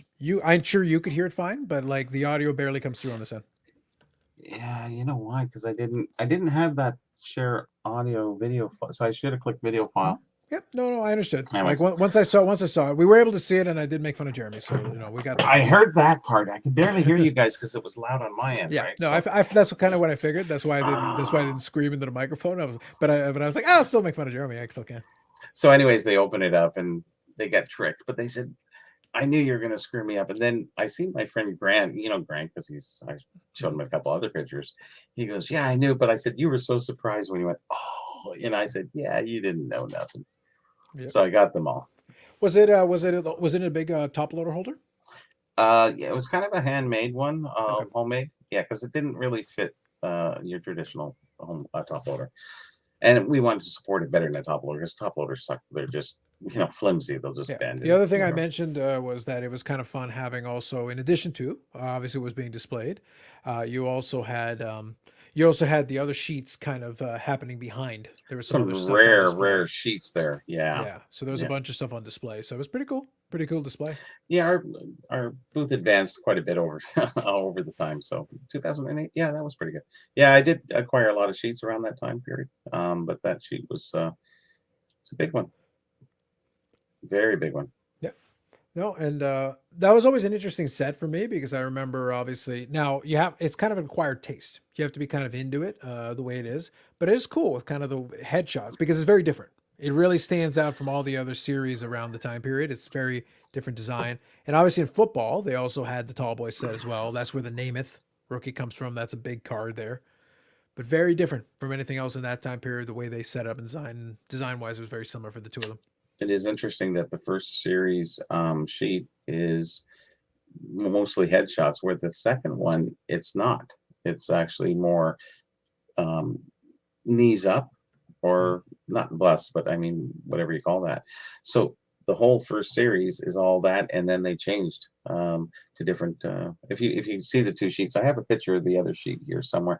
But also the short prints were across the middle. So you had the duplicate top, duplicate bottom, and then the strip across. So we've never seen that sheet. So we only assumed by how many's been out there, how many was graded, how many short prints there really were. And there was a lot of people always assumed that, okay, I think this guy, that they were half right. And most people were wrong, because it was really hard to get. It's hard to guess on stars because, supply and demand is less on stars than it is on regular commons. So, but I know Brian Wentz, he pulled me over. He goes, Bobby, he goes, yeah, I seen that sheet before, but 10 years ago in Quebec. I said, oh, I said, why was your brother bending over there after we put it down, writing down all the short prints? Sorry, Brian. Right. My Newman. Yeah, well, there you go. Yeah. But it is what it is. You can pretty much expect if you are down by Expo Way, I'm sure Jeremy will be in front of a shot of something at some point. He's in actually other videos too. Same thing. Oh, for sure. It's like, it'll be one of the kind of little subplots of the expo. That's how I got to know Jeremy, because I said, get that guy's head He's out on of the way. Yeah. He's constantly in the way. It's like, give me a break. Yeah. There you go. So there you go. You can look forward to that. Question for you. Now we did the wantless question a little earlier. But here's a question for you. Are you going to, have you done any adjustments to the budget in terms of what, even though you're not looking for anything specific, are you bringing the same type of money you would usually do, a little more, a little less? Is there any adjustment to that? I don't have to bring that much. I have enough friends there that if I need 5-10 grand, I can just go over and talk to somebody. Sure. So I used to bring 5 to 10,000, and I would usually end up spending it. If you come across a box, like I came across a 73 box one time full, that was quite a few $1,000s. Anyways, so now I'll probably just bring 1,000, and then I can just always go to the bank machine, or I can borrow money from friends or whatever, or just tell the guy, hey, put it away. Let me PayPal you. Let me e-transfer you. Who cares anymore? So cash, I like cash because it's just like bang, bang. Here's 200, here's 300. I'm already spent $300 at the show and I haven't even showed up.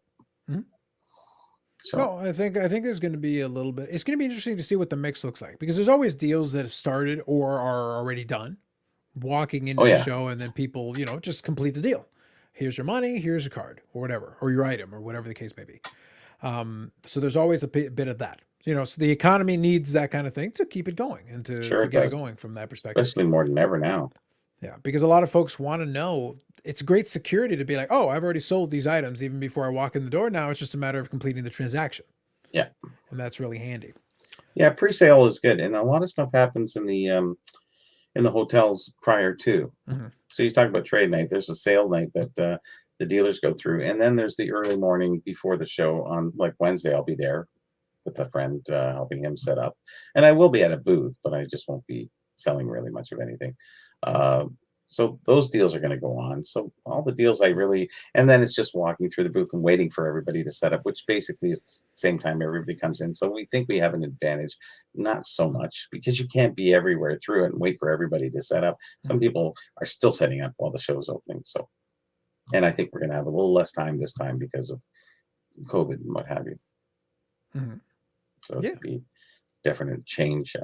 I don't know what to expect. I really don't. I think it's just going to be a busy show, and I think a lot of guys will be out there, and we'll see a lot of new people, and there'll be a little bit of hype with a few stars walking around, legends, who the 2-year legends will be walking around everywhere. So we'll see. I look forward to the social media posts. I do too. Hashtag legends. Oh yes. Look, I don't care what he says. And because he's not here to defend himself, it makes it funnier. Who's he? You know, I'm talking about Eric. Now, you know, Oh, I you knew know it. as well as I do that it's going to be like Eric and DJ Ski. DJ Ski and Eric. Or like hundreds of pictures. And it's like, no, I'm not hanging out. It's like, why is it like all on DJ Ski's feed? It's just you. I think there'll be a lot of Joff in there. Good old Jeff, sports. Yeah, it's true. We do have Sports Card Investor coming in.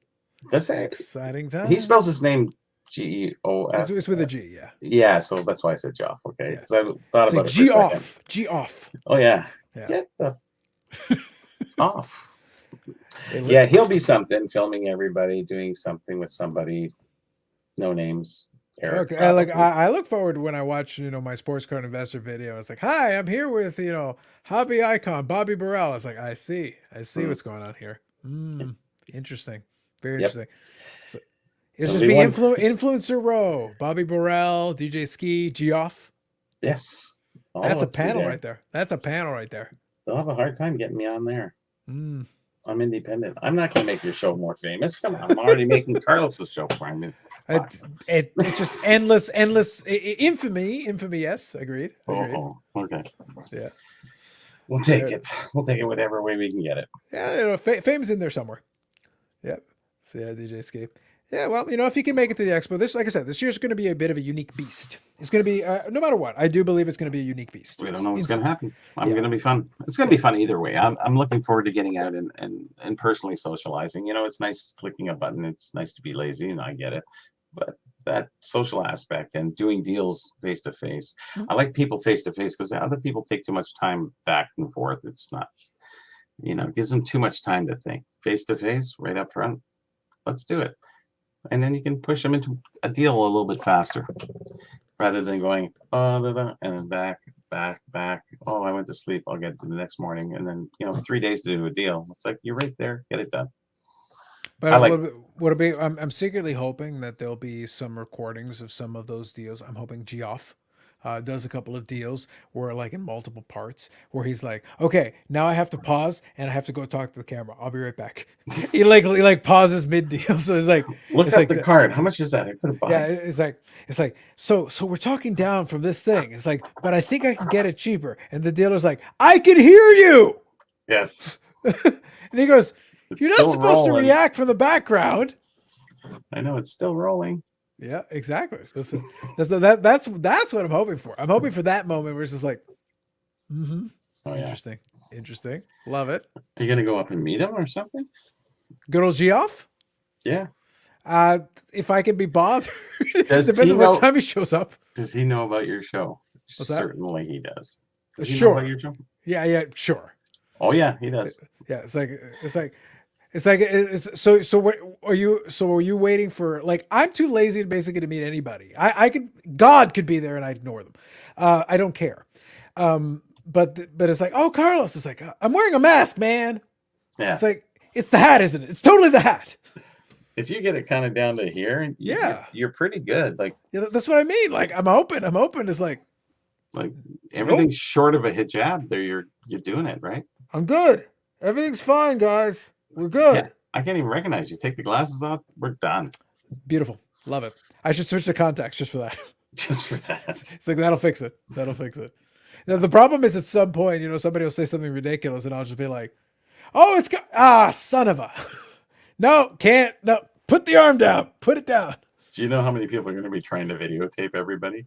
It's going to be but that's why I mentioned it to Steve though. That's the reason why I mentioned it to Steve. It's like, but I posed the question to him. It's like, have you warned any of the dealers, like some of the long timers? It's like that may be an unusual thing for them to like experience or be in proximity. Some of the younger guys will be like, yeah, I've been watching a lot of content and stuff. Like I'm expecting it.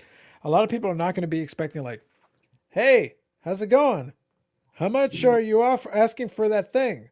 Why do you have your phone in my face?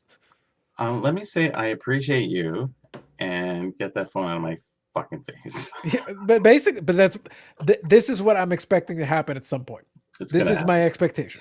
There's a couple dealers there that you don't want to play with. That's what I mean. Like I know this just from experience with some of these folks. Them. Yeah, it's like they're not pleasant on the best of days. Like on a good day, they're not pleasant. Yeah, there's a couple guys like that. That's what I mean. So and they're nice to me and all, but they're just the worst. Oh my god! But I like them. Yeah. So everybody's a little different, right? So catch this one here. Good old Geraldo. So that's the first Geraldo reference we got on the show. Nice. Really? So he's got Jeff like that. Yeah. G off and his cousin F off. We can only wish. G off, F off, and P off. Nice. Ooh. Nice. Yep. G off posse. Yep. Dude is a makeup artist and lights before deals. We can only hope. Well, Bobby has that too. So let's be fair about this. How do you think he gets himself ready? I don't know. Reaction too. Yeah, 18-foot boom mic. That's the reason why I'm going to be interested. My fascination is going to be like from a distance. I'm going to be genuinely curious about his setup because you only get a taste of it. It's like, actually, I want to see. I know you've got a camera guy, but like, how big is this camera? Like what's the setup here? Do you have like a microphone hanging over? Like, I'm curious. I do see some dipping. Yeah, like how elaborate did you set this up and like walking around up and down these aisles? Because it's going to be a pain in the ass. Is what it's going to be. It will be. Yeah, like unbelievable pain in the ass. There is. We're anticipating it being that busy. Boy. Well, for the VIP night, it'll be fine. For the VIP night, I'm sure we'll be fine. It's not everybody's going to show up at the front door, Bobby. Some people are going to show up some people are going to show up fashionably late just because they don't care. Well, if they didn't care, they wouldn't go. It's only 4 hours. But I'm thinking everybody who wants to be first, which is actually key, you better be there. Be there early. Yeah, I also think there's going to be some folks that are going to be there on the VIP day just to get their stuff. Like, you know, get their pass and get whatever, get their little bracelet and all that, and be like, yeah, they'll look around, but it's not the top priority. It's like, no, let me just get my stuff and then I'll get out of here and go grab some dinner. Like I said, not everybody is in. Just because somebody buys a VIP ticket doesn't mean they're like, oh my god, I must scour all the tables and immediately. No, it'll be part and parcel. It'll be a mixed bag. But I think if you're gonna do recording for stuff, the VIP night is the best night because you are going to have a control on the amount of people walking through the door. It's the calmest night for probably. Exactly. So you're going to have your best shot at being able to do. Now they're going to have to figure out what they're going to do because not everybody's going to be thinking of it this way. This is a camera I used to use a lot on the channel. This is one of the Canon, the G7X. These things, these things are not too bad. Now, what you do is you basically take the little tripod and you can hold it. And basically this size is not like ridiculous. And then you can walk up and down the aisle with it if you want. That's not bad. Yeah. And it's got the little flip out screen if you need it so that if you want to look at yourself, you can, if you have Perfect. to. So this will work just fine. Put a couple extra memory cards in it. You're done. But I can imagine they're probably using like a big camera, like a real camera. Which is going to be a pain in the ass with a mic and everything. Like, it's like, okay, that's a bit much. This is a little bit more portable. It's a little bit less problematic. Yeah, I had a video camera first. I have to go through it because it's one of those old big, kind of not big, huge, but big enough that I got a lot of stuff buried on there. But then I went to my phone, my camera, which had a video thing, and I was doing a lot of stuff with that. And then I had a little handheld, which was very small, and then I just went to the phone after that. Actually, I didn't even go to the phone. I don't even think I videotaped anything with the phone. Yeah. What's going to be concerning to me, the reason why I mentioned that is because a camera like storage too. It is, yeah. But the reason why is that it's a good camera, good resolution for what it is. It does the job. You can put it with the little tripod, but the little tripod means you can hold in your hand. I'm talking about literally a small one. The idea is just to have it in your hands so that you can hold it and then walk with it, because this is annoying. No matter how you want to present it, like if you want to try to do it, by the way, this takes a weird angle. So if you want to actually take it, you have to do this. And now what? Like this is a pain in the ass. Like, I'm sorry, I'm not walking up and down like this. That's horrible. And it only does it get the wide? No, the camera on this takes 4K. Like the camera on this is phenomenal. I actually record YouTube videos with this thing for the pickup videos because it actually takes pretty good. But this is not what I'm going to be doing. Walking like this is annoying. I'm not doing this. Mm-hmm. Some people will though. That's what concerns me. Is like I'm going to see people walking up and down like. I don't think I'll be doing much of that. I usually take pictures and an overview. I'm not really going to walk down. I'm just going to the Sports Card Expo, and I got my good shoes on and my food bar. Let's go. Yeah, my intention with that is I would love to use the camera and walk up and down the. My goal isn't to give commentary. My goal is to capture the images walking up and down the aisle so that I can do a full walkthrough, and then later I can just talk over it. I don't need to do anything in that moment. Because to be honest, the background noise is background noise, but it's like, no, I want to show you the configuration this time because this is probably the last time I'm going to do it exactly this way. Let's walk up and down the aisles. Yeah. And it's just going to capture the moment. It's like, as we walk by, maybe we'll catch a couple of price tags, not dissimilar to what you got in a couple of those pictures. As I walk by, the idea is just to do a stroll up and down. So it's like, do that. Yeah, there are some great. I wish more people would post pictures or videos of the 90s, early 90s. I'm sure they did some. I do have an early one, but I can't, like I said, you know that one. I won't go into too much details. Yep, but it isn't the whole expo. I haven't really seen anybody ever post the whole expo from any time period.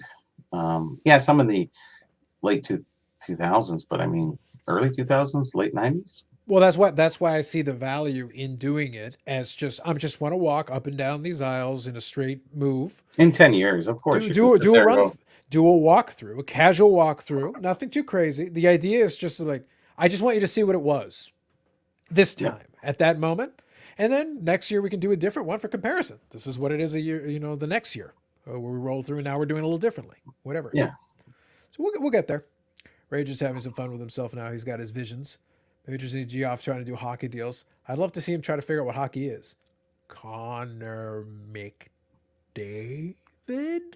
Maybe. Question mark? Yeah, Gretzky cards.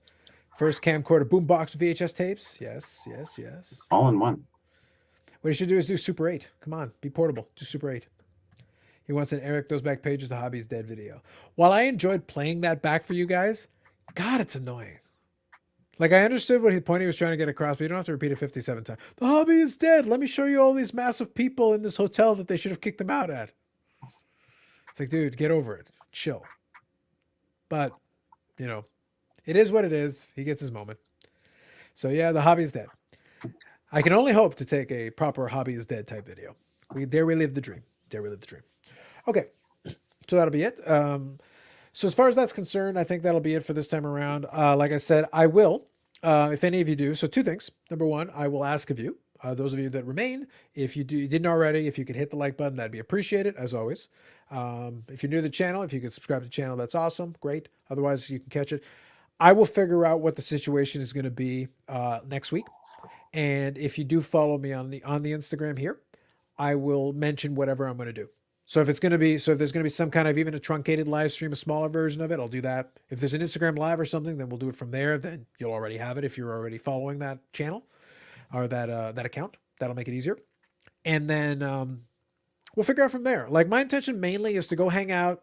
I'll capture some footage here and there, which I'll put on the channel for sure. But also hang out and chat with some folks. I'll have Eric explain to me all the baseball things. He's the baseball oracle, so I got to have him explain this to me. It's important. Mm-hmm. He'll probably denounce hockey as is his way.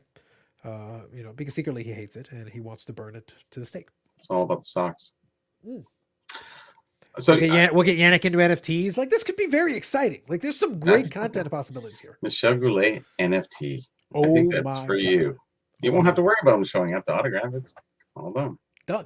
Virtually done. One way or another, I do guarantee there will be at least one video doing the expo. I'm not going to force it if I don't feel like recording stuff. I'm not going to, but I will capture a couple of things here and there because I don't want to ruin the moment. I'm not interested in just forcing cameras into everything just to be there to have a camera. I will do the expo walkthrough and talk through a couple of pieces. That'll happen for sure. Any pickups or whatever, I'll include that for sure. And if I get a chance to chat with some folks, I will. And I'll include that in there for sure. If there's enough in there, then I'll make it 2 videos. It's So just, nothing live, but you're just saying pre-tape kind of thing. yeah, for there'll Friday be night. the pre-tape is a guarantee. 100% guarantee I will have something. The Sure. live, it's in the ambitions. If we can make it work in a way that makes sense, sure. If we Yeah. can't, then whatever. We'll do what we can. Sounds good. All right, guys. So real quick, I'll finish off the last couple of comments. Walk around like Grim, keep laughing, saying that. If we had been in the end of October, we could have had the costume. Would have been good. Yeah, Yeah. absolutely. Looking forward to extra content. We'll definitely have something with that for sure. Hobby has a pulse. We'll see. Yeah, no, we'll do what makes sense. We'll definitely do. I do still want to capture the moment a little bit. That's why I say that at the bare minimum there'll be something just to capture this moment in time. Beyond that, we'll figure it out. We'll play by ear. Because if I got a chance to sit down with some folks, if I sit down with Bobby or Yannick for a couple of minutes, we can have a quick chat and record that. If that's something we've got time to do. If we don't, then we don't. Yeah. We're not going to force what's not there. Cool. Yeah. All right, guys. So then one way or another, if not this week, if not next week, then the week after, usual live streams and all that will happen one way or the other. Keep an eye on those social media accounts because if something does occur and we're able to do it, then I will make sure that it happens. And I'll let you guys know in advance. That way it's all everybody's aware. Cool. Photobomb some Jeff videos. Live the dream. And that'll be the last word. All right, guys. Have yourselves a good evening. Those of you in the West, you still got a little time left in your Friday. Those of you in the East, it is now Saturday. Enjoy your weekend. We'll talk to you soon, one way or another.